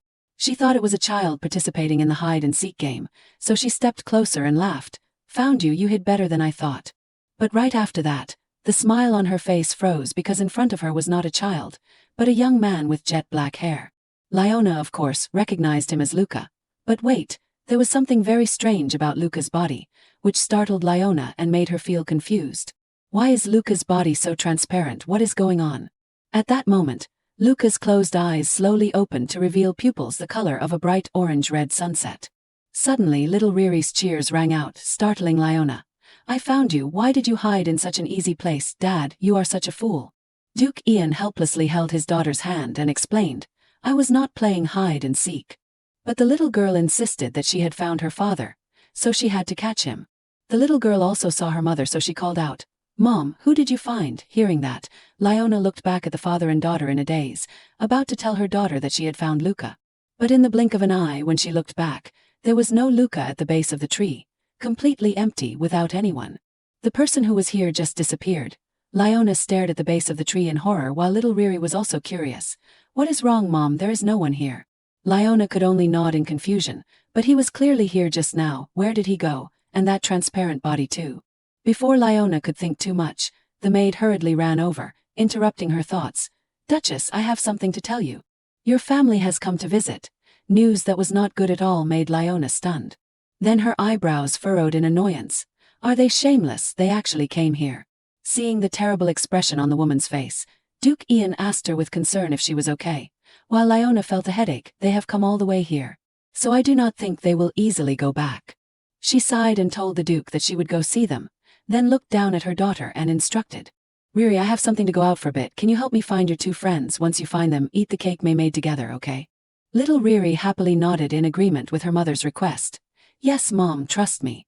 A moment later, Leona and Duke Ian walked towards the main gate, seeing the two shameless old people shedding crocodile tears. Oh, our lovely daughter Leona. We miss you so much. Are you doing well? It has been a long time. You look thinner. Have you been eating enough? We are so happy to see you like this. Facing their fake concern, Leona could not help but find the scene ridiculous. She replied coldly, yes, I am fine. It has been a while. Why did you suddenly come here? Mentioning this, the mother's voice had a bit of complaint. You still ask why? You really do not know the reason. Why did not you invite us to the last banquet? Hearing these words, Leona's eyes narrowed slightly, laughing inwardly. Aha, they did not think I would become a duchess, yet as soon as they heard the news, they came immediately. Leona bluntly replied sarcastically. I did not invite you because not everyone can come to that banquet. Her words made the old mother dumbfounded. What do you mean we are nobodies? Leona continued mercilessly. Not really, you are even worse than nobodies. Unexpectedly, she dared to say such words, so the two old people did not know how to respond for a moment. Seeing that, the older sister stepped forward and smiled questioningly. How can you have such an attitude towards us? She was Leona's older sister. If she had not appeared here, perhaps Duke Ian would have forgotten that his wife had an older sister. Last time when he came to find Leona, he did not see this older sister, so he almost forgot about her. Standing in front of her sister, Leona was not inferior, saying frankly, you were not home before, so you did not know. I have ended contact with the Seln family, so you do not need to talk about attitude anymore. But the truth was that her older sister was angered by her and immediately brought up the past to blackmail Leona. Haha, you really are ungrateful. We treated you so well. Every day you pretended to be sick, but we did not chase you away, we took you in. Mentioning this, the two old people suddenly panicked and angrily turned to scold their daughter. Jane, shut up. As for Leona, she asked in confusion, pretending to be sick. What are you trying to do again? Looking at her younger sister's appearance, the older sister sneered. Why, are you going to say you do not remember? You think you can fool me with that trick? Back then, when you woke up, you pretended to be dazed or fainted. In the end, we had to invite a doctor and received the verdict that you had an incurable disease. Weren't you just acting to change your life? It seemed that Leona did not know about this news in her past, so when she heard this from her sister's words, she was startled, and Duke Ian was equally surprised. Pushing her older sister aside, the two old people stepped closer and held Leona's hand earnestly. Even so, we still tried to raise you in one way or another. Everyone knows that you can't just ignore us like that. They were kidnapping her morals, using some vague favor from the past to force her to support them in return. Leona was so angry that she could not say another word. She darkened her face and violently pushed their hands away from her. That is ridiculous. Your daughter is sick, but you say she is pretending and make me work. May I ask what favor I owe you? Now, in your eyes, you do not have this daughter, only the mansion and the assets of this family. What should I do so that you no longer consider me your daughter? Her decisiveness angered the old man, who raised his hand to slap her down. He shouted, Leona, you ungrateful thing. But in time, Duke Ian hugged her tightly and grabbed the old man's arm. While he cried out in pain, the Duke's cold and terrifying voice rang out at the same time. How dare you lay a hand on my wife? The Duke's appearance at this time made even the older sister tremble with fear. The Duke glanced at them coldly and said, that is right, you were not at the banquet, so how could you know? Listen carefully and then behave accordingly. Those who disrespect the Duchess, no matter who they are, Ian Petrie will absolutely not let them go, understand? Remember that for me. The Duke's strong aura and killing intent subdued the three people, making them like quails, not daring to say another word. Being hugged tightly in the Duke's arms, Leona blushed and she also felt a firm warmth. He had acted the same way at the banquet, and it made her feel extremely secure. But in this close moment, Leona suddenly saw something unusual in the Duke's eyes. Are his eyes golden? After a commotion, that night Leona lay on her bed and sighed. Finally, those people left empty-handed. No matter how shameless they are, they must tremble before Duke Ian. At least they won't come here for a while, and I will have some peace. Hearing her mother sigh, little Riri turned over and sat up. Mom, I have been thinking. Mom, do you know why we met? Leona smiled at her and replied, let us see why. Riri excitedly replied, because every day I prayed for a mother who would love me. That is why we met. Hearing this, Leona asked in a daze, why did you say you did not believe in God? This immediately made the little girl flustered and tried to explain, that is because I met the Rabbit King too late. Now I believe it. Riri guessed that God really likes me, so he sent me such a beautiful flower.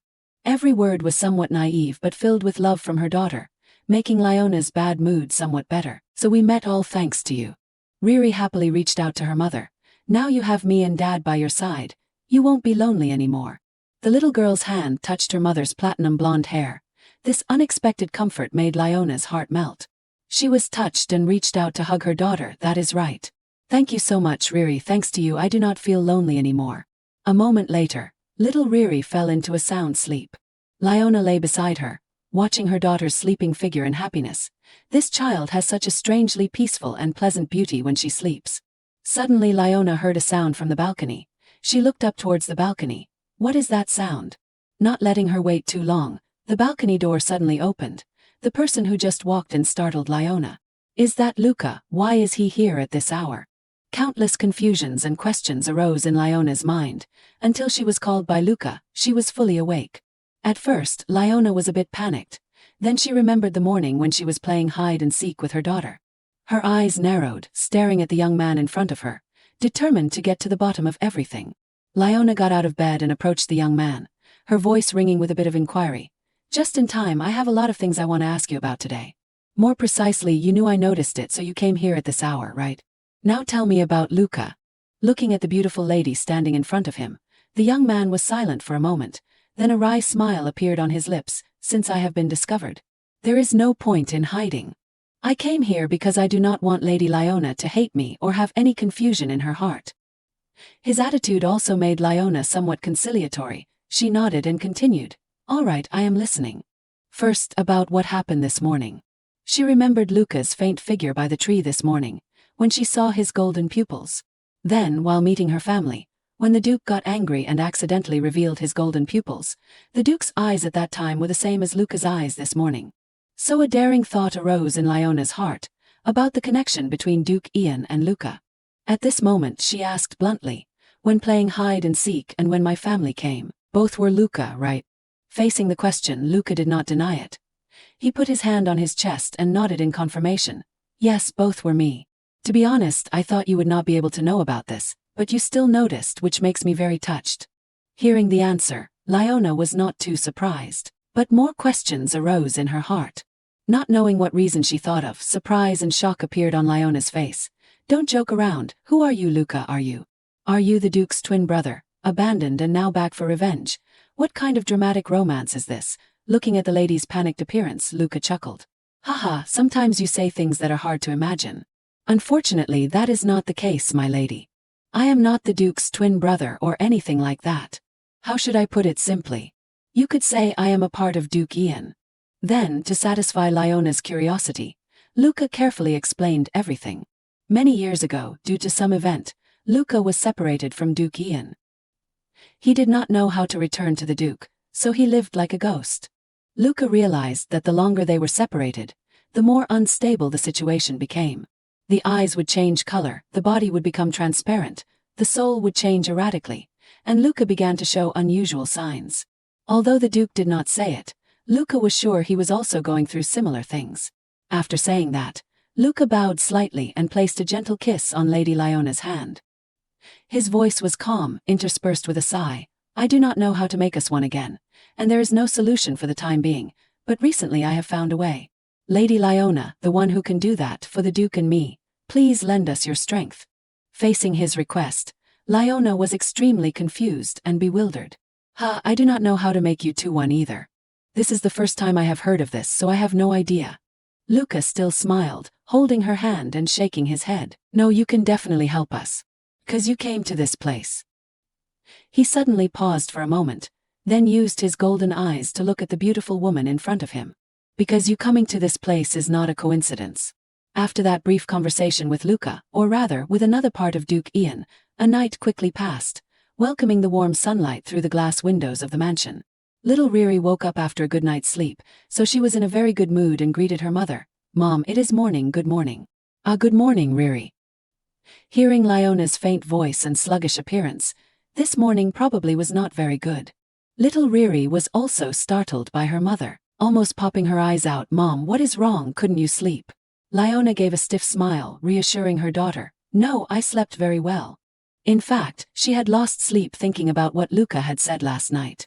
He asked for my help, so it is fine, but I do not know anything, so how can I help? Why is there always homework to do, and it is the kind of homework that falls from the sky? Looking at her mother's lifeless appearance, Riri patted her shoulder and comforted her. Mom, are you like this because you are hungry? Let us go eat. Last night, Luca had said very firmly that besides Lady Liona, there was no one else, so he asked her to help them. During breakfast, Liona kept thinking about these words, until she was startled by the Duke's announcement. The Duke looked at his wife and daughter and instructed, tomorrow our family will go to the royal palace. Liona and Riri, prepare well. His news made Liona extremely annoyed, thinking to herself. One person asks for help, the other goes to war. Are they really the same person? Meanwhile, little Riri curiously asked her father, why are we going to the royal palace, Dad? Hearing this, the Duke replied, Riri, you received an invitation. His Majesty asked me to take you to the royal palace to play. Hearing that, Liona, sitting next to him, could not help but open her mouth and ask curiously, if it is about last time, did not we say we refused? Mentioning this, the Duke was also embarrassed. He looked down at the food on the table and sighed, I have thought a lot about it, but it is not too late to decide after going. As you said, Riri might like it. But honestly, Liona did not want to take her daughter to the royal palace at all. That is even worse, because the crown prince is like a death flag to Riri. Hearing the conversation between her father and mother, little Riri said, I do not want to go, but if I do not go, Dad will be in trouble, right? Facing his daughter's gaze. The Duke nodded honestly. Seeing that, Riri looked tired and thoughtful like an old woman. Oh my, what should I do? A moment later, as if thinking of something, she suddenly sat up and looked at her father excitedly. If you grant me a wish, I will go. The Duke asked in a daze, a wish, what wish do you want? Only the little girl smiled mysteriously and happily but did not give a specific answer. I will tell you later when it is just you and me, Dad. What do you think, can you grant me a wish? After thinking for a while, the Duke nodded, all right, then it is decided, right? Hearing this, Liona panicked and slammed the table, standing up and looking at her daughter. Wait, Riri, do you really want to go? Yes. Looking at her daughter's smile, Liona could not tell if she really wanted to go, so she stubbornly asked again, honestly, do you really want to go? The little girl did not understand why her mother reacted so strongly, but she nodded again to confirm, yes, I want to go. This made Liona even more confused, muttering to herself, oh, what should I do if you go? You will fall in love with the crown prince and do terrible things that will cost your life. But I can't say that, what should I do? Wait a minute. Liona's eyes paused as she remembered the details of the story and something startled her. According to the original story, from a young age, Riri had already done unforgivable things, but at this time she had not done anything yet. She could play happily with her peers, could make her bed every morning, and was loved by everyone in the mansion. Contrary to the original story, she had returned to her true age. That is right, what if the wheel of fate starts rolling backwards if that is the case? Liona also gave herself a step down. She turned to her husband and daughter and said decisively, it is decided, if Riri wants to go, then let us go together. Let us go to the royal palace. Her intuition, along with the events that had happened during the past time, reminded Liona that we can all change our future, and moreover, the future has never been a fixed constant. Just avoid meeting the crown prince. Can't we avoid one person in such a large palace? Let us go to the royal palace.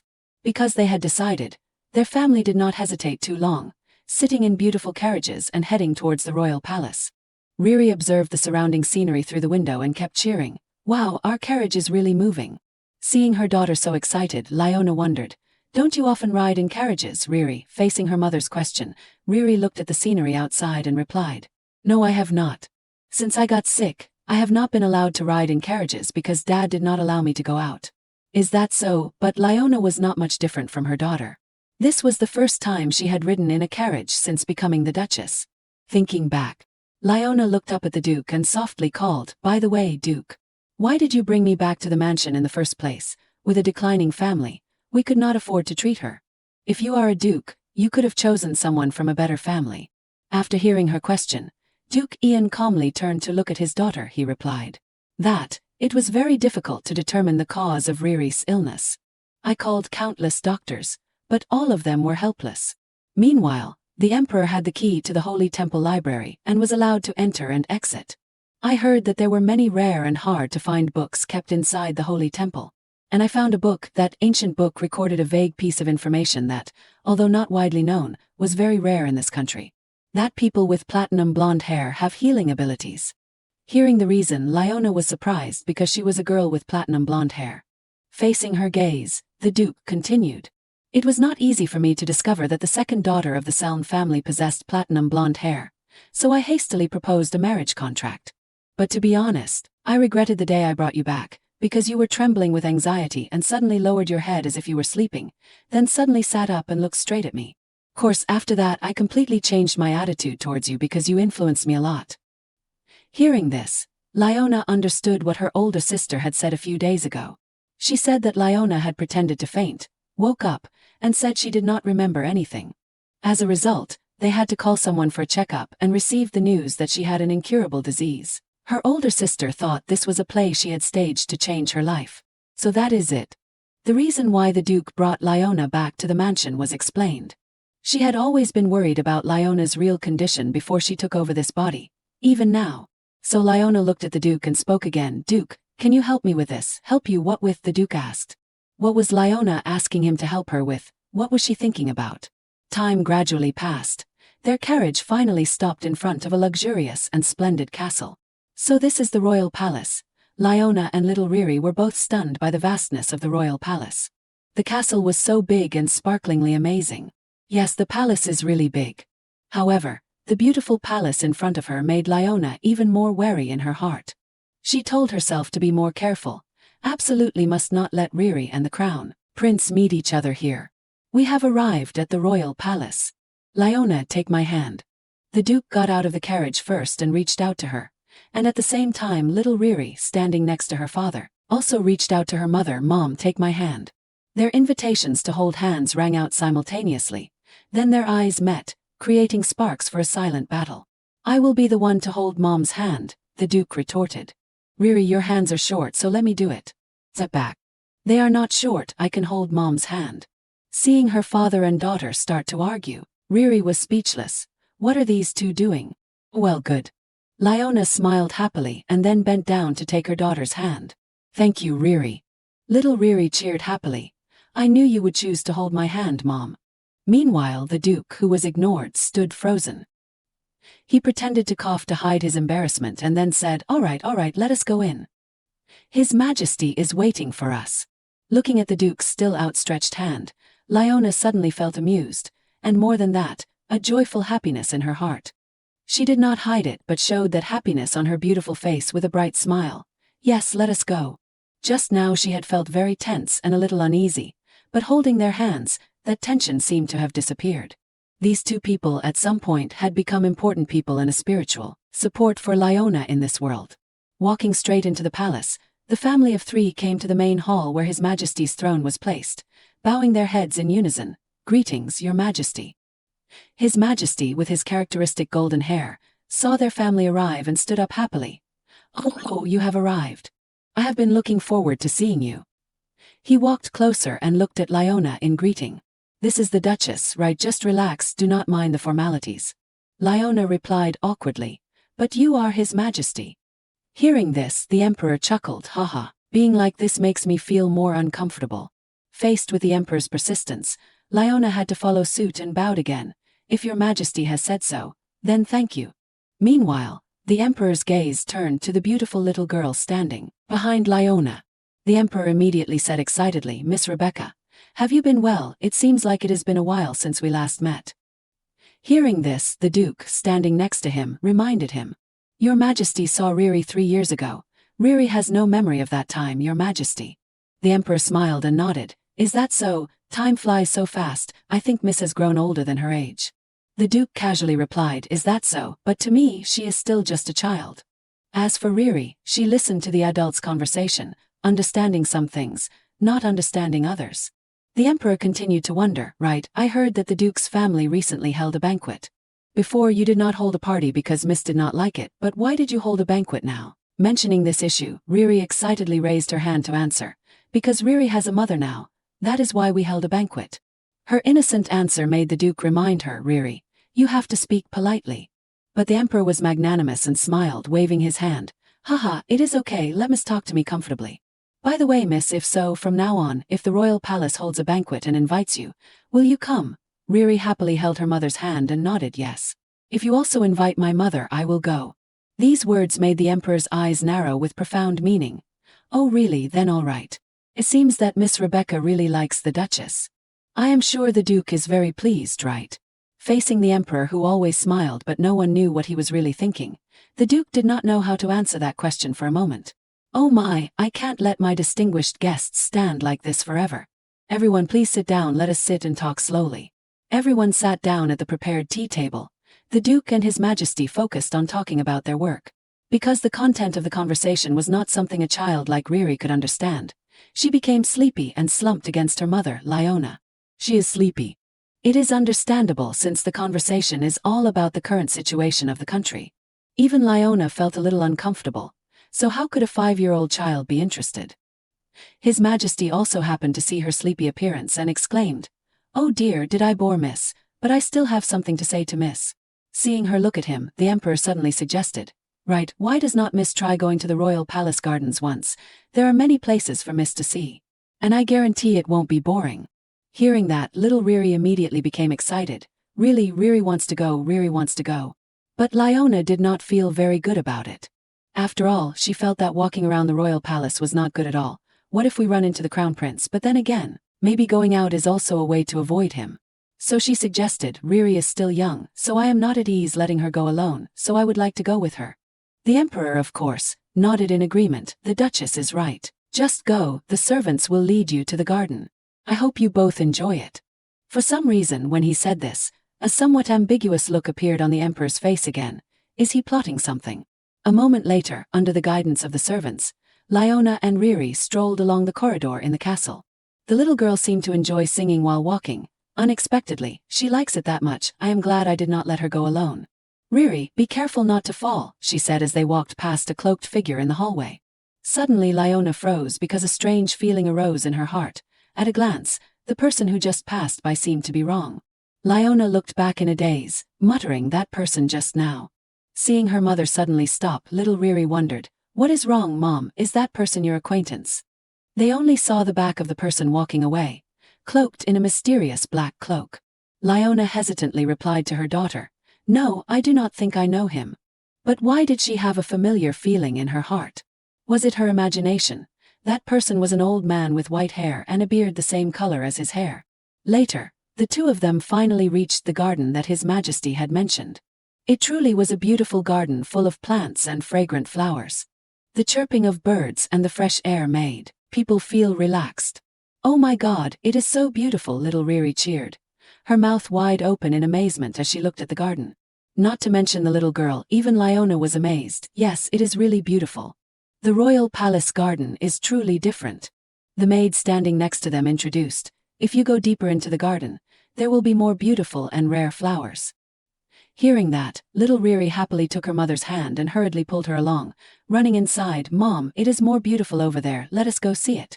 Leona followed her daughter's steps in a panic, her eyes cautiously glancing around. I do not know what will happen or who we will meet, I must not let my guard down. This garden was surprisingly large, like a miniature forest. Riri ran around happily, still full of energy. Wow, it is so big and interesting, Mom, I'm all sweaty. Meanwhile, Leona was almost dead tired. Is that so? As long as you like it. The two of them had been walking around for a while, but there was no one besides the servants. Leona wiped her sweat and thought to herself, I must be overthinking it. The little girl stood under a tree and cheered, telling her mother, I wish our garden also had so many colorful flowers. Hearing that, Leona smiled and suggested, let us ask Duke Ian. While the two of them were talking, suddenly a figure appeared, sitting on the treetop. A cold voice rang out, making the two of them freeze. Who dares to make noise in my garden? Riri looked around in a panic, searching. Where's that voice coming from? Meanwhile, Liona had an unbelievable premonition. She slowly looked up at the treetop. Could it be the Crown Prince is here? Oh my god, the person sitting on the treetop was a teenager with golden hair, reading a book. Seeing him jump down to the ground, Liona smiled and explained, I apologize, but His Majesty allowed us to come here. We did not know it was already occupied. We were just about to leave. The teenager was still annoyed, questioning, people can come and go as they please. How dare you make noise in my garden? Faced with the teenager's pressure, Liona smiled wryly and asked, do I have to apologize more? Immediately, the boy pointed at her and said loudly, of course, because I am not satisfied yet. His actions, words, and attitude angered little Riri. Immediately, Riri rushed forward, pointing at him and retorted, who are you to talk to my mother like that? The boy was startled by her imposing appearance and then retorted, what, how dare you be disrespectful to me? Do you know who I am? Riri angrily replied, no. Hearing that, the boy angrily pointed at himself and declared loudly, I am the Crown Prince of this empire. After hearing him, Riri not only did not stop but shouted even louder in the middle of the garden, Crown Prince, so what? The little girl's reaction made the Crown Prince dumbfounded. You are not afraid of me. Riri flew into a rage, pointing and scolding, why should I be afraid of you? I am not even afraid of the Emperor, let alone you. More importantly, apologize to my mother immediately. Looking at the two children arguing, Liona, standing behind, was petrified. This is very different from what I imagined, oh my god. In the original story, Riri fell in love with the Crown Prince at first sight. But now, no matter how you looked at it, this atmosphere. Why does it look like they have met an enemy? Is there a bit of love at first sight? The little Crown Prince, with a surprised voice, stared at Riri. Unexpectedly, you are the first person to dare talk to me like that. On this side, Riri covered her mouth and laughed provocatively. Oh really, hee, seems like the Crown Prince is not that great. It seems like no one around you dares to tell you the truth. Am I wrong? The Crown Prince angrily retorted, you are wrong. Seeing the endless heated argument between the two children, Liona had to step forward and advise, Your Highness, please calm down. Riri, you two calm down a bit. Hearing this, the two children fell silent and looked at Liona with teary eyes. Riri was very obedient to her mother, but she was still very angry. Meanwhile, His Highness looked down at the little girl and asked, you, what is your name? Riri frowned and wondered, why are you suddenly asking my name? I do not intend to tell my name to someone who is mean to my mother. No way, blah. As she spoke, the little girl made a face and stuck her tongue out at His Highness. Then she quickly took her mother's hand and pulled her along. Mom, let us go. It is not fun anymore. Meanwhile, Liona was still confused, just leave like that. But under little Riri's urging, Liona hurriedly said to the Crown Prince behind them, Your Highness, we will take our leave now.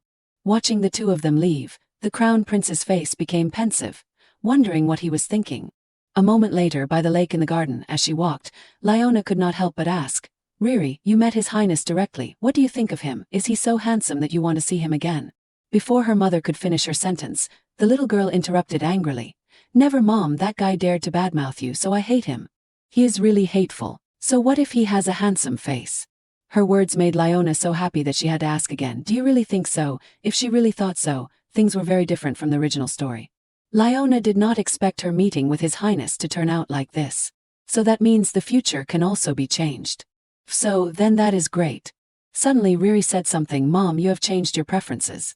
This statement was not related to the issue they had just been talking about. Facing her mother's curious gaze, Riri continued, As I grow older, my preferences also change, so I do not like that Crown Prince. The way she explained like a little old lady made Liona laugh. Has Riri grown up? The little girl nodded seriously. Of course, I am 5 years old now. So you can also change, Mom. Now you still hate Dad, but later. Unexpectedly, the little girl still misunderstood this, making Liona flustered. She scratched her head and explained, I do not hate your father, how can I make you understand? Riri reached out and counted, muttering, Then how much older do I have to be for you to like Dad? Let me see. 1, 2, 3. 1 year is enough. Liona asked in surprise, 1 year, why? Riri smiled excitedly. 1 more year and I will be 6 years old. When Riri turns 6, you will also like Riri's dad. That way you will stay with me. Her somewhat naive words softened Liona's heart. Her voice also became gentle. All right, I understand. Even if I do not like your dad, I will still stay with you, Riri. This answer made Riri even happier, smiling brightly yes. Back at the base of the tree where His Highness was standing, for some reason, he was still standing there silently without leaving, then suddenly reached into his pocket and took something out. His Highness looked at the object in his hand, remembering the conversation with the mysterious man that Leona had accidentally met in the hallway.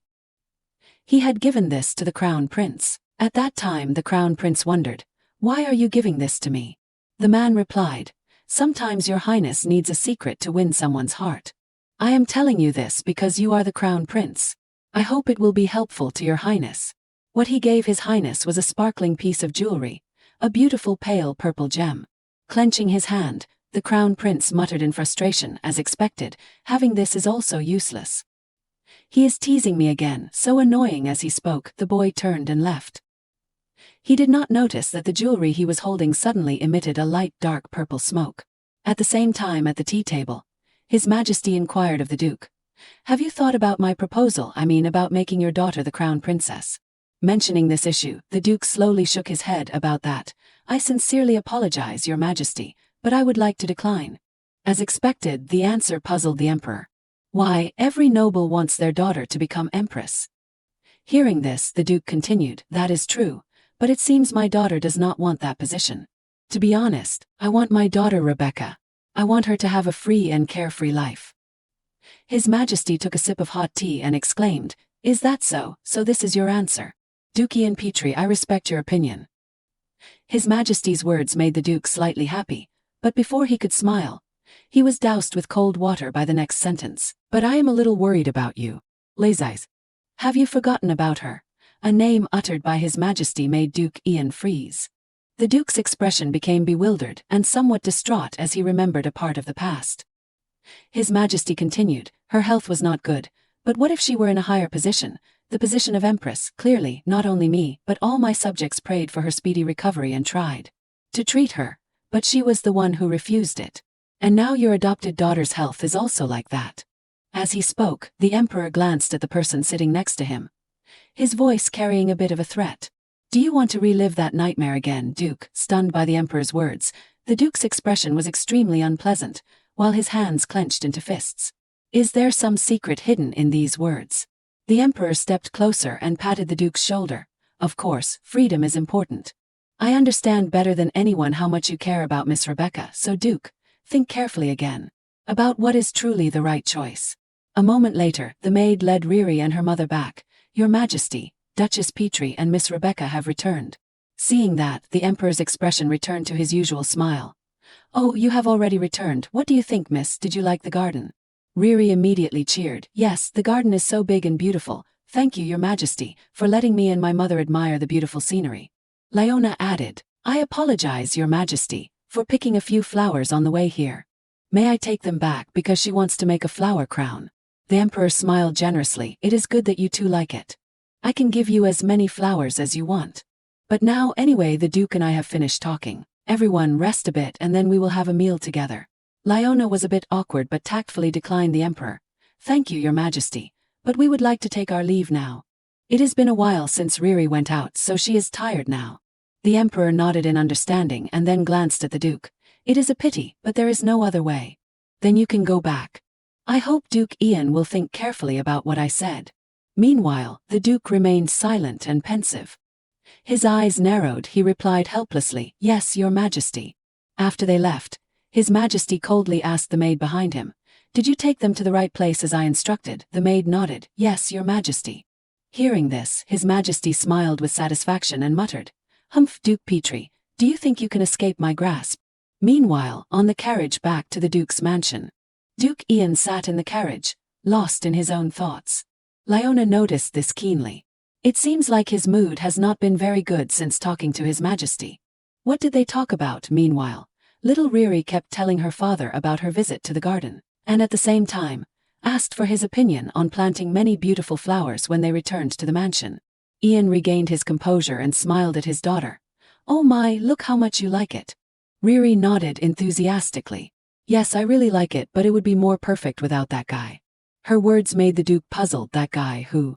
Leona explained, "Actually, I and she met His Highness in the garden." Mentioning that person, little Riri angrily complained to her father. That guy dared to point and criticize my mother. Riri was so annoyed that I had to tell him off. The royal palace was also interesting, but because of that guy I do not want to go anymore. But after hearing his daughter's story, Ian's attitude was a bit strange. He sat there muttering, "You said you met the crown prince."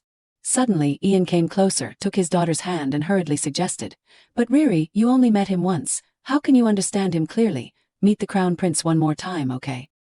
Hearing that, the little girl angrily pushed her father's hand away. "I do not like him. Why do you keep telling me to meet him again? I would rather play with mom." Looking at his daughter's sulking appearance, Ian was flustered. "Riri, this is not a simple matter. Calm down and listen to me for a bit." But no, the little girl was so angry that she shouted in her father's face, "I do not like him. I said I do not like him. I hate that guy, so why do you keep talking about it? You are hateful. I hate you." After saying that, she angrily threw herself into her mother's arms, refusing to look at the Duke. While the Duke wanted to say something more, he was coldly stopped by Leona. "All right, Duke Ian, she does not like him that much. Why do you keep forcing her?" Faced with her questioning, Ian sat down on the chair with a headache. "No, it is because His Majesty met her directly and was very pleased, so." Hearing that, Leona's voice became harsh. "What did Riri just say to you? Didn't she say she did not like him? You are her father, but you can't protect your own daughter." Duke Ian sighed. "Leona, I also value her opinion. In the end, it is also for Riri, so I have no other choice. I also do not want Riri to suffer." While the two of them were arguing, suddenly little Riri, who had just been angry, fainted with a flushed face. Immediately, this made Leona and the Duke panic and worry Riri. They hurriedly checked on her in fear, while Riri seemed to be infected by a faint dark purple smoke. Carrying her back to the mansion, Duke Ian shouted to the servants as soon as he entered the door, "Rebecca's condition is not good. Call a doctor immediately." The group of servants hurriedly took the order and went to call a doctor, while Riri was placed on the bed by her father. At this time, the little girl also regained some consciousness and opened her eyes to call her father. The Duke asked anxiously, "Riri, are you okay? Do you recognize me?" The little girl lying on the bed weakly replied, "Dad, do not worry, Riri is okay. But my flowers." Hearing that, Leona quickly walked from behind to the little girl, pointing to the flowers in her hand. "Riri, your flowers are here." Seeing her mother and the flowers, the little girl's lips tightened, and then she burst into tears. "I wanted to go home and make a colorful flower crown with you." Every tear that fell on the little girl's pitiful face made everyone in the room ache. Leona stepped closer, gently comforting her and placing a kiss on her face. "Don't worry, I will leave the flowers right here. When you are better, we will make a flower crown together, okay?" Hearing that, Riri stopped crying and nodded weakly yes. Her face was flushed with high fever, and sweat soaked her forehead. Just then, the doctor pushed the servant aside and burst through the door, looking extremely chaotic. "Oh my God, what happened again this time?" Seeing the doctor arrive, Leona hurriedly stood up and sobbed. "Doctor, Riri suddenly had a high fever and fainted. We hurriedly brought her back here." Hearing this, the doctor rummaged through his medicine box and said, "Then I will give Miss some fever medicine first." "But why did she suddenly have a high fever? Clearly, her condition has improved a lot recently." His daughter's recurring illness made the Duke gradually lose patience. He asked the doctor sternly, "What should we do to completely cure her?" The doctor, while giving the little girl medicine, replied, "The medicines that Miss has been able to absorb so far have no effect on her. Even the tonics." The Duke wondered, "Tonics, what do you mean?" According to the doctor, the medicines that Miss used were basically not treatments. They were only temporary measures to control her condition, like emergency firefighting.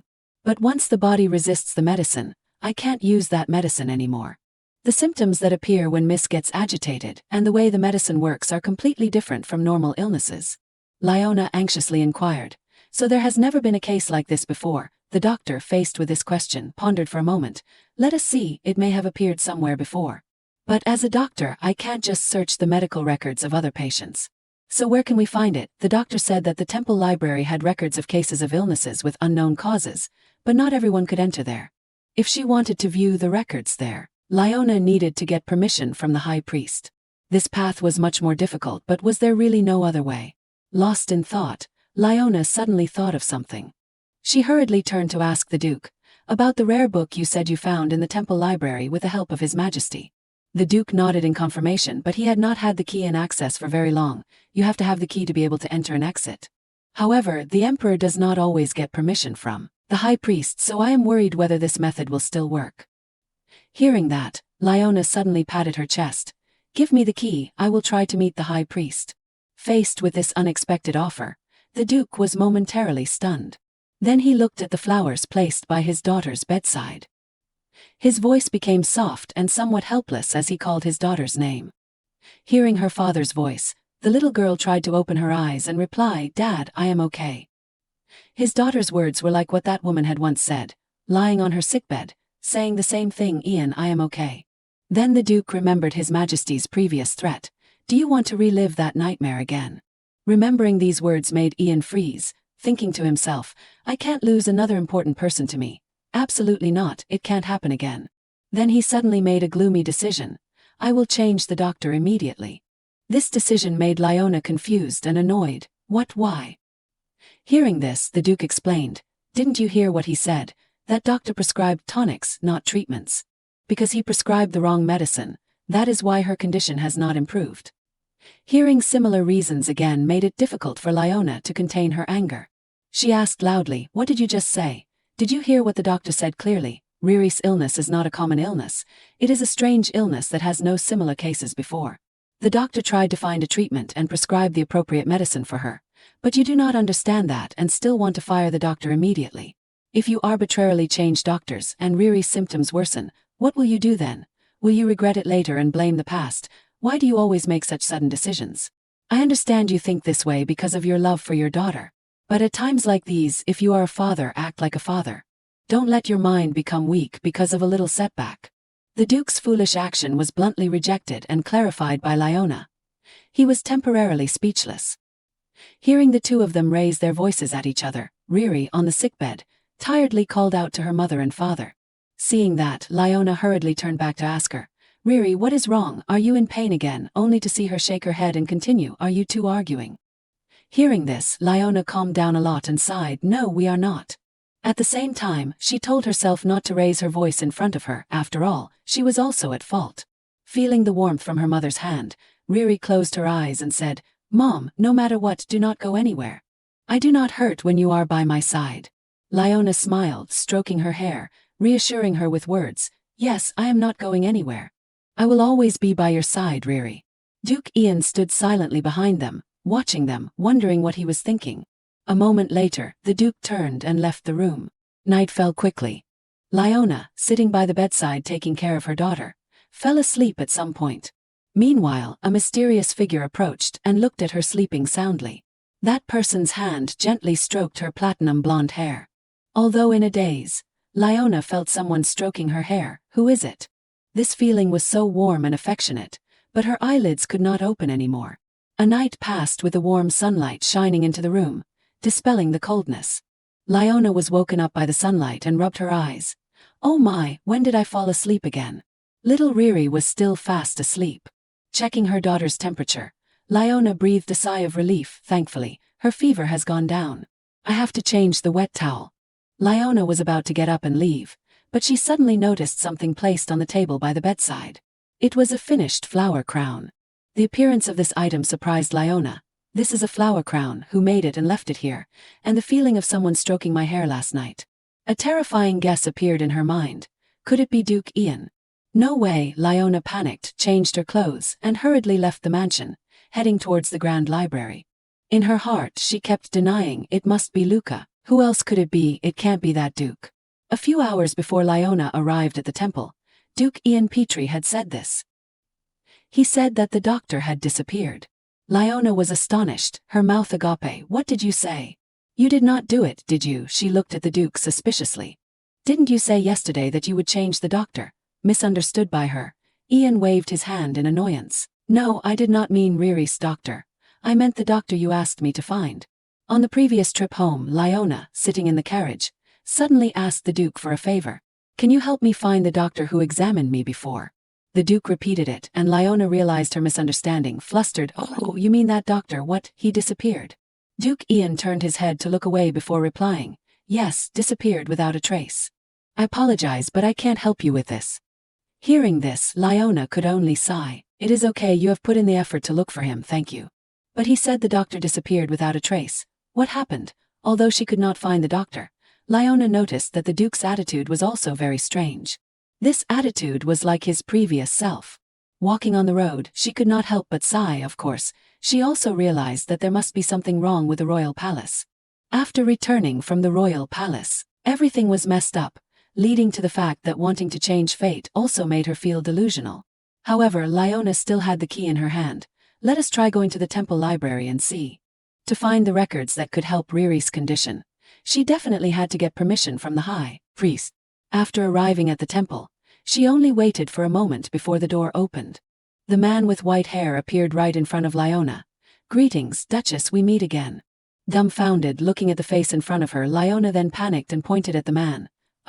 You are the person she had met in the hallway of the castle. Who was he to appear before her like this so many times? The homeless old man she met in the royal palace that day.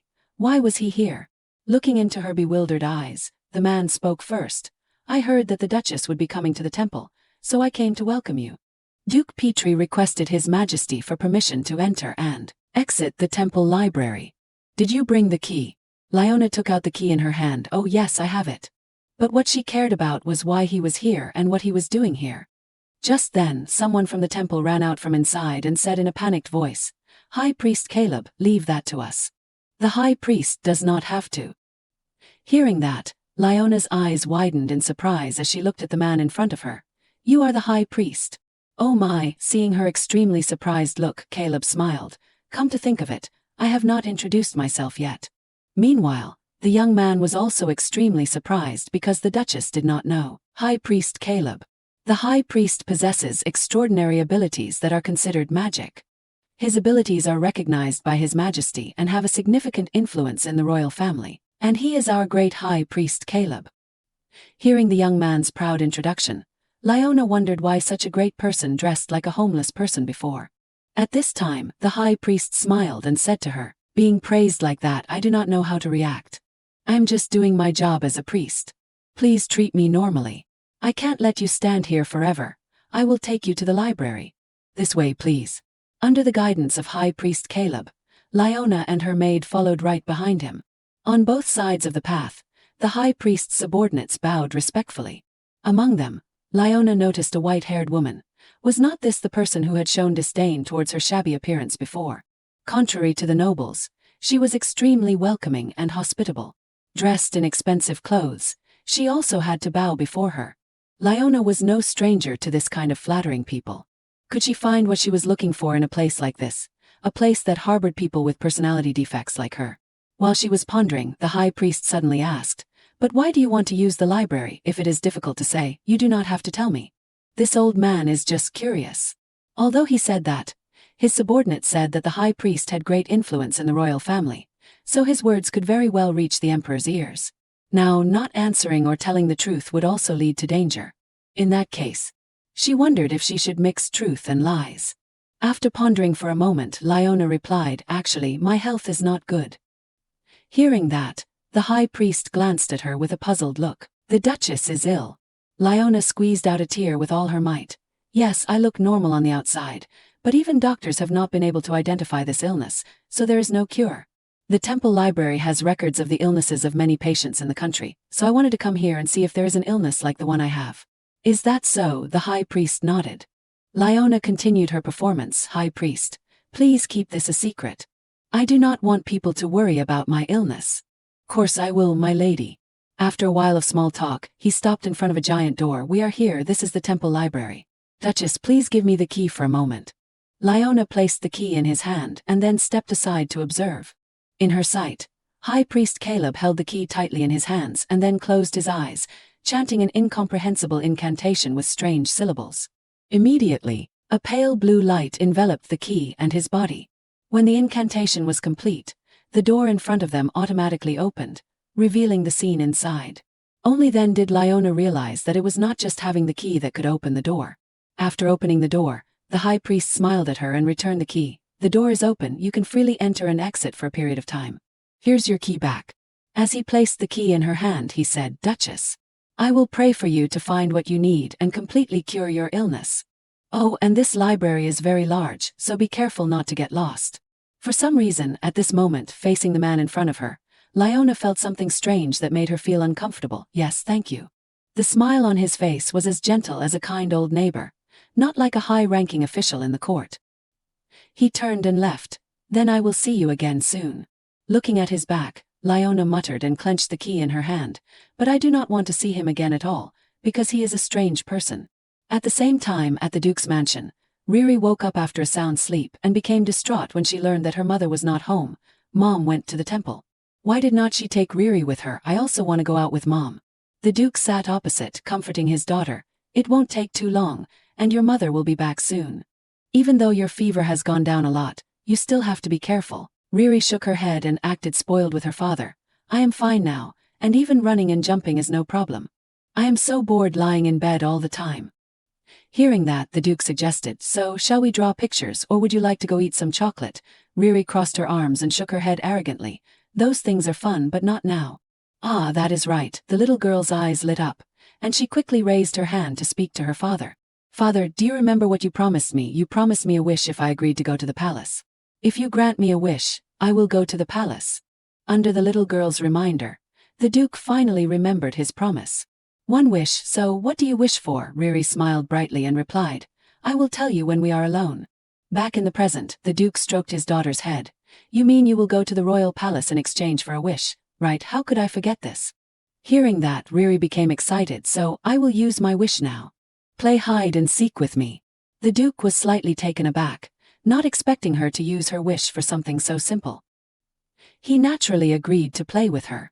Riri pushed her father out into the hallway. I will be the seeker, and you go hide first. You can only hide in the mansion. If you hide outside, it is against the rules. Ian just followed her instructions. Alright, I understand. But honestly, he still did not understand how to play this hide-and-seek game. The Duke could only find an empty room and hide in a corner, waiting for her to find him. Sitting in the corner of the room, the Duke huddled and thought to himself. Is it okay to run and hide like this? I was too young when I played this game, so I do not remember clearly. Come to think of it, who did I play with back then? Distant memories suddenly flooded back into the Duke's mind. I remember hiding in this room when I was little, playing hide and seek with someone. Images appeared in his mind, but everything was blurry and distorted, like a disrupted signal. A shockwave erupted from within his soul. Duke Ian clutched his head in pain. His head throbbed, and he felt incredibly strange. But what was that just now? Could it be a memory from the past? Who was that woman? The Duke was filled with confusion. Before he could calm down, the blurry figure appeared in his mind again. The mysterious woman smiled at the Duke. Ah, found you. So you were here. After that call, Ian's mind completely sank into darkness. Until he gradually regained consciousness because he felt someone shaking his body. He opened his eyes with a start and saw Leona's worried face. Duke of Italia. He sat up in a daze, looking at her in confusion. Leona, why are you here? Seeing the Duke's pale face, Leona replied, I just returned from the temple.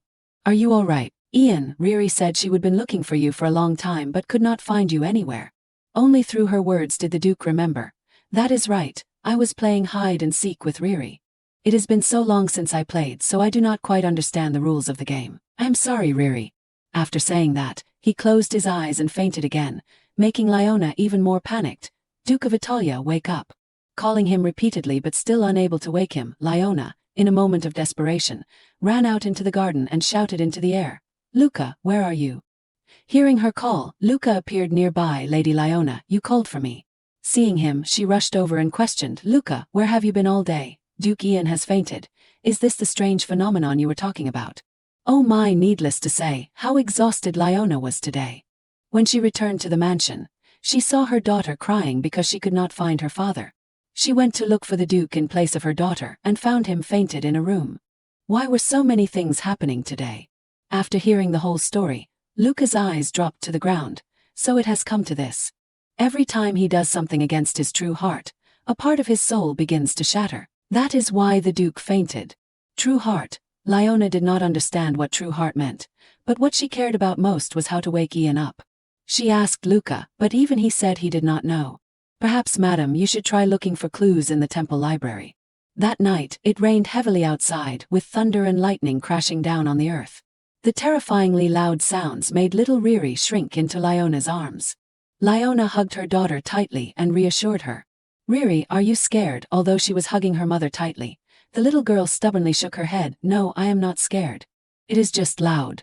But right after that, another clap of thunder startled the little girl, making her scream throughout the room. Like a little mouse burrowing under the covers, Riri called out, I am not afraid of things like thunder and lightning, I just want to get under the covers. Amused by her adorable appearance, Liona continued, Is that so?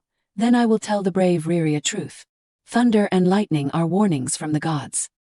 Hearing that, the little girl poked her head out from under the covers, full of curiosity. Warnings from the gods. That is right, my dear. 'Cause people do many bad things, the gods warn them like that. You must not do bad things like shouting when you are angry. Her mother's words made Riri curious. So the gods shout down from the sky at those bad people. So that is it. Hearing you say that makes me less scared. As soon as she finished speaking, the little girl realized she had misspoken and hurriedly explained, No, that is not it. I was not afraid of thunder in the first place. I am telling the truth. Liona smiled and patted her head. All right, I know. My Riri is so brave. After lying down on the pillow again, the little girl suddenly asked, Mother, did father fall asleep because he made me angry and made you sad? Liona herself was bewildered by her daughter's thought. She had to explain, No, Riri. The Duke will wake up soon. Riri smiled and nodded, Right, because father is always busy. But he will eventually come home and ask about me. This time father will come back too. Definitely. Liona hugged the little girl and soothed her. That is right.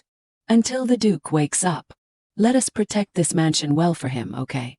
A peaceful night quickly passed. The next day, Liona went to the Duke's office to observe. At this time, the Duke was sitting with his aides, dealing with documents. Didn't the Duke faint? So who is that person sitting there? Liona, who had been observing for a while, breathed a sigh of relief. That person looks exactly like the Duke. This way no one will notice. The person sitting there was actually Luca. He would temporarily take the Duke's place and appear in front of everyone. The reason for this was that Ian's coma was a secret, even to those in the mansion. Among the staff, only the butler, the maid May, and the nanny knew about the Duke's condition. To prevent chaos, Liona only told those she could trust. Absolutely no information could be leaked outside. And so, Luca replaced Ian while he was in a coma. Since Luca was a part of Ian, as long as they changed their clothes a little, they looked exactly alike. She had also told Riri this truth. It was not easy to explain it to her, but now she understood. Things were getting more and more out of hand. Riri had a terminal illness, and Ian was in a coma with no known time of awakening. The situation was becoming complicated. To resolve this situation, Liona remembered Luca's suggestion last night. Indeed, there is no other way but to visit the temple library to look for clues in the ancient books. A moment later, Luca turned and asked her, I apologize for keeping you waiting. Lady Liona, what brings you here? Seeing that, Liona stepped closer and reminded him, Just call me Liona like the Duke does.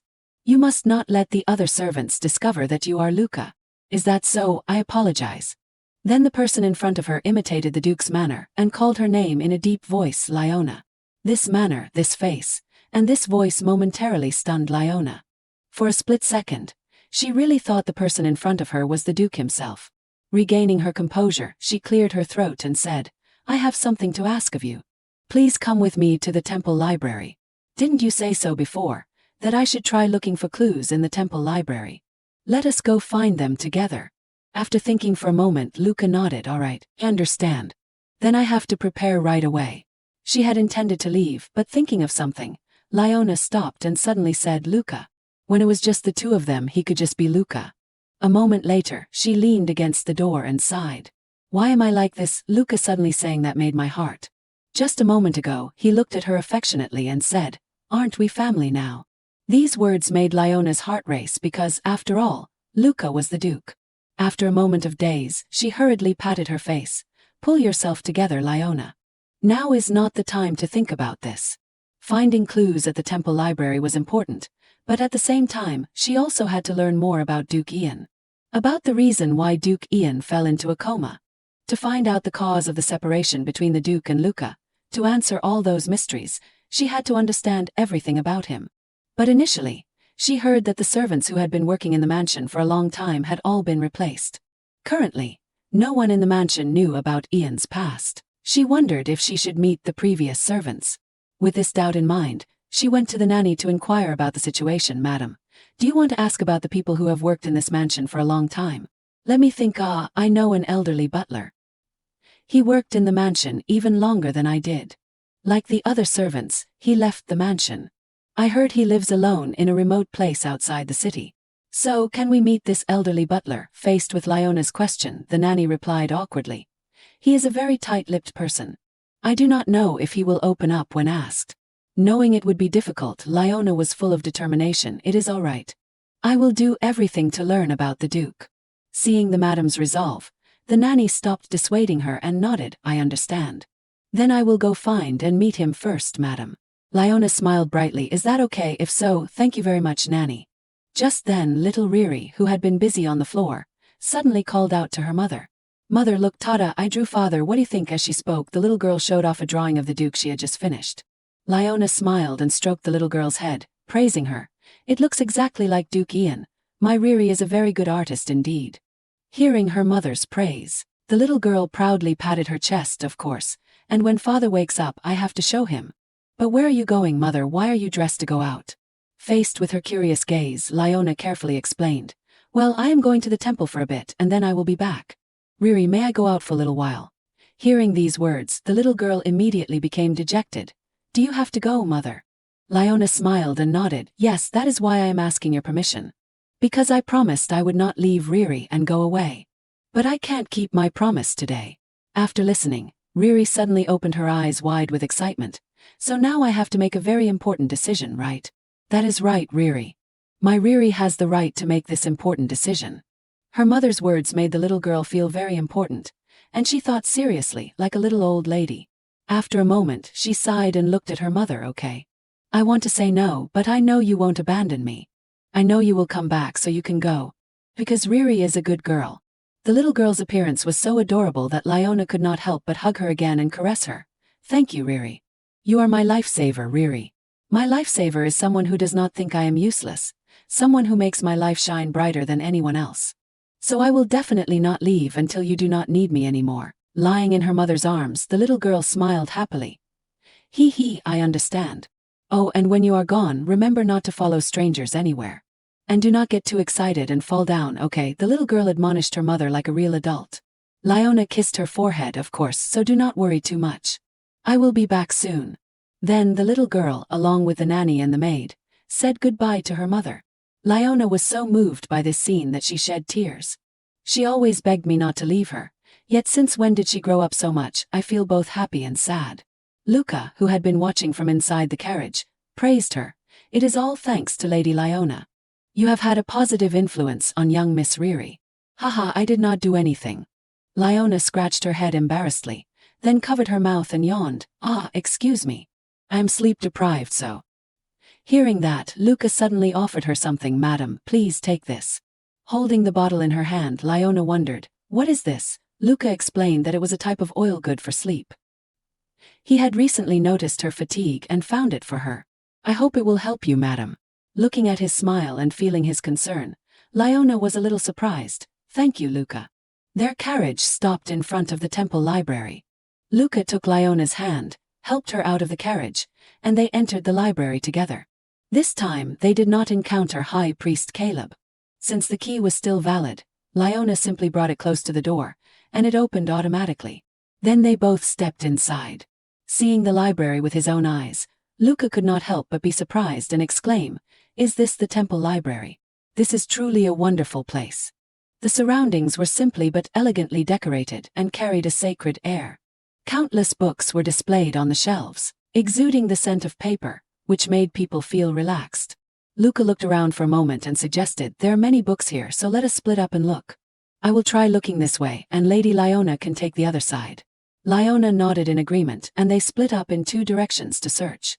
She was determined to find some clue this time. As time passed, she immersed herself in the library, continuously flipping through the pages of books. She had already checked quite a few books, but it seemed she had not found anything useful yet. Liona tiredly closed the book in her hand and sighed. It is not this one either. There are many specific examples of various diseases, but Riri's illness or the Duke's coma symptoms can't be found. She looked up at the window outside. It is true. If it were that easy to find, Riri's condition would have been cured long ago. Everything was becoming so unpredictable. Leona remembered Luca's pupils, which she had been observing since morning. Ian was currently in a coma, and Luca's eyes were gradually turning red. What did this mean? Were these two really the same person? There were too many things she could not understand. At this rate, my brain will explode. Muttering to herself, she reached up to grab a book on the shelf. But why are the books on this shelf so high? Suddenly, a slender hand appeared and helped her take down the book. A deep voice rang out beside her ear. Is it this book? Leona recognized who it was, and it made her blush with embarrassment. She turned around awkwardly and stammered, thank you, Luca. But this position was too close. Leona felt as if her whole body was enveloped in the breath of the man in front of her. For a moment she froze, not knowing what to do. Regaining her senses, she quickly stepped back. Oh, thank you for getting the book for me. Haha, I am such a klutz. I could have just used a ladder to get it, but I had to trouble you like this. Suddenly Luca, standing opposite her, covered his mouth and chuckled. Even his cheeks were flushed. Anytime you need my help, please do not hesitate to ask, Lady Leona. I can still help you like this. Hearing his words and seeing his expression, Leona could not help but be stunned, sighing inwardly, not again.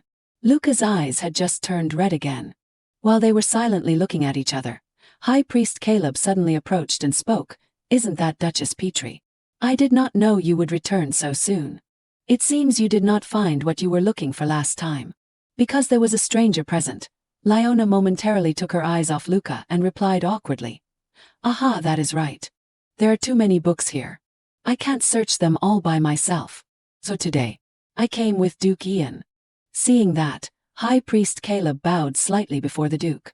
I am High Priest Caleb. It is a pleasure to meet you, Duke Petrie.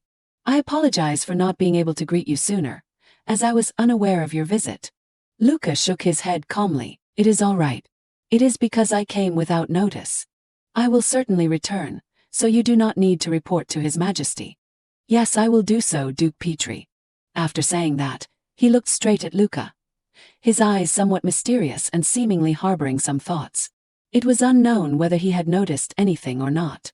On the other side, Leona looked at him curiously. By the way, High Priest, what brings you to the temple library? He slowly replied that he had also come to look for a book. But now I do not need to because I have found it. Oh, excuse me for interrupting. I will take my leave now. Please make yourselves comfortable. With that, he turned and left, leaving Leona and Luca bewildered. Why do I feel like there is something hidden in his words? Leona kept staring at his back, filled with curiosity. It does not seem like he came to look for a book. What did he find, and he is really leaving? Observing her inquisitive demeanor, Luca suddenly suggested, Miss Leona, it seems the book we need is not on the first floor. Shall we try the second floor?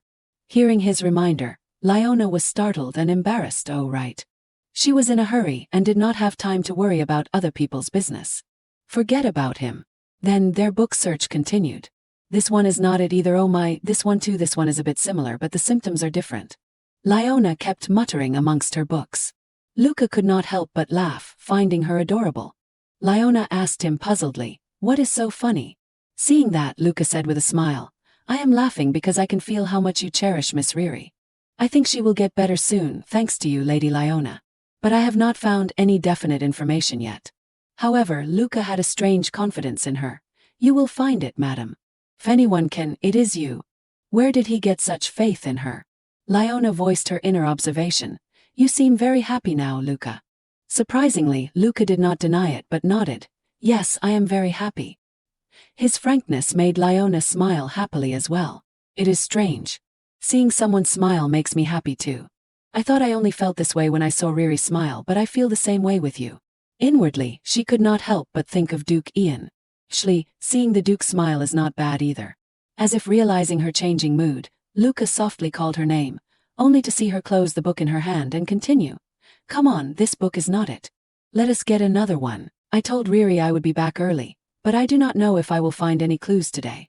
Suddenly, at that moment, several books on the shelf above her fell down. Leona only had time to cry out ah, before the books hit her head. Meanwhile, Luca was extremely startled and rushed over to her. Oh my gosh, that hurts. Luca worriedly helped her up and asked with concern, are you alright? Are you hurt anywhere? Leona rubbed her head and slowly opened her eyes. I am fine, just a little surprised. After saying that, her eyes suddenly fell on the book lying in front of her. It seemed to be one of the books that had just fallen, and it had accidentally opened to a page about the legend of the nation's founding. The book stated that the empire was founded by 5 families. All 5 families possessed magical abilities. Except for the Petrie family, the other 4 families were destroyed by greed to consolidate power for their own families. People said that currently only the Petrie family could use magic. Descendants of the family would be able to use magic when they reached adulthood. As for the specific method, it was unknown. Reading these lines, Leona was filled with astonishment. So magic has not completely disappeared from this world. That is why Luca could use magic. She turned to Luca curiously. According to this book, the Petrie family lineage can use magic. So, can Duke Ian also use magic like you, Luca? Luca nodded. It was originally like that. Duke Ian's ability was awakened when he reached adulthood. However, he could not recognize his own power. I do not know whether this is due to his unstable psychological state or something else. What do you mean, did something happen? Luca looked at her and asked. Do you remember I mentioned before that the Duke's time had stopped? On the night the Duke fainted, Leona went looking for Luca to ask for his help and received the explanation that, in truth, the Duke's time had stopped since that day. As a child, the Duke was not afraid of anything, so there were times when he acted in ways that no one understood. The previous Duke and Duchess passed away early, forcing him to become Duke Ian at a very young age. Since then, he had built a wall in his mind and said he would not let other people's emotions sway him. But conversely, that became poison to him. In the end, he grew up without any awareness of magic, and a phenomenon occurred, the separation between me and him. Normally, this happened because of too many negative influences on Duke Ian. This reason was also understandable. However, it seemed that the previous Duke and Duchess, before their deaths, had cast a protective spell on Duke Ian. It was a type of magic that helped him stabilize and not be overloaded. Thanks to that, Luca and the Duke maintained a stable state after separating. Within Luca, there was still a little magic of the Petrie family. Leona stood still, listening to every word Luca said. She never expected the Duke to fail to recognize his magic as a child. His parents even had to cast a spell to protect their son, and then there was the strange phenomenon of being split in 2. This is to protect himself from emotional shock, is not it? Unconsciously using magic on himself. Unable to accept the truth, he separated a part of himself from his main body, just like a second personality. Of course, these were just Leona's speculations. But if her thoughts were correct then there must be a way. A way to make the Duke and Luca become one again like before. At this time, Duke Ian was lying unconscious in his room. In his unconscious state, his consciousness sank into a distant realm. The Duke's eyebrows furrowed slightly, with beads of sweat rolling down his cheeks. He seemed to be having a nightmare. The dream was a scene from the past where people around him gossiped, because he is still too young. What will become of the family in the future? Faced with everyone's pointing fingers and the pressure on his shoulders, Ian dejectedly confided in a young woman named Larise. Larise, I feel like I am the one who destroyed everything. I am so useless. Larise sat down opposite the Duke and took his hand. No, Ian. You have done your best. Tomorrow everything will be fine. I can promise you that. Do you believe me? The Duke looked at the young woman in front of him and slowly nodded. The dream scene shifted to another time. Duke Ian stood before Larise and stated clearly, as the head of the family, you also have to make a decision, Larise. I hope you understand this. Larise's entire face was covered by a black veil.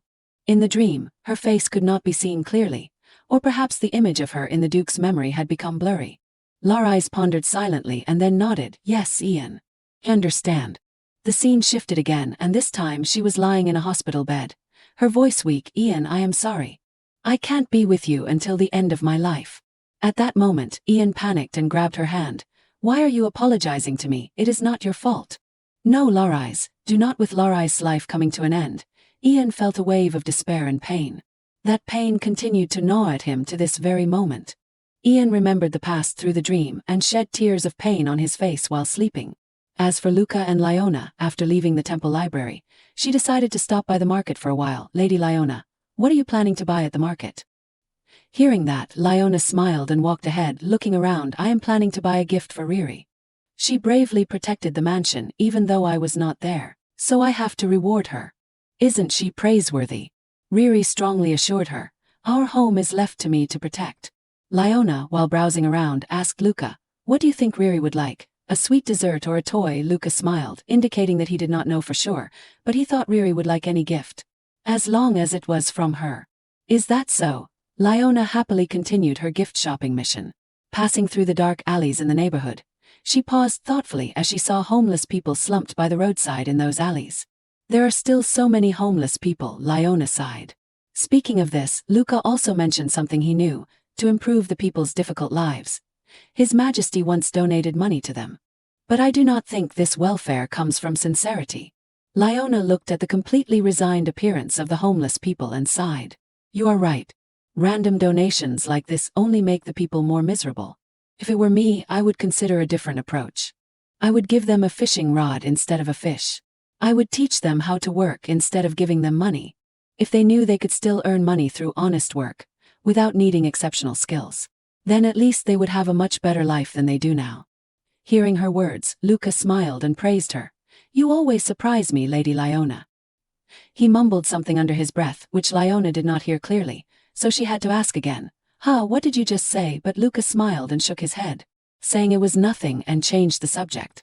More importantly, if we delay any longer, the young miss will get angry. We have to go choose a gift now. What do you think, madam? Now that he mentioned it, Leona almost forgot. But the headache is what to choose. Luca, help me think too. Seeing that, Luca just chuckled. Haha, I understand. But do not tell Miss Riri that I helped. She thinks you chose it yourself. She will be happier. Oh, all right. Then they strolled around the streets, looking at various things to choose a suitable gift for little Riri. At the same time, in the royal palace, old Caleb had come to see His Majesty to report. It is not easy to determine the exact current situation, but I am certain there has been some change in Duke Ian. Hearing that, the Emperor smiled with satisfaction. Indeed. After our previous meeting, his condition has not been stable. This is good news. Clearly, the Emperor's previous words had a great impact on Duke Ian. The High Priest standing before him added, if Your Majesty wishes to make use of the Petrie family, you need to take more decisive measures. Hearing that, the Emperor nodded. The High Priest is right. At this time I must seize him. If the most powerful ducal family in the Empire, the Petrie family, falls into my hands, no one will dare to challenge the throne anymore. And I will have supreme power. Observing the Emperor's ambitious expression, Caleb bowed respectfully. Everything is as Your Majesty commands. Just then the Crown Prince entered. Come here, my Crown Prince. At his father's call, the boy approached respectfully. You summoned me, father. Looking down at his son, he said, Crown Prince, you know the Duke Petrie family, do not you? I heard you happened to run into Miss Rebecca in the garden last time. Lately I have not been able to contact Duke Petrie. He always helps me tirelessly, so I am worried about his health. Because I am worried, Crown Prince, you will go visit the Duke Petrie family on my behalf. Hearing his father's command, the Crown Prince was surprised. The Emperor nodded in confirmation. Yes. While you are there, meet the Crown Princess as well. You have seen that little girl, have not you? Before the Crown Prince could answer, the Emperor stepped closer and placed a hand on his shoulder. Remember to ask Duke Petrie about the little lady who will become the Crown Princess. And if their family is facing any trouble, tell them to ask us for help. Perhaps the Petrie family will need the royal family's assistance. Looking at his father's unreadable expression, the Crown Prince was bewildered, then nodded. Yes, I understand. I will do exactly as you instructed, father. Leaving the room and walking down the hallway, the Crown Prince could not help but ponder. Just as I thought, father is trying to win over the Petrie family. He will consolidate his royal power if he gains this family. I understand that. I acted rudely before without knowing it. I won't make the same mistake again. As the Crown Prince, I must fulfill the duty my father has given me. With that thought, the Crown Prince went to the Duke Petrie family's mansion. But as soon as he reached the door, he was stopped by little Riri, who shouted, "Go back." This attitude completely surprised the Crown Prince, who asked bewilderedly, "What?" Faced with the Crown Prince's bewildered look, Riri continued to point at him and scold, "Didn't you hear me? You are not allowed to enter my house." The Crown Prince could not understand why this little girl dared to speak to the Crown Prince like that. Although annoyed because of his status, he still tried to smile and explain, "Miss Rebecca, I hope you will call me a cart.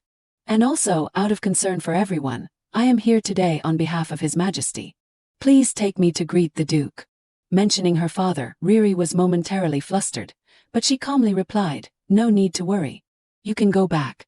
My father and everyone are fine. Hearing that, the Crown Prince still stepped inside. Is that so? That is good. Then I would like to greet Duke Petrie. His decisive action irritated Riri so much that sparks flew from her eyes. I said everyone is fine. Please go back. Don't think that just because you are the Crown Prince you can come and go as you please. Not everyone will welcome you. Go and learn some manners. At this point the Crown Prince could not hold back anymore and shouted back. And do you think you have manners speaking to the Crown Prince like that? Which one of us needs to learn manners? Little girl. Riri stuck her tongue out at the Crown Prince teasingly. How much older are you than me to be saying that, Bleg? The Crown Prince gritted his teeth in response. I heard you often cause trouble for those around you. Seems like that habit has not changed. The two children stood there arguing, to the bewilderment of all the servants and maids around them. Just then May the maid saw a familiar carriage and hurriedly called out to stop everyone. A madam is back. Liona stepped out of the carriage, observing the chaotic scene in front of her house in bewilderment. Why is everyone here? But when she clearly saw the Crown Prince standing at her door, she was even more startled. Why is the Crown Prince suddenly visiting, and why are they arguing like that? Seeing her mother, Riri temporarily put the Crown Prince aside and waved. Welcome back, mother.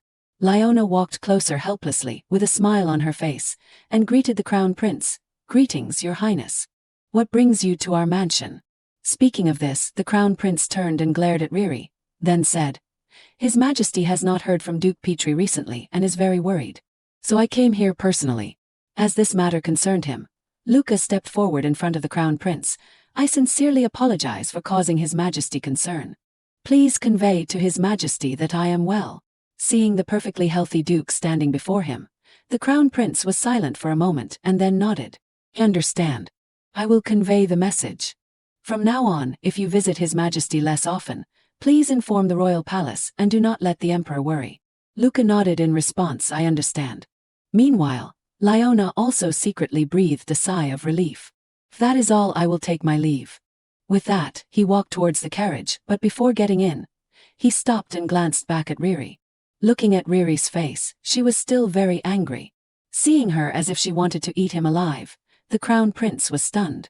Unable to resist his mischievous nature, the Crown Prince stuck his tongue out at her. This further provoked little Riri, who yelled, Hey you! Did you just stick your tongue out at me, you? If Liona had not stopped her, Riri would have probably jumped on the Crown Prince and bitten him. Riri, you can't talk like that.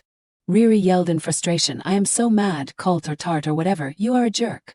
As for the Crown Prince, he sat in the carriage, stuck his tongue out, and then, along with his servant, drove away. Entering the house, Riri suddenly turned and asked Liona, Big Bunny, did you have fun? Yes, Riri was a small bunny, and Liona was a big bunny. Her thoughts were so adorable that Liona chuckled, sat down, and stroked the little girl's head. Thank you, Riri. I should have come home earlier. Were you surprised when the prince came?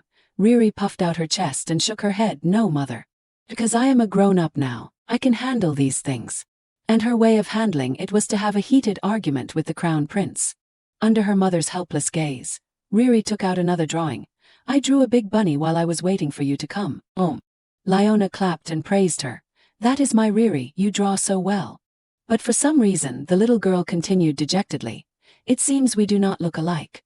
I think Big Bunny also draws very well. Hearing that, Liona looked closely at the drawing and saw two familiar, ugly figures in the corner of the drawing. This is the drawing I drew without thinking last time. I remember erasing it, oh my. But let us put that aside. Alright Riri, I brought you a present. Riri kept her promise so well, so I will give you a gift. Saying that, Liona took out a box of watercolors, some brushes, and blank books and gave them to the little girl. Little Riri, who loved drawing, was so surprised by these items that her eyes widened. Oh my, these are for me. Liona smiled and nodded. I thought you would like coloring with watercolors instead of just crayons. My Riri is a drawing genius. Immediately, the little girl hugged her mother's gift tightly. Yes, Riri is a drawing genius. I will draw a big bunny just like you want. Meanwhile, Luca stood behind, observing the mother and daughter. A guard approached and greeted Luca softly. Welcome back. Seeing the person, Luca asked, Yes, did anything strange happen? Hearing the guard's report, Luca's eyes narrowed slightly. Night quickly fell outside the window. Luca stood in the room beside the sleeping figure of Duke Ian, and could not help but recall the guard's words, "All day today, I heard moaning sounds, and when I went into the bedroom to check, I saw him with a terrified expression, sweating profusely, as if he would had a nightmare." Looking at the sleeping figure in front of him, Luca could not help but reach out to touch him, but surprisingly, his hand seemed to pass through Ian's body. Luca was shocked and quickly pulled his hand back, his face filled with alarm. His eyes had now returned to their original golden color. Perhaps there is not much time left. The next day, countless gifts were sent to the Duke's mansion, received and brought inside by the maids. The maids buzzed around the gifts in amazement. "Oh my, are these what Madam bought yesterday? There are so many." Leona, standing nearby, explained awkwardly, "I got a little excited yesterday and bought all of them. And you have invited Lily and Jaina over today, right? Well, we have so many gifts. I thought it would be fun to have a treasure hunt for the children, so could you hide the gifts around the garden?" May, the maid, and the nanny happily nodded, "Yes, of course."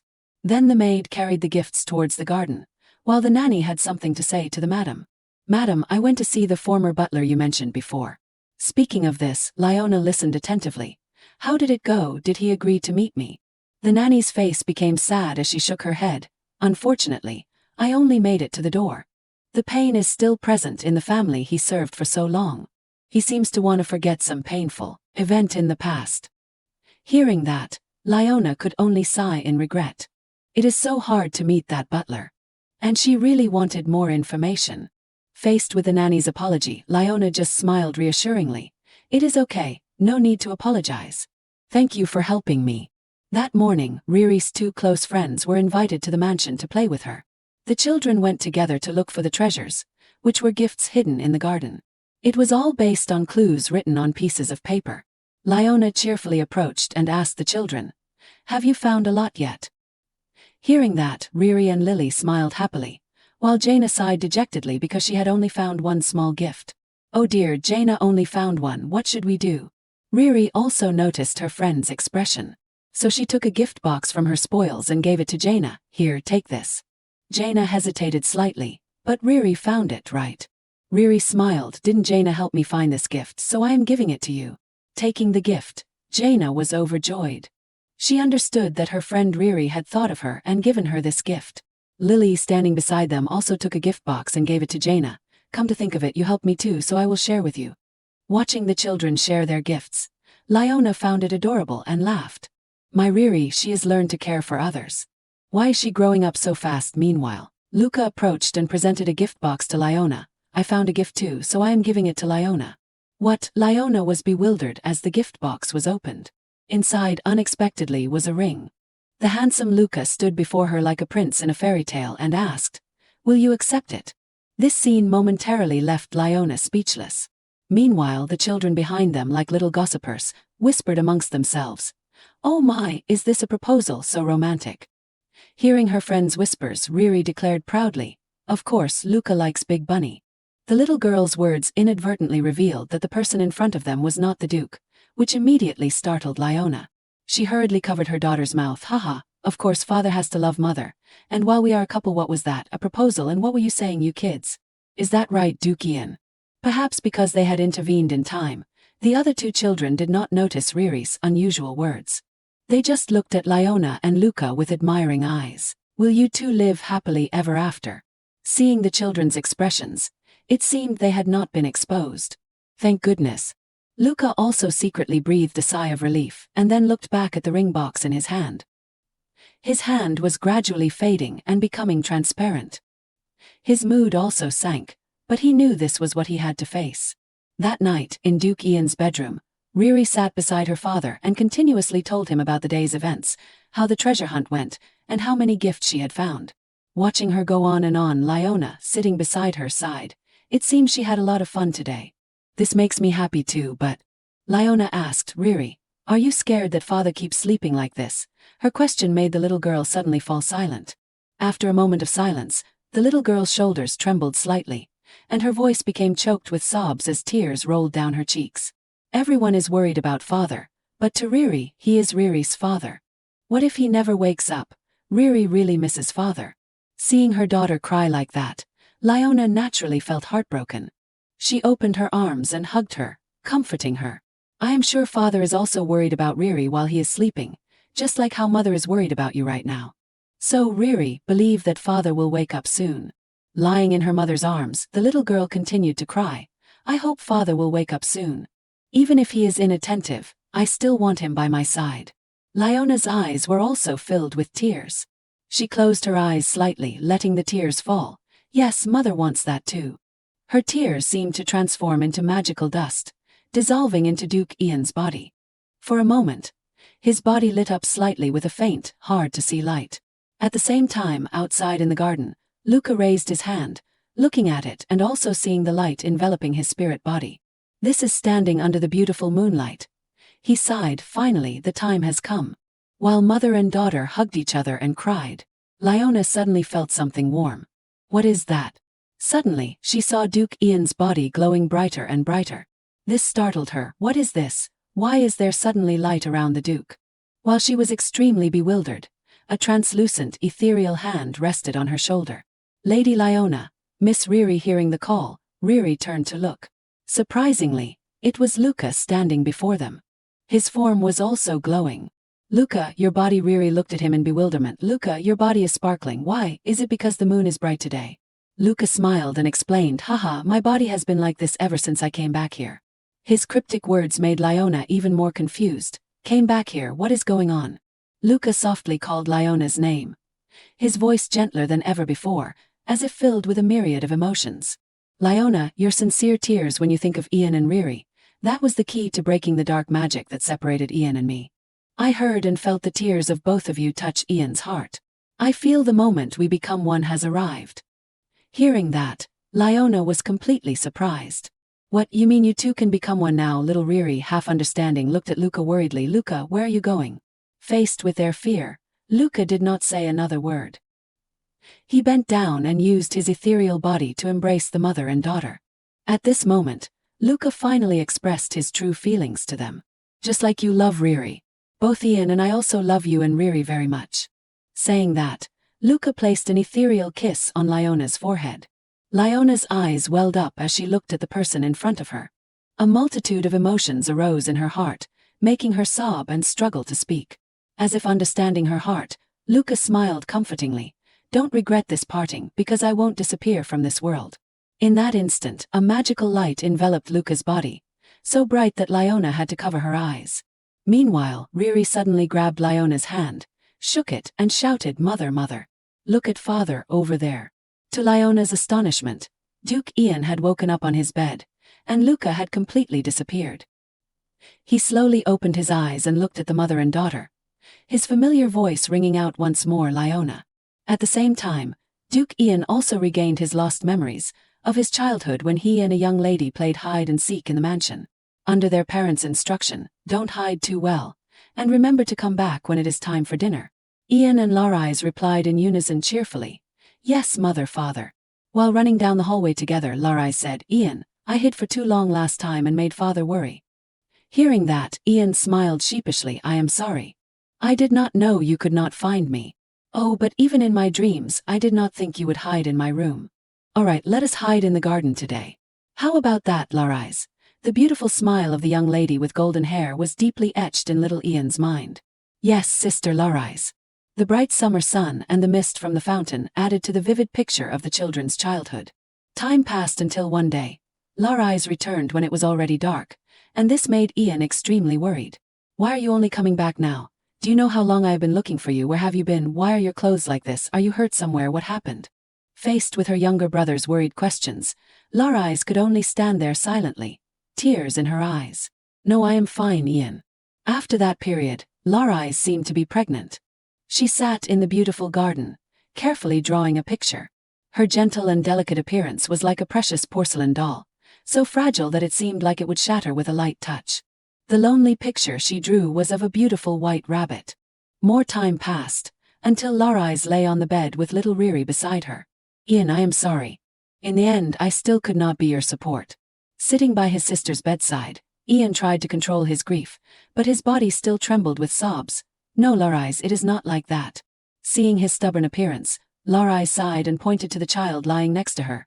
This child, Riri, please take care of her for me, Ian.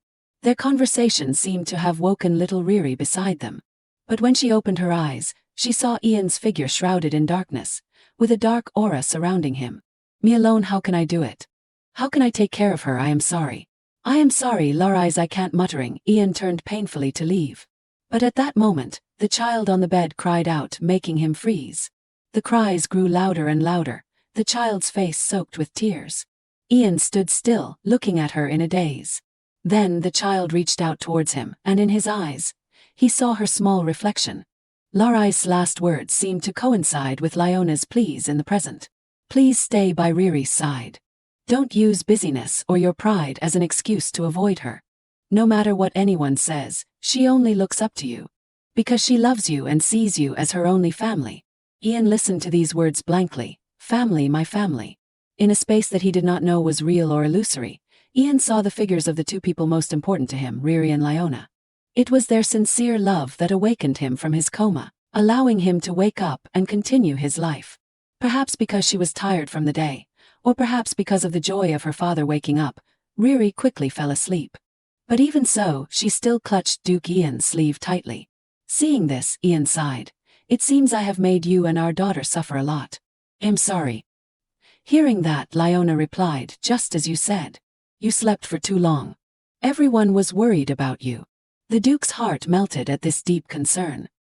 He gently took her hand. I am so sorry, Liona. After a moment of composing herself, Liona could not help but ask, why did you suddenly fall into such a deep sleep? Did this symptom just appear? Looking up at the moonlight outside the window, Ian replied that he had experienced similar symptoms a few times before. But this time there were some things that made me reflect. In truth, every time he went to the royal palace, he could not maintain his composure for some reason. The times he had to act against his wishes solely because of his relationship with the emperor. He felt a burning pain in his chest. And of course the reason might be because of that. The emperor, with a glass of crimson red wine in his hand. He paused, prompting Liona to press. What is the reason? Ian pondered, as he himself was not sure. I am not sure, but from now on, the reason might gradually become clear. And I feel that we will soon find out the cause of Riri's illness. The Duke's hands tightened slightly on the blanket. His eyes went from his sleeping daughter to the beautiful Liona. Liona, I woke up thanks to you and Riri. I also remembered some important memories from before. They are memories related to my sister, who is also Riri's birth mother. These words stunned Liona for a moment, and then she exclaimed in shock. What sister? Riri's birth mother is your sister? She could not help but hold her head as the thought struck her. So your sister was your wife? Oh my goodness, what a gloomy twist, seeing her misunderstanding. The Duke hurriedly explained, I do not know who Riri's father is. My sister left Riri to me. After saying that, he smiled at Liona, while she was stunned again. Oh, I see. Oh my, what was I thinking just now? Ian stroked his daughter's soft hair and continued. My only sister became pregnant due to an unknown incident, so I do not know who the child's father is. At that time, his father had patted Ian's shoulder and instructed him carefully. Ian, you must remember not to let yourself collapse. I will entrust the family and Laurai's to you. During that time, his parents entrusted Laurai's to his care. As the sole head of the family, he did his best to protect her. However, some things were beyond his control. The moment Laurai's closed her eyes, Ian felt as if a part of himself had disappeared. It was an endless pain and helplessness. Because of the guilt of not being able to protect his sister, Ian became extremely protective of Riri. At the same time, he also avoided building a relationship with her. This caused Riri to become rebellious and incredibly lonely. The reason Ian did this was because seeing her reminded him of his sister and the pain of the past. She acted out to get his attention, but he deliberately ignored her. But then one day, everything changed since Liona came to the mansion. Ian poured out his heart to Liona. Witnessing your love for Riri reminded me of the way Laurai's cared for and cherished Riri, and the love and trust my parents had for me. I remembered these things, and that is how I could awaken from the curse of darkness. Liona listened to his words in a daze. She felt surprised, touched, and at the same time self-reproachful. Her gaze drifted down to the soft bed beneath her. I'm sorry. Her apology puzzled the Duke. Why are you apologizing? Hearing that, Liona smiled. Because I hated you without knowing anything about you. I thought you, as her father, did not care for your own daughter. The Duke patted her shoulder and shook his head. You were not wrong to think that way. In many ways, I was terrible for not protecting my sister and my daughter. I still think so now. Perhaps compared to this flawed version of me, you are much better. Perhaps you are the important person for her future. Leona disagreed, emphasizing the Duke is also important to Riri. Because you are her father. The Duke suddenly asked, can I be by Riri's side? Course. Leona smiled. To Riri, you are the most important person. You felt that this time too, right? The Duke remembered her pitiful cries for her father and her joy when he woke up. The feeling of being important made him smile. Yes, I felt it. Suddenly, he held Leona's hands tightly and whispered, Leona, it is a bit embarrassing to say, but I admit I have many shortcomings and have made many mistakes. Therefore, please stay by my side and help me. As a complete Ian Petrie. From now on, I want to spend my life with you. Could this be considered a confession? But Leona no longer had the mind to consider that. She was simply moved by the sincerity in his words. Yes, of course. I will be counting on you, Duke Ian. They leaned close, their foreheads touching. I am the mother, and you are the father. We will raise Riri well together. Ian's eyes softened. Thank you, Leona. A gentle kiss was placed on her lips, but at that moment, Riri mumbled mother, father in her sleep, startling them both and causing them to quickly pull apart. They both blushed like children caught doing something wrong, cautiously looking at their daughter on the bed. At the same time, they saw each other's flustered expressions, and then laughed together in happiness. With this interlude, the three of them lay together on the soft bed. As they prepared to fall asleep, Leona could not help but ask curiously, so, has Luca completely disappeared now? Hearing this question, the Duke could not help but smile. Leona, I am Ian and I am also Luca. The day Larais left this world, the sense of loss I felt took the form of Luca. It seems he stayed at the mansion to help me with the things I had neglected. The magic I received from my parents probably protected the humanity within me, which I almost lost. The magic of the Petrie family. Leona thought so, and then made a silent resolution. She gently placed her hand over the Duke's slender hand. Let us find them together in the future. Let us find out about Riri's illness and the reason for your sleep. With you and me together, nothing is impossible. The Duke smiled happily, tears at the corners of his eyes. Yes, you and me. I think with this beloved family alone, I can do anything. Thank you so much, Leona. Riri.